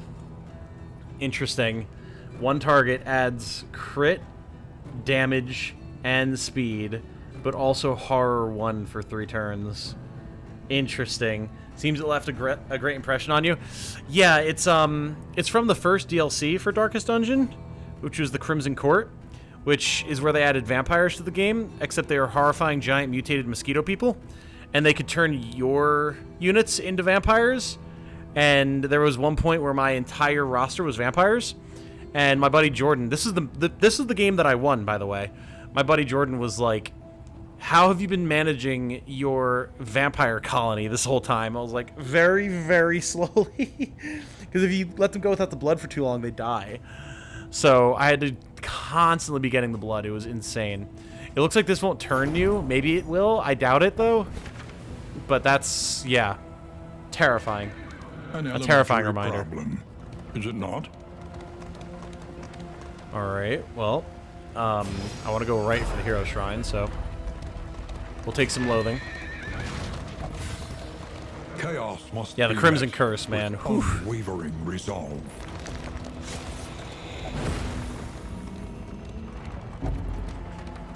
Unhinged by the impending apocalypse, the fanatics burn book and building alike. The burning pile. Here they are. We could lose torch and stress to not fight. No. Caffeine wants to just fight, and Chest also wants to just fight. Man, Leper's not getting along with anybody. See if I can't plug my phone in here, chat.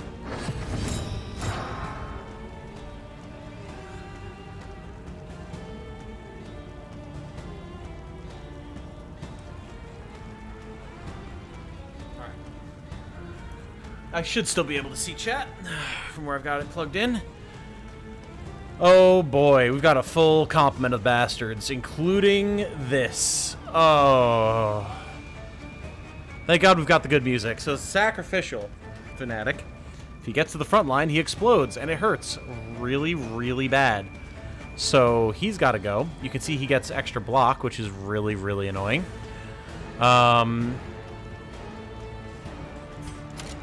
Gotta remove that block. He has to go. First priority. Number one. Ah. Instant burn and blind. Good. We could roll the dice and thunderclap grenade them to shuffle and stun. Not a good idea. I'll tell you that right now.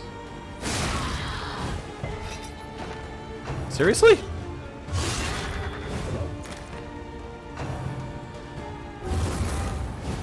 There he goes. He's moving up.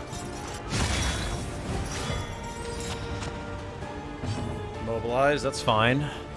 Yeah, they only have 20 bleed resist. That's very unlucky. Alright, let's reflection. So we can see. Take one more step forward. You'll get obliterated before you even know what happened. Got lucky. Knocked the block off. Now then. Definitely burn salve. Just go for it. Take the shot. Fair enough.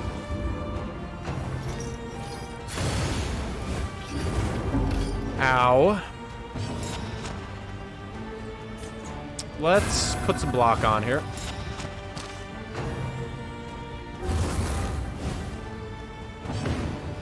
You've stepped into chopping range, you fool. See ya! And that's why the leper is awesome, because he just hits so goddamn hard.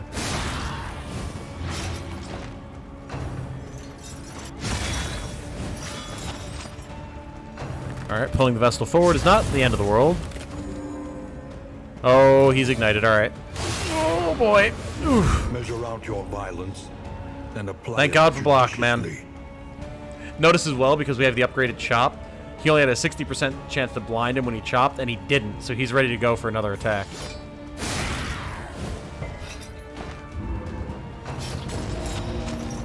Alright, well, she's gonna be dead shortly.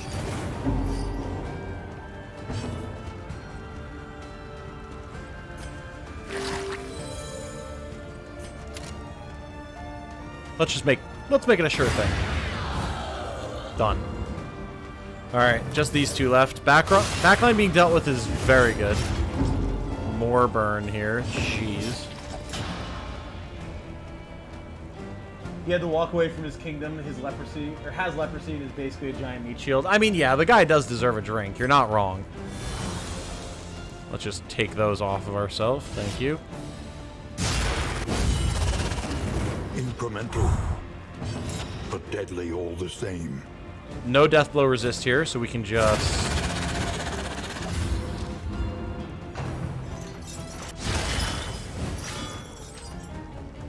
I do love that the Vestal, like, she supports, she heals, she adds buffs. A few turns go by, her power builds up, boom! Big judgment damage. Super cool. Very cool playstyle. ChatGPT official query, how to make napalm. Not sure what I expected to find in that guy's search history, but I guess that checks out. Yeah, sounds about right. We could withstand. We can't Solemnity yet. Let's go for the withstand.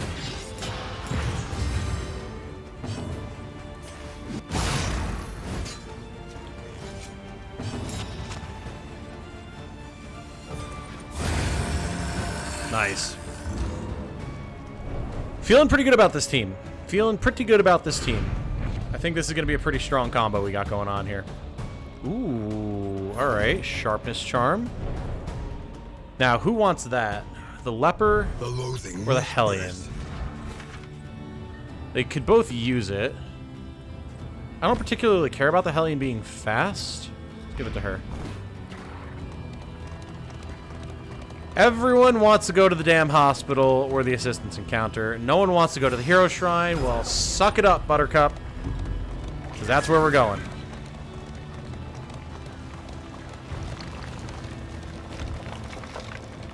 Hitting as many different things here as I can. Investors.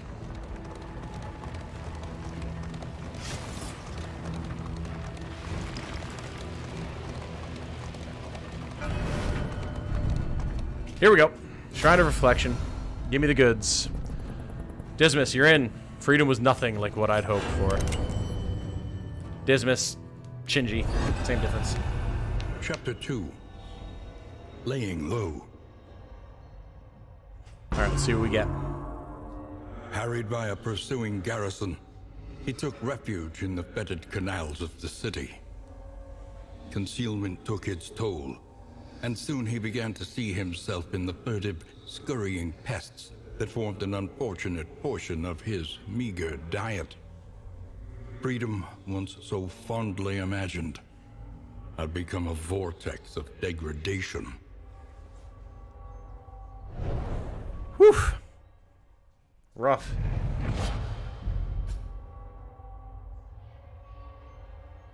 Did they change the death blow resist from early access? Definitely seems so. We have not seen any ridiculous over and over and over repeated death blow resists. Either for us or the enemy. So something got changed, I think. Question is, what can't the Vestal do? Pfft, not much. Open vein. There it is.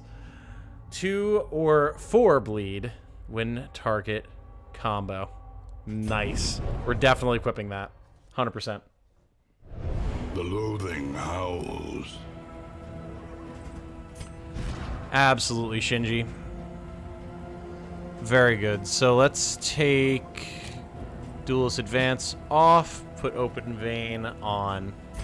Awesome. So now we've got 2 different sources of bleed.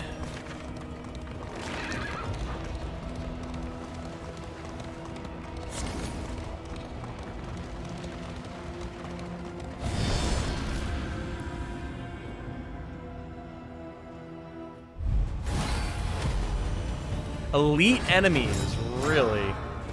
Doggo, haven't seen one of these yet today.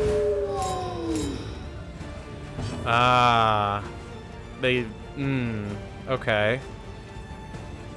It gets dodge and riposte when it's protecting someone. That's extremely rude, actually.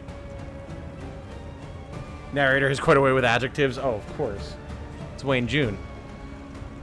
So, elite enemies, plus 20% max HP, plus 20% damage, and plus 1 speed. Jeez, okay. Uncalled for. Oh.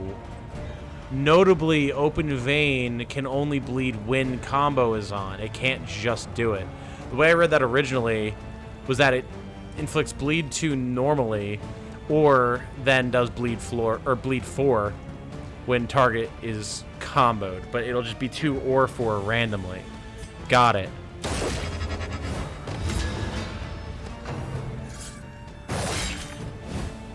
Measure out your violence and apply it judiciously. Okay. We're getting bled like stuck hogs at the moment.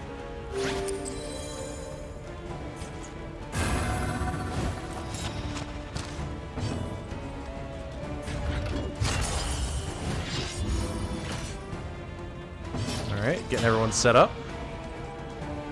We could Thunderclap Grenade.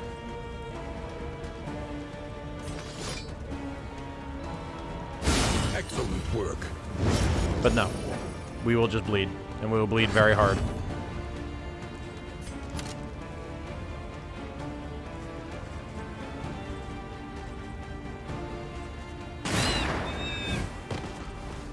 Alright.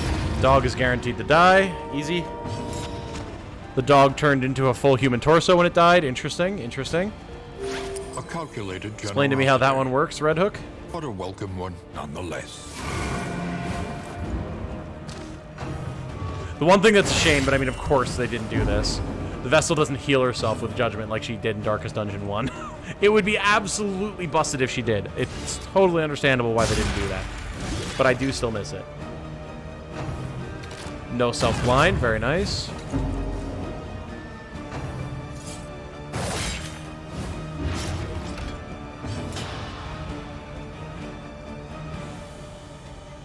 Flat applicable stats to turn foes into elites. Probably balance things out well. It should be fine. It should be fine. Nice, Caffeine. Caffeine's been rocking this with If It Bleeds, man. Very good damage.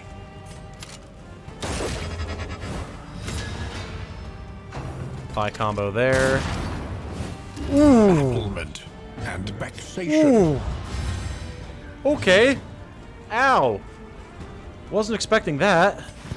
Well. If we're in the front line anyway. Jeez. Morgoth's taking a ass whooping right now. 1 damage off. Okay. A petty hindrance.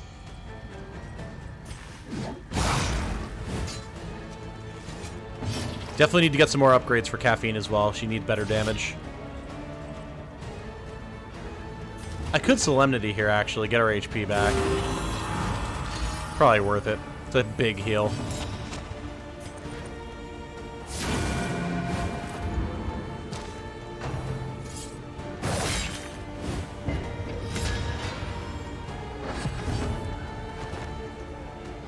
It was a were-dog, you know? In this game, I would not be surprised. I would not be surprised in the slightest. And effective. Hello! Not gonna stay around because I want to play DD2 myself, one but I wanted to say pleasant that I in the only found out that extreme. it's out because of this stream. This Hell work yeah! is noble. Well, I'm glad that I was able to inform, Necessary. Black. And of course, I completely understand you wanting to play it for yourself. I hope you enjoy when you do. Greater Anchoring Charm, plus 50% move resist and 25% stun resist. That's going right on our leper. 100%. Just know that some games have some real give an inch, take a mile foes that were only being held back by some crucial stat. Fair. Fair. Morgoth took a shotgun to the chest and only got pushed back. I mean, look at his armor. That's probably like, what? Easily 6 inches thick of plate, plus all the rippling muscle underneath. Can't say I'm too surprised.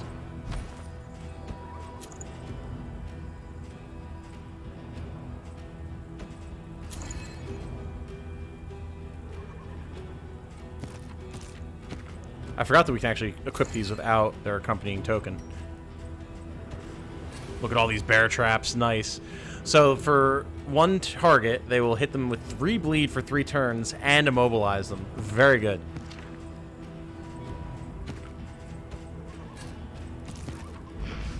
Okay.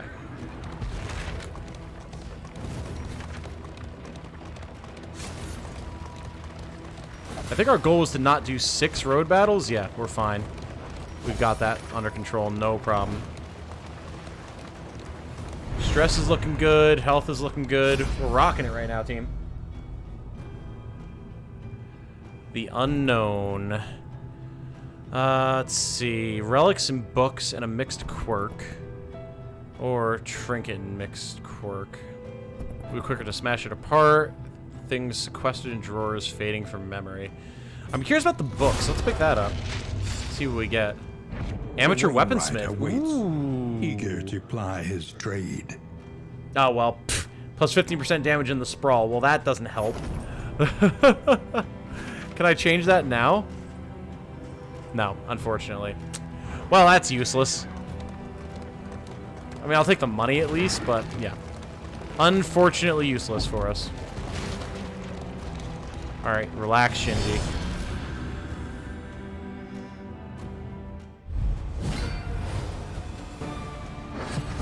Alright, regular, non-elite bandits. Very nice, very nice. I'm happy to see that.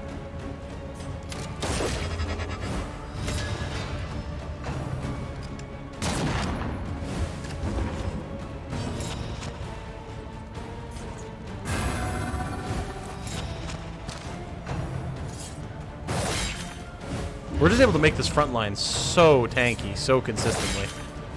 It's awesome.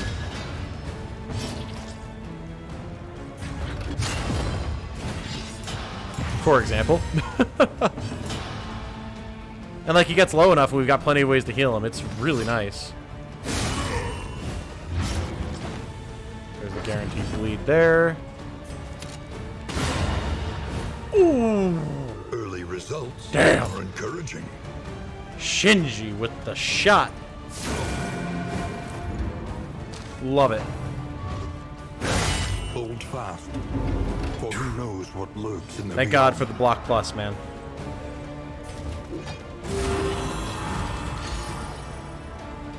I love the leper so goddamn much. It's just so much fun, dude.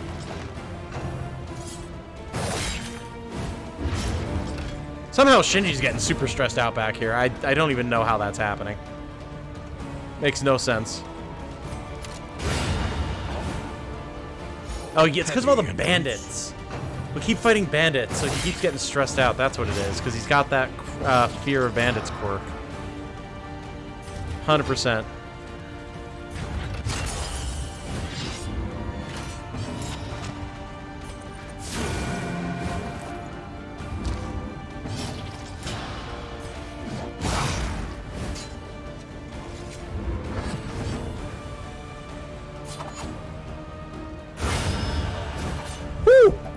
God damn.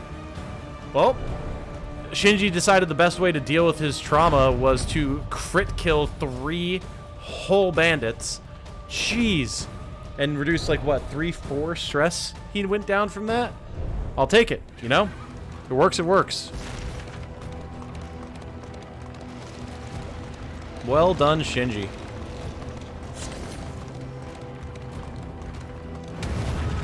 Alright, first cultist battle. See how it goes. What was the Vessel story in the original? Same as here. She was like... Well, it's more involved here, but basically the idea is that she was very horny. No joke. She had a lot of illicit desires which conflicted with her faith and her status as a nun. And they get more into what happened as a result of that in this one. Yes, you're correct, Star, exactly. I return triumphant. You do indeed, Caffeine. You've been kicking ass, too. Wonder if we've had this talking point before, but thoughts on the competitive multiplayer philosophy of if you can't effectively lose on turn 1, then what's the point of turn 1? I hate that idea. I absolutely hate that idea.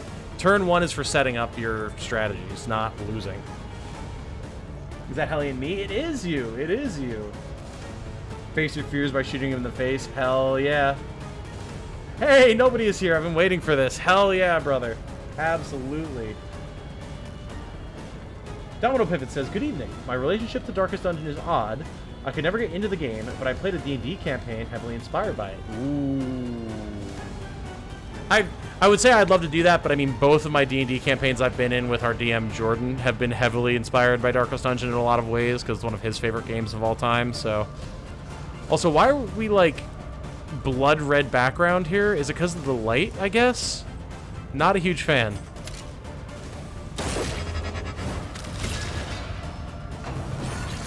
Yeah, I just wanted to catch up on chat there quick, guys. Y'all are hopping off.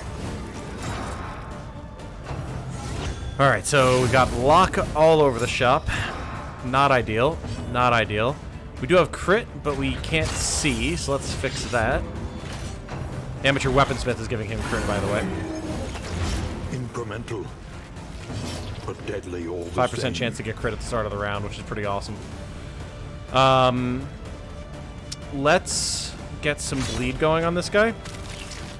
Let's not get some bleed going on this guy. Okay. Let's get some fortitude going on Kath.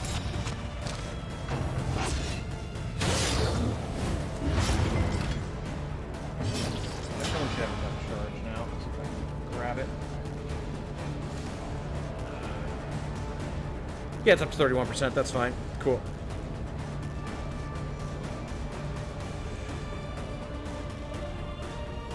Having been with a fear of bandits sounds like a traumatic backstory. That's literally what it is. Bandits evoke a certain childhood trauma.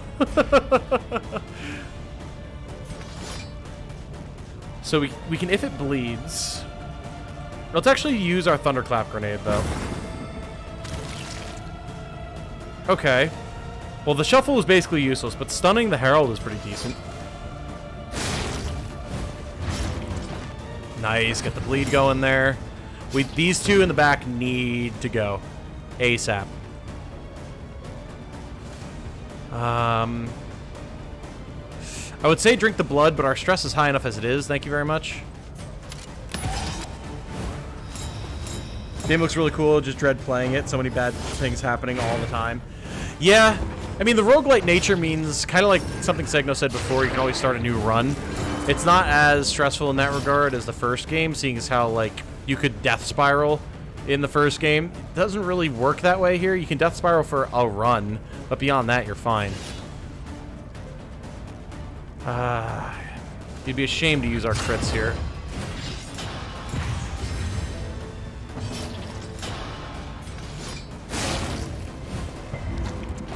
Come on.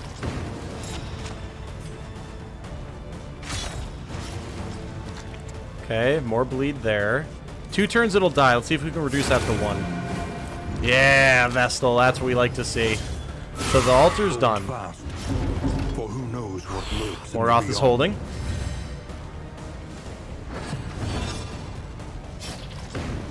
Alright. We've got 2 crit tokens. We've got 2 block tokens here, but I mean... Gotta get through them eventually. I'll take the Daze. Daze is good. Dead An Altar. invariable result. His turn is pushed back. Gotta go for the chop. Stupendous! No death spiral this time. Exactly, exactly. Like, again, a run can death spiral, but, like, the baseline is consistent. You just start a new run. And because it's a roguelite, you have meta progression, so even if you death spiral a run, you'll get stronger for the next run. So, it's definitely more forgiving in that regard. Which some people like, some people don't, but... I didn't like it as much originally, but with a lot of the changes they've made now, it feels better to play. And the meta progression feels better, so I'm overall happier.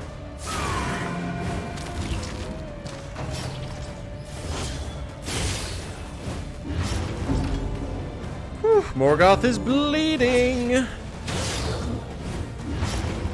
Morgoth is bleeding a lot! I would like Morgoth to stop bleeding so much. Excellent work. Nice. One more good hit and he's done.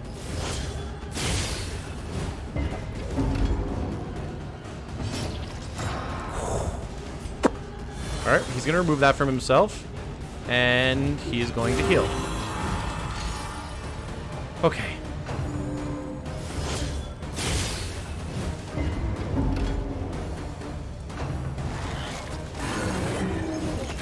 Measure out your violence. Then The apply fact it that bleeds judiciously. and burns is insane. Imagine needing to carry your lungs around. Poor guy in the back has it rough. Yeah, but he also gets to literally be a bagpipe, which, I mean, that's pretty cool. He's also dead. If he was ever alive to begin with. It's hard to say with these guys.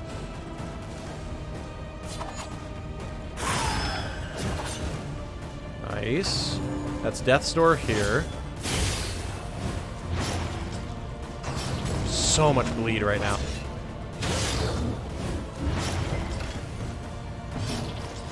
Everyone is bleeding. Literally everyone.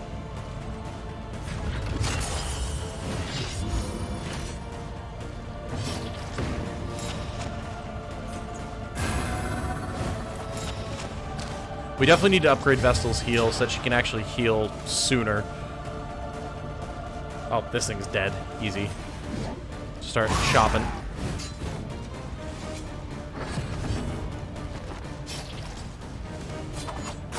Lethality Nice. large. These crits coming in off Shinji are insane.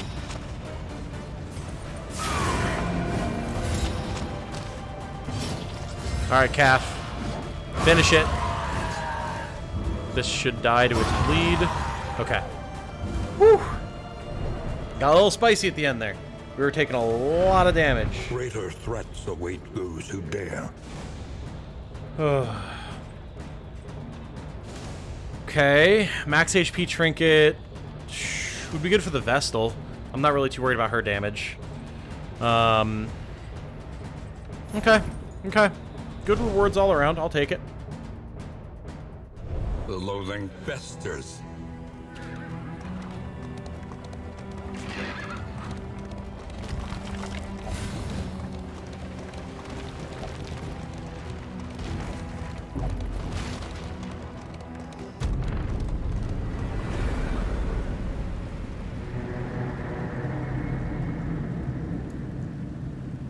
There it is, off in the middle distance. Don't worry, bleeding always stops The eventually. fire is lit. The table is set. The inn awaits its favorite guests. The Butcher's Feast. Heal to 100%! The table is set, the roast beast glistens invitingly. Let's go, dude! Full heal and a point of stress off everybody. Huge. We had so much damage on us. That's massive. Awesome. Candle of Hope rewarded.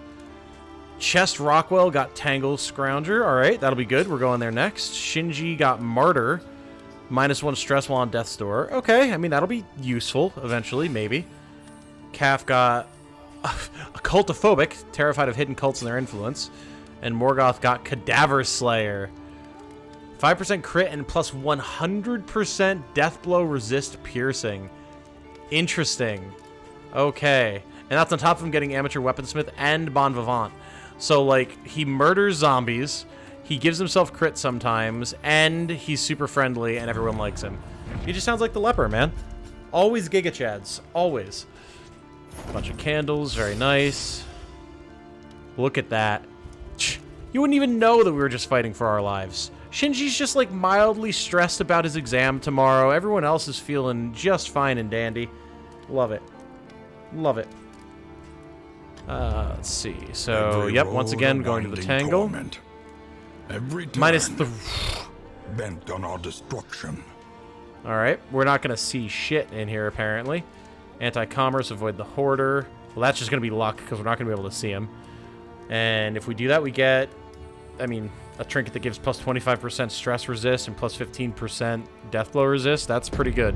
Trenches and tents. The front lines of a war that was never Okay. fought. Provisioner.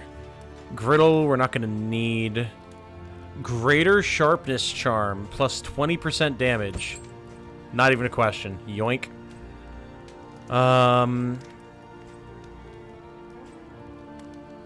More playing A bit of cards. comfort Cool. On the road to damnation. Stitching Kit. Could be good to get a bunch of those for before the mountain. No bandages, which is unfortunate. Something to ease the rigors of the road. Some food. Stitcher's kits. And some torches. Okay. One learns Mastery Trainer, we quickly get 3 when points. survival demands it.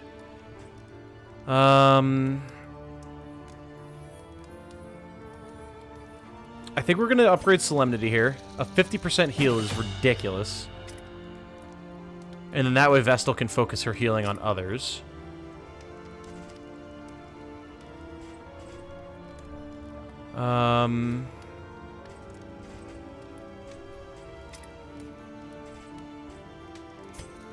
Speaking of which, we're going to upgrade that healing so she can heal more often. I would love to have something that... something else that applies combo. But unfortunately, we don't really have anything.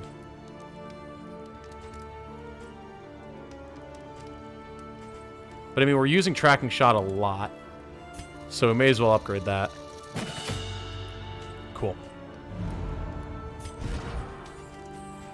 I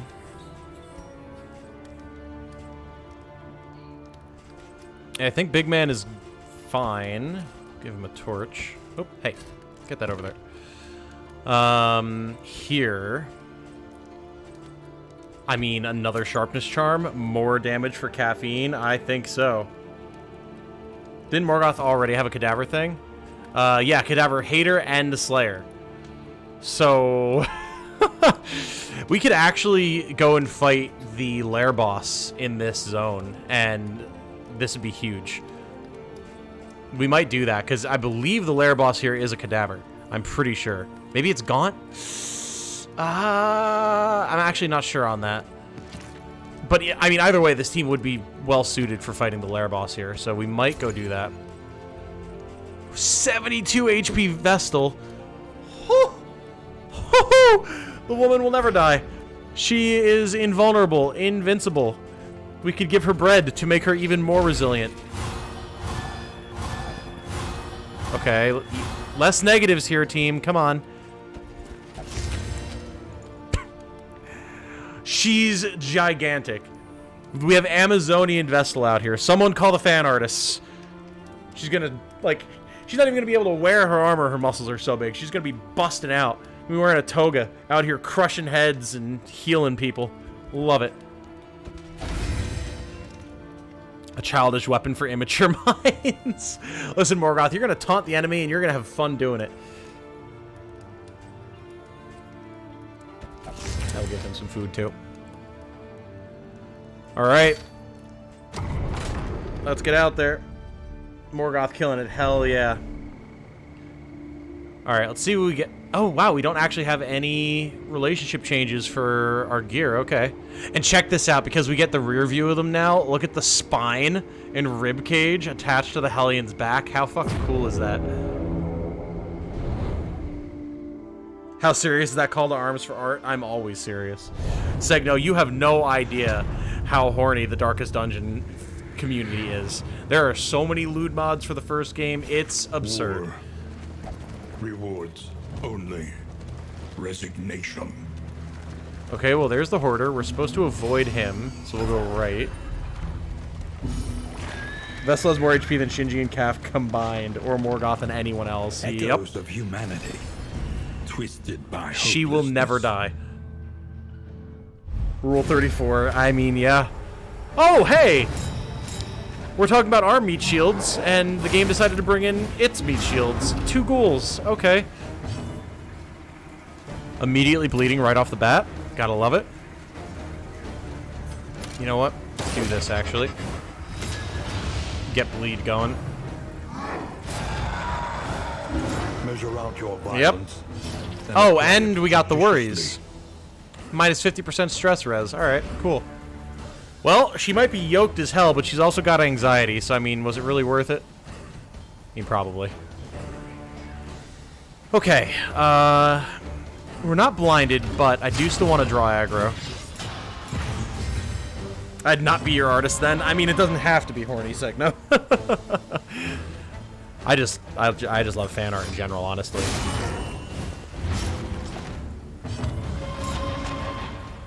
Oh, and they're hastened. They're fast giant ghouls. Great.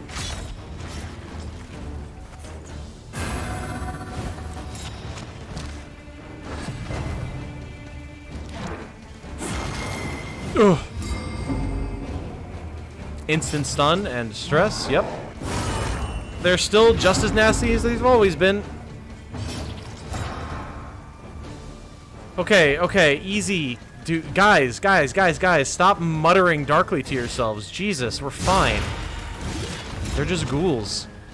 Like, they're annoying, but it's not the end of the world. All the horror. More bleeding, please. Dissection. Yes. An unavoidable end. Just focus one down, man.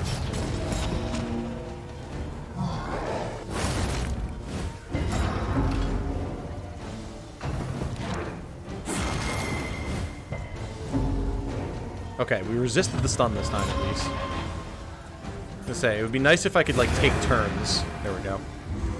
My god, look at the pile he turns into. Jeez.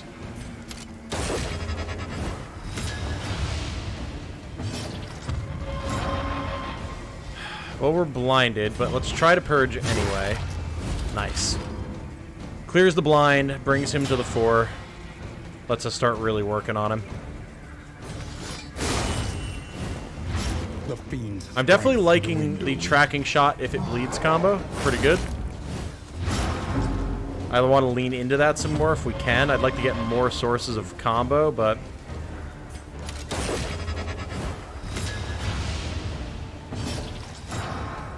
yeah, I gotta say, I've got no complaints about this anymore. Like, I definitely had a lot of criticisms about the game when it first came out in early access, but pretty much everything that I criticized has been addressed. It feels so much better to play. The enemy weakens and wanes.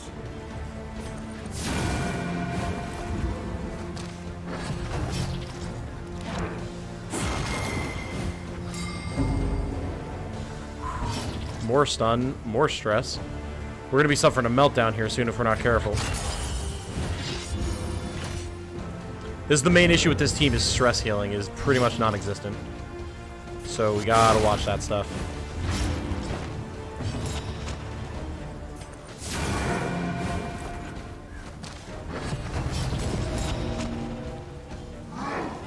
Oh my god. Ugh. The stress. Kill it. Thank you. Oh, boy. Yeah, we gotta help Shinji. If we can find an oasis, that'd be huge. We definitely want an oasis right now. If we could get an oasis to patch Shinji up, that would be huge. Absolutely massive. Hey, there you go. Chin up, shoulders back. We can do this. Hell yeah, Morgoth. You know what's up, brother. So this is an assistance encounter that we're going to. That's good. That'll reduce the loathing, I think. No, probably not. Lose flame for food, lose flame for repairs, gain flame for food. Gain flame for food. We are low on flame. Slime mold, delicious. Moving on. On to the next, indeed. Let's go... I mean, it literally doesn't matter. We venture blindly forth, at the mercy of the road and its myriad dangers. We have literally no idea where we're going. What is this? Oh, Creature Den. We haven't done one of these today. This is new. And a road battle. There are like 8 billion people in the world. They make arts, any kind of it. Indeed. Morgoth got those paladin vibes. He does. He does. More bandits. Shinji's actually gonna have a meltdown. Oh, frenzied enemies as well. Plus 25% damage. Okay. The game is not pulling its punches anymore, man. Need to get some chocolate in them. You're not you when you're hungry. Good dodge, good dodge. Front mortar, we had block, it's fine, although we got stunned. Man. These guys are not messing around.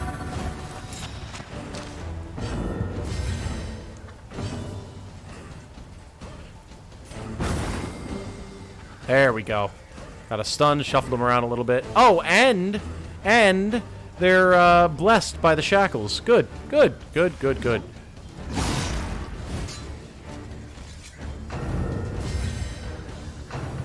More bandits, seriously, man.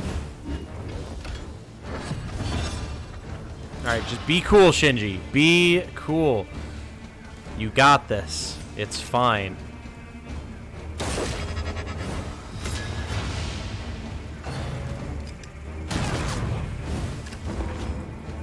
Alright, force them to spend some time repositioning, which is good. Why aren't they cadavers? We can turn them into cadavers. It's not the same!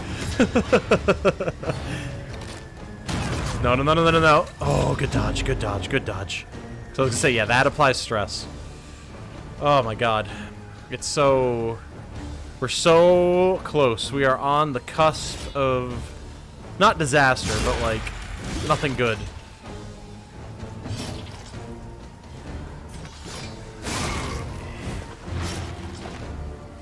Caffeine bleeding him out. It's good.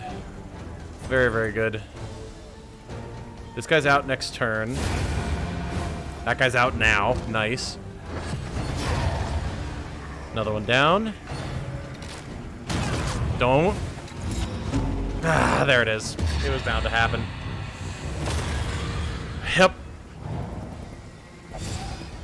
Oh. There was some sort of quirk that triggered there, too. What was that? Doomsayer? Believes this all won't end well. Minus 5% positive relationship chance, plus 10% negative relationship chance. Come on, man. You know what? Let's purge here, actually. Alright, well, we gotta patch him up. It's not the end of the world. Like, it could have been way, way worse. But still, not ideal.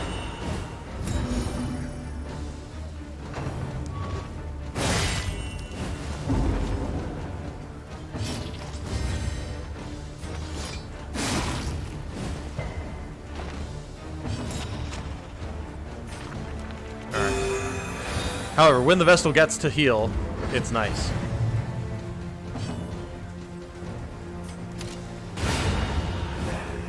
There you go. Make yourself feel better, buddy. Shinji became a college student. He did, as a matter of fact. And see, we even said, in the end, he was worried about his exam. Oh. A lesson taught. Well done, is a Morgoth. lesson Well learned. done.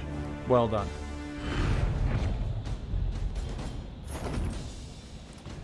Okay, that could have gone worse. That definitely could have gone worse. Less bandits, please, though, game. That would be ideal.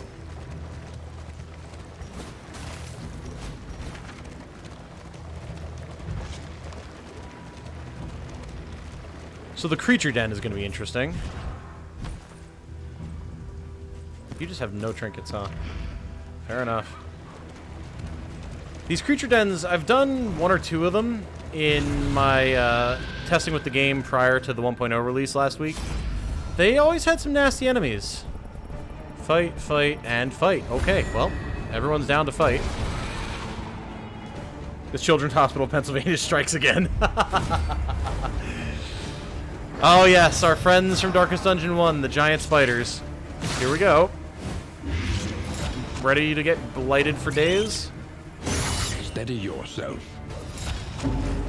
Vulnerable, good. Ah, boy. Well, let's take aim to, you know, tracking shots, take some of the dodge off. Note how they started with a bunch of dodge plus, by the way? Ridiculous. Everyone's getting blinded. Spiders! Measure out your violence Everyone's getting blighted. and apply it judiciously. Think of other games where some powerful characters are held back by their inability to use the best move for the situation over and over again. Is that supposed to be chopped? Indeed. Indeed. Yeah, fair enough.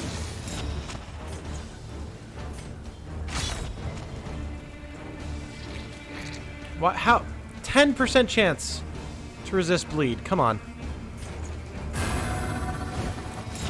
Like a melee healer build in this game, like there was a build for that in Darkest Dungeon 1. Sort of. You can kind of do that with the Vestal when you get more of her stuff unlocked.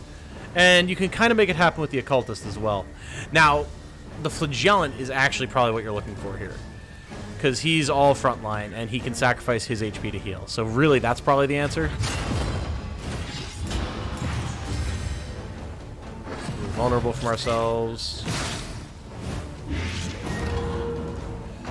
So much blight. Cease. Notice how we haven't damaged them yet? Freaking spiders, man. Alright. There we go. Fortunately, they don't have a ton of health, and they don't have death blow resist, so that one's dead.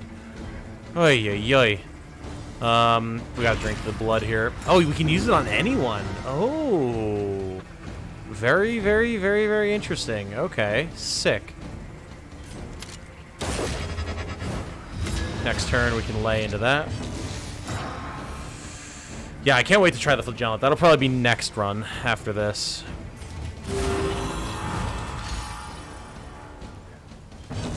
Morgoth might not be doing much other than tanking this run.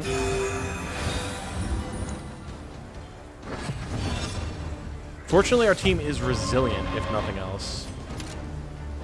See ya. Woohoo! Perfect damage. Indeed. Nice dodge. Alright. We're coming back now. We're coming back. Oh yeah, and they're hastened as well. So they're super fast fighters. The smallest variable can make all the difference. Humanity's end is nigh. Soon spiderlings, inklings, will lay claim to the land. You know, they just might.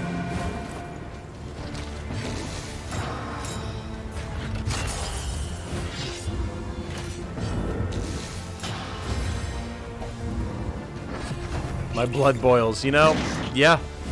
I can't say I'm too surprised, Caffeine. You have a lot of poison in you.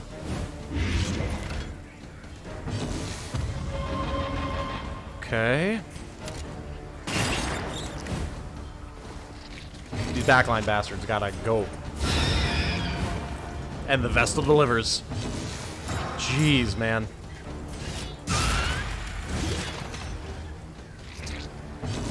Now that we're actually hitting them, much better.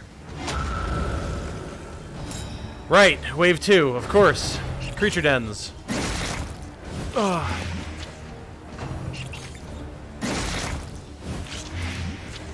Will the horrors never cease?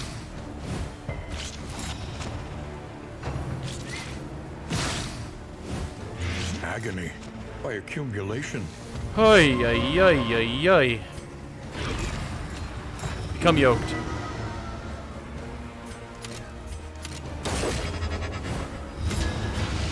Removes our blind, removes its dodge.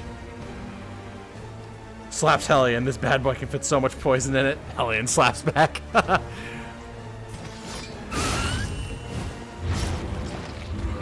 She's getting the bleed on there at least. And I would suck to lose the everything on this, honestly. Let's withstand for now. And then if we can clear these dodges, then we can get in there with an insta-kill. Vestal doing a lot of healing this fight.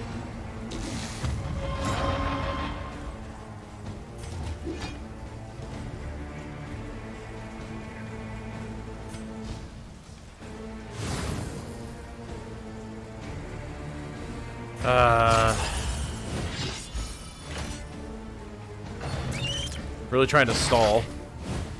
Stumbling and Spiders in the den, stupefied. drafting a constitution. Hey guys, look outside! They killed Mavia. Get him! All right, see you later, Segno. Thank you for hanging out.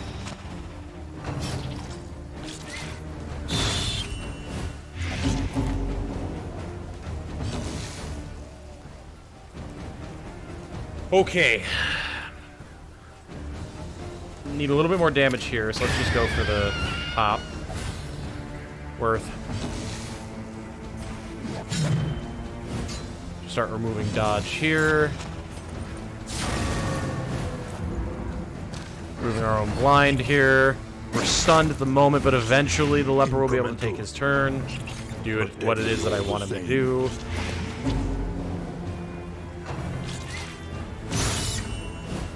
Oh, boy. Not good. Not good, not good, not good, not good. You stay off death's door, mister.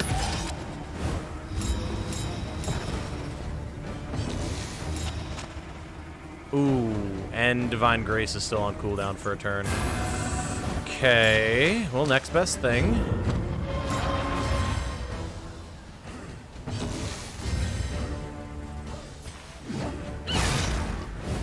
Nice, big hit. Big, big, big, big, big hit. Don't die! Okay! Oh, he's poisoned for 3 more turns, come on! Messy, but effective. Don't. Oh. Measure out your violence and apply it. Vestal's gonna be able to go before he goes again. She'll be able to heal. It's fine. Everything's fine!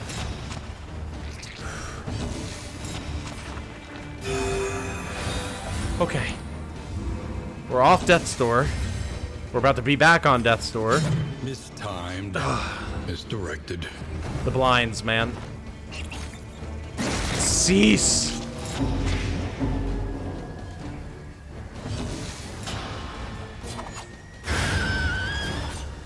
Oh, okay. Thing takes 1,000 years to kill. I know. Because they're so dodgy and they're so fast, and they blind you, and you just can't hit them. And like, oh my god.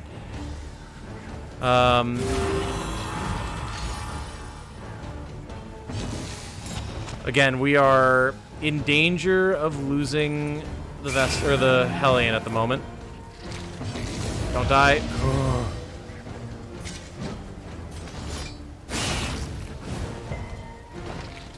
Of course it resisted the bleed. Why wouldn't it? Okay, went for Shinji. Shinji, you gotta kill it right here. It's gotta go. Thank you. Oh, action. Oh, creature dens, man. Spiders, just as nasty in 2 as they were in 1. Chitinous appendage delivered to the inn to gain discounted combat and inn items and a mastery point. So this, it's worth it, but like, man, it hurts. It hurts real bad. The loathing whispers. Tarantism? Turn start forward 1 or back 1 or dodge. 10%, 10%, 5%. Okay. Weird, but fair enough. Hoi, yoi, yoi. Alright, we've got an assistance encounter up here. The road should be clear, so that's good.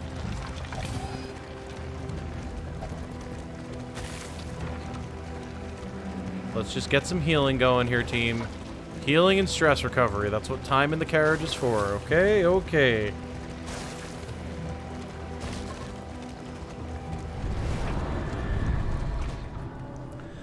Bit off topic here, Tactics Ogre. Find it weird that Kachua can use whips in her princess class, but not Dark Priest. It's probably because it's like... Matsuno is very inspired by, like, cinema and stuff in a lot of ways. So it's probably like a heroic thing, like an Indiana Jones type thing, if I had to guess. That'd be my assumption anyway. You know what? When we can't see, flame and scouting sounds good. Like that dance, I think it's called the Tarantella. Oh, is that actually a thing? Okay. I didn't realize. Okay, now we can see. There's a hero shrine here. That's huge. The lair is here. Do we dare the lair? I don't think we do, man. We don't need it to get into the mountain. And, like, our characters aren't doing the best right now. I think we just go for another hero shrine, honestly. Forgotten outpost, okay.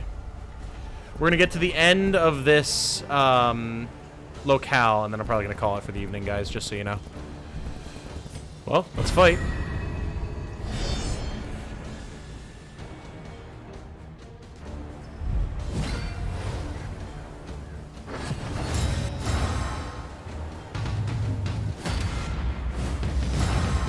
Little drummer boy here.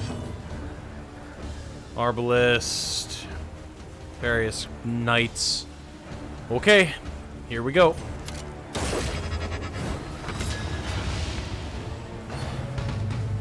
Hello. Saying hi to Madre. She was trundling past. Okay, well, we have a taunt on Caffeine, so let's try and get her armored up a little bit. Oh boy. Okay, okay, let's not freak out here, Caffeine. Let's be cool, please. Be chill.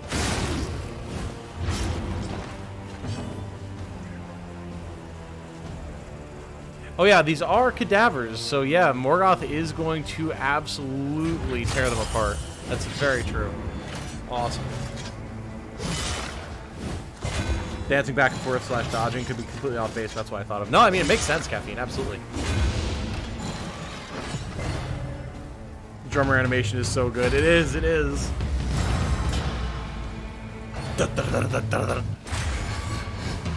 Well.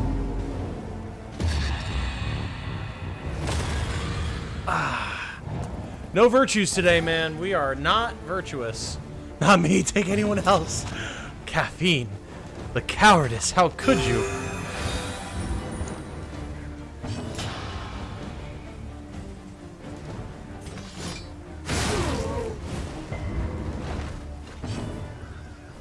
My chat says, hi, like mom.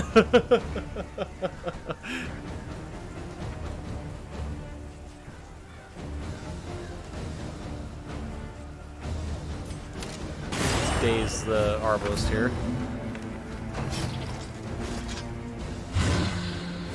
Good dodge, good dodge.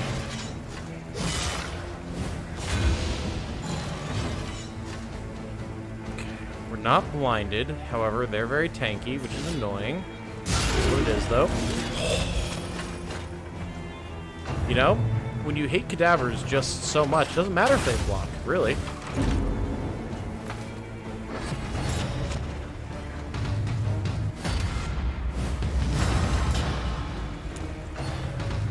Okay. Focus firing on Shinji now. Boy, oh boy, oh boy, oh boy, oh boy. Well, I would like to get this kill. Okay. Okay. Be gone. Thank you.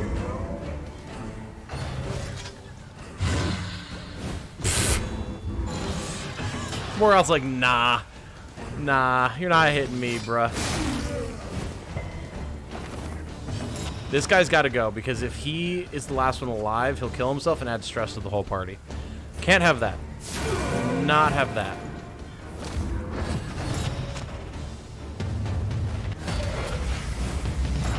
No, no, order volley. Don't, you know, no powerful skill.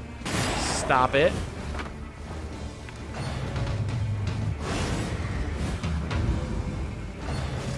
Ha! You whiffed it, you dummy.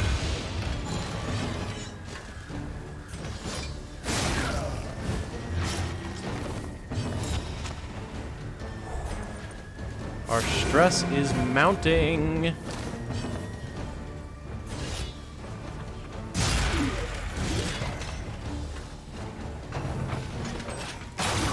Yeah, not a whole lot we can do about that. Oh, boy.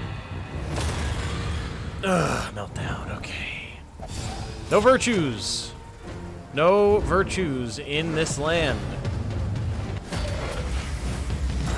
No, no, you don't get to volley again.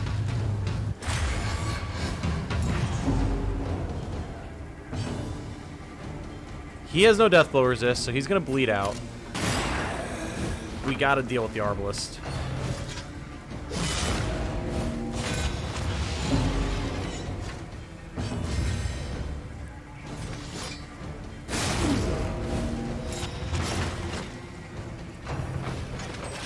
Wow, didn't even get the chance.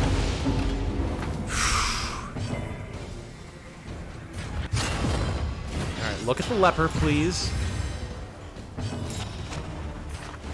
The path of exculpation need not be a lonely one. Chest is not on death's door, so... You stop getting to do things! Die! Jesus! I know that the orders are a free action, but I really feel like before he gets to do anything, when it's his turn, his dot should proc first. Like, I don't think that's an unreasonable suggestion to make. The dot should happen before anything else, in my humble opinion. The work continues. I'm not the tank, it's fine. I mean, true. True. We are the flame, Oy. burning brightly for all the world to see. Yeah, this comp, it's good, but it has its weaknesses. We need to unlock some more abilities, which fortunately we are on our way to an altar, so... The route will exact a toll on wheel and axle both. Hold fast. Wheels askew, coach limping. Be Okay, prudent. we're healed.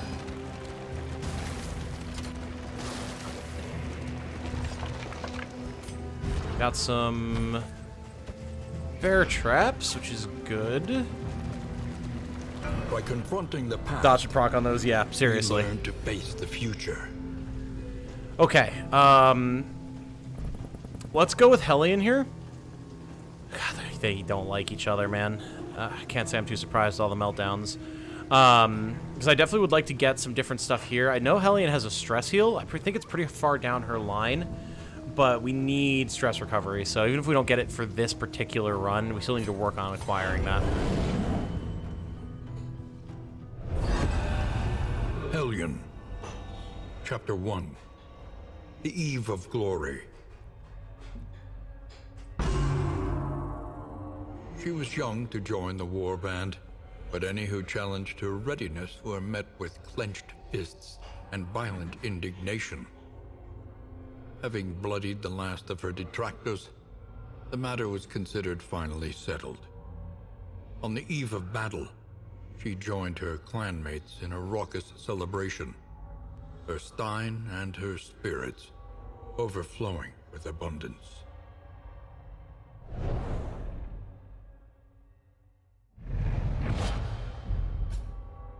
Easier to recover from a bad encounter than in the first game? Yeah, definitely. Definitely. I agree with that. Look at young Hellion. Very cool. We got Bleed Out. Not useful again for the current run, because we would need her in the front for that, but it is good to have it. More bleed stuff is good. Bleed comps with the Hellion, looking real fresh. Whispers. Yeah, it's definitely easier to recover Beamstock, absolutely.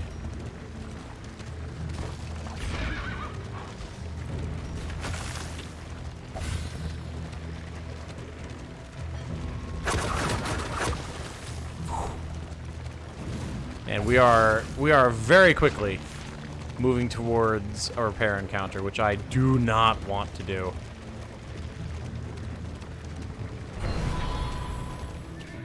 Alright, Academics Cache, come on, give us some good stuff. Potency still lingers in some of these well-worn relics. Okay. The Unwavering Standard is good. We're going to throw that on someone. Anti-Venom is nice. Other stuff will be useful when we get to the end. Alright, alright, alright. I'll take it. I'll take it. Who's slow here? Alright. Caffeine, you're going to lose some damage, but that's fine. Still won't be first in the turn order, so. Think carefully. Oh, there's an oasis. Is tomorrow's Yep. regret. Yup. We're going to the oasis, baby. Absolutely.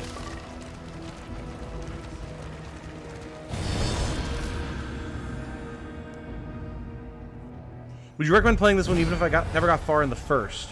Punishing nature of the game is what discouraged me from playing for extended amounts of time. I think so. Oh, let's go! Okay, these roads are mine, he says. Look at that. Alright. Your boy Shinji got fed up with dealing with all these goddamn bandits. Said enough. Awesome. Awesome. Yeah, I think this one would definitely be more up your alley, Domino Pivot. Because again, like, the nature of it being a roguelite is, like, failure is expected, but it's way less punishing. So you can just, like, pick yourself back up and try again with a different build, with new meta progression, all that type of stuff. So even if you bounced off the first one, I think this one has a lot to offer for people.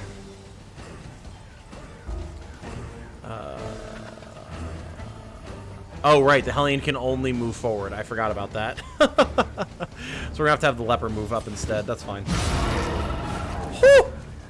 Oh! Okay. Caffeine came out here ready for blood. Fair enough.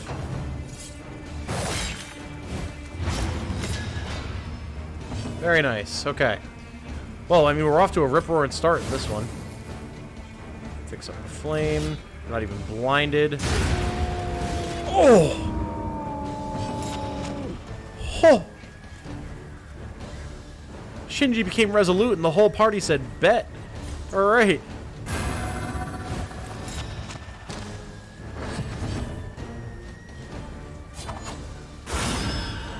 Oh my god, these crits! What is happening right now?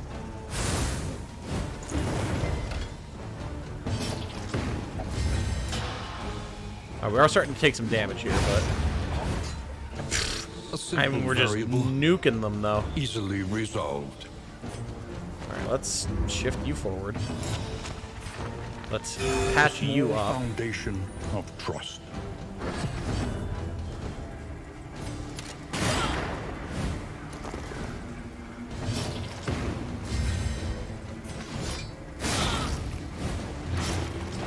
Make it bleed. Let's go. So that's dead now. May as well just remove some stress on ourselves here. Notice how the leopard never has any stress. He's so good at stress recovery on himself. It's awesome. Caffeine woke up and chose violence. She really did. The whole team did. Got the feeling this game is the definition of it feels so good when it stops hurting, and I just never got to that part. It's definitely harder to get there in Darkest Dungeon 1. Absolutely. No doubt about that.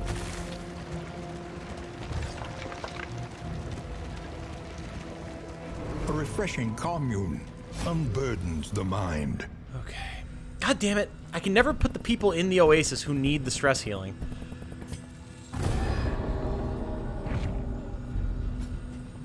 I will take the spring water, though. Excellent item. You get 3 of them, it heals for 10%, and it takes 3 stress off. Huge. Absolutely phenomenal. Why do you require a moment's privacy, Chest? Please explain yourself.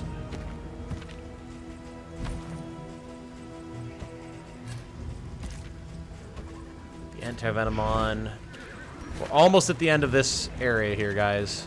Only 4 more battles to go. Jesus. Chaos must be met with unwavering resolve. It is low indeed. More Departed in bandits. Never destruction. not bandits. Meditation, of course. Of course, yes. What the... What was that shuffle? Literally, just everyone stays in the same place, but put the leper in the back where he's absolutely useless. Okay, cool. Thanks, game. I really, really appreciate that.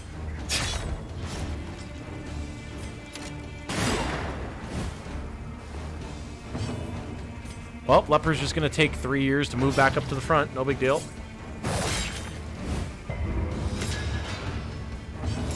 Just, oh, you know. Well.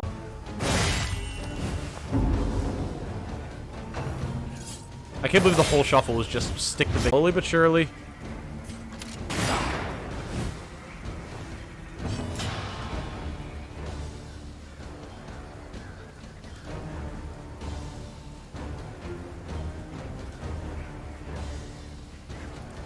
We back. Looks like we got a little bit of a lag spike there. Should be fine now. Yeah. Little bit of a hitch. YouTube's been doing that today. It's actually not been my connection, surprisingly. There's been a couple of hitches, but very few drop frames.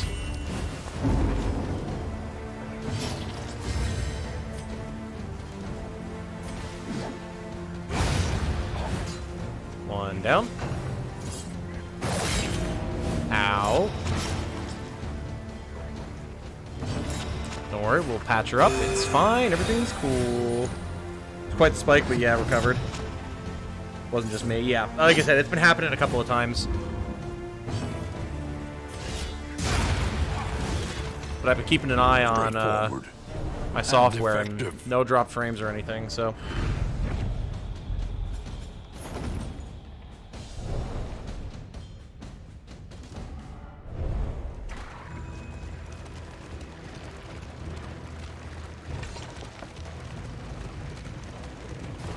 I love all the cannons and stuff along the sides of the road. As always, attention to detail, man. I'm a sucker for it. I think YouTube, like, yeah, just had a big stutter, because we even, like, dropped by half of our viewers, then it spiked back up, so YouTube might have just been losing its mind for a second. We can lose flame, gain stress, and bail. Let's actually do it. That's worth it here, because these guys are such a pain to fight.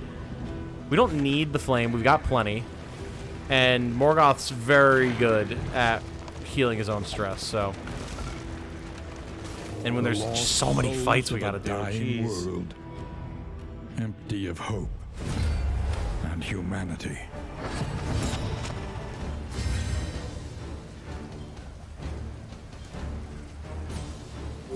Let's remove stress here. Grace. Small acts Bleed that this drive guy. back Nice. the darkness. 4, he's at 7. Let's shoot him. Try and make the bleed finish him. Yeah, easy. We'll want another heal soon on caffeine, but in fact, we can actually get it now. Never mind. Beautiful. Thank you, Vestal. Gonna make a quick trip to the grocery store. I'm not sure if you'll still be here when I come back, but have fun. Absolutely. Thank you for hanging out, Domino Pivot. We'll probably be done once we get to the inn. We'll like set up stuff for the mount. Oh god, yeah, it's gonna be the mountain. I might just call it at the inn because you lose whatever setup you do if you bail once you like finish doing stuff at the inn. So we might just call it there and then start with the mountain tomorrow. So I think that'll be the way to go. Hope your grocery store trip goes well.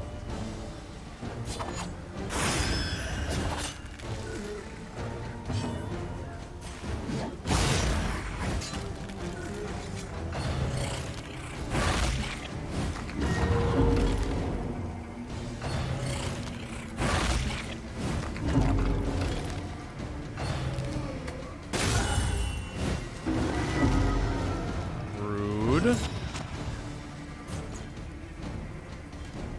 I think we just honestly go for the kills here. We don't gain anything by drawing this out at all. Whew. A trivial worriment. God damn, these crits constantly with these guys. We've had some crazy swings. So many meltdowns, so many death's door hits and stuff, but then, like, at the same time, just crushing it elsewhere. It's really wild. Alright, catch some other time then. Weather's been nice here, so I want to get going, or start going outside more. Yeah, no problem, no problem. Makes complete sense to me. I need to do more of the same, honestly. So I hope you enjoy your trip. Another impediment, cleared with impunity. Even if it's just to feed my root beer float habit, hey. It's the perfect season for it. Spring and summer root beer floats, that's the jam. Alright. Just the cultist battle left, and we'll be at the inn.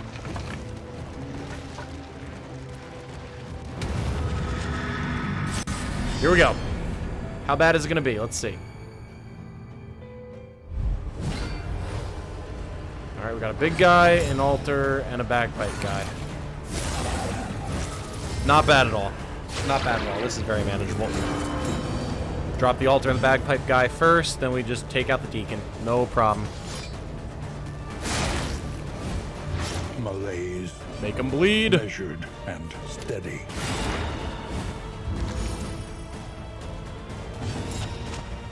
Not sure why we came in dazed there. That's weird.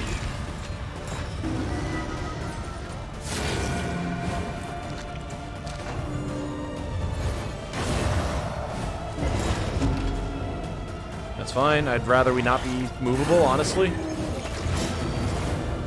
Alright, bleed and burn, that always sucks, but...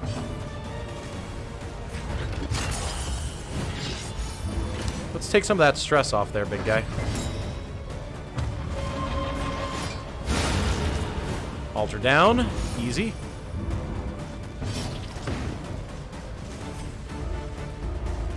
Ah, I see. Tracking shot to remove the stealth. I was going to try and bear trap him for the extra bleed, but not quite allowed, it would seem.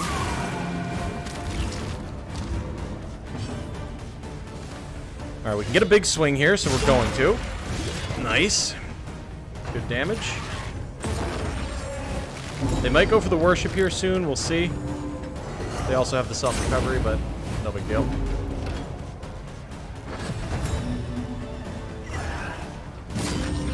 Yeah, there it is. So it goes.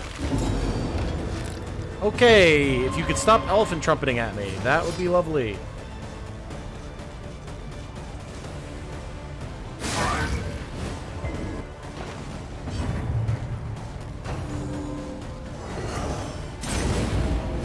Okay, I'd like to be able to have my leper take his turn. Ugh, there it is. Everyone's had a meltdown today. Our relationships are in tatters. A slow dissection. An unavoidable end.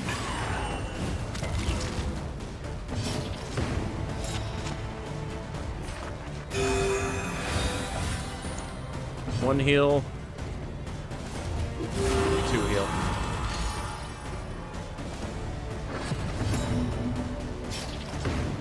Cholera? What? When did you get cholera? No wonder he wasn't healing that much. Jesus. Last I knew he was a dancy boy. Oh no, that was a quirk, not a disease. Alright, this stupid bastard is dead.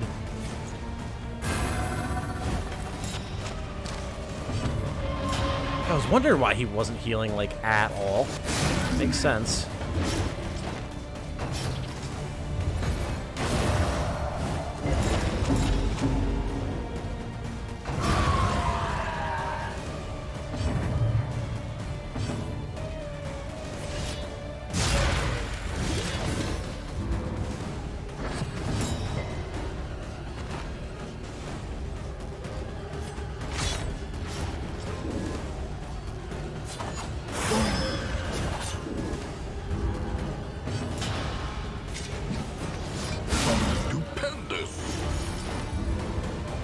Just stacking the bleed. Stacking it, stacking it, stacking it. Stacks on stacks.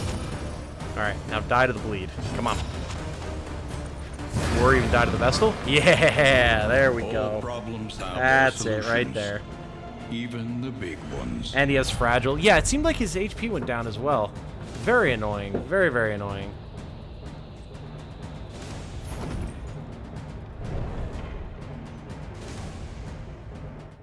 The loathing abates.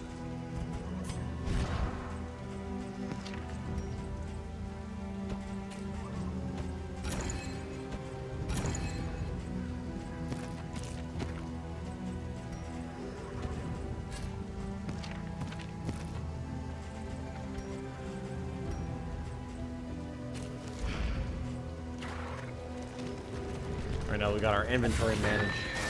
Whew! The hearth calls out to the weary. We've done it, team. We made it back to the end. What a wild journey this one has been. Jeez. Like, the first attempt was pretty smooth up until the very end, and then everything went to shit. This one's been just a roller coaster of emotions. Hopefully this inn is better for us than the inn in the previous run. We'll see. The place is a little Winking worse for Thief. wear, but familiar nonetheless. Discounted repairs, heal to 50%. And we got the reduced combat item prices and in-item prices because we deliver that chitinous appendage. Okay, cool. That's good. Chest got slippery. Okay, if HP is less than 75%, 20% chance to get dodge at the start of the round. Cool. Shinji got soft. Ugh, gross. It's bad all around. Caffeine got kleptomaniac. Morgoth got book burner. The hell? Alright. So it goes. We got this token that's really nice. That'll be useful for the final boss fight. Mastery tokens. Whoa! And a bunch of supplies. What the hell? Crit? Flame drain? Thunderclap grenade? Soothing poultice? God damn. Alright. Well, that's cool. So we've got soft now here, as well as the worries. We've got soft here. Got kleptomaniac here. Book burner, fragile. Ugh, God. This sucks. That fragile, that's god-awful. Man, we have had some bad luck with these quirks. Jeez Louise. Alright, but guys, this has been awesome. I hate to leave it on the mountain, but I do really have to go. I've got to get some dinner and help my parents out with some stuff. I will be back at the apartment with Jane tomorrow. I'll be heading out early in the morning, and we'll be planning on streaming. Depends on when I get in and how quick I can get set up and everything on when we actually start, but that is the plan. So look forward to that. I do have another tips video for Darkest Dungeon that'll be coming out either tonight or tomorrow. Not entirely sure which.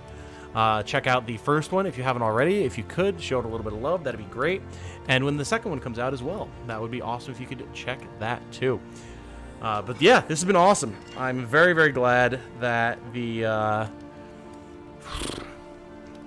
full release is out for Darkest Dungeon. It's really, really nice, and I'm very much enjoying it. So I hope you guys are as well. Thank you for streaming this for us. Get some rest. Absolutely, will do.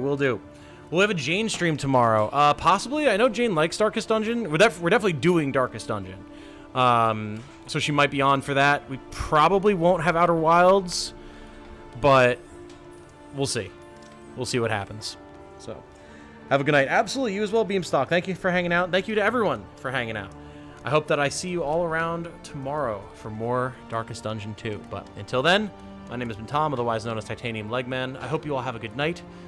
Stay safe and healthy out there. And remember, be good to each other. Bye now.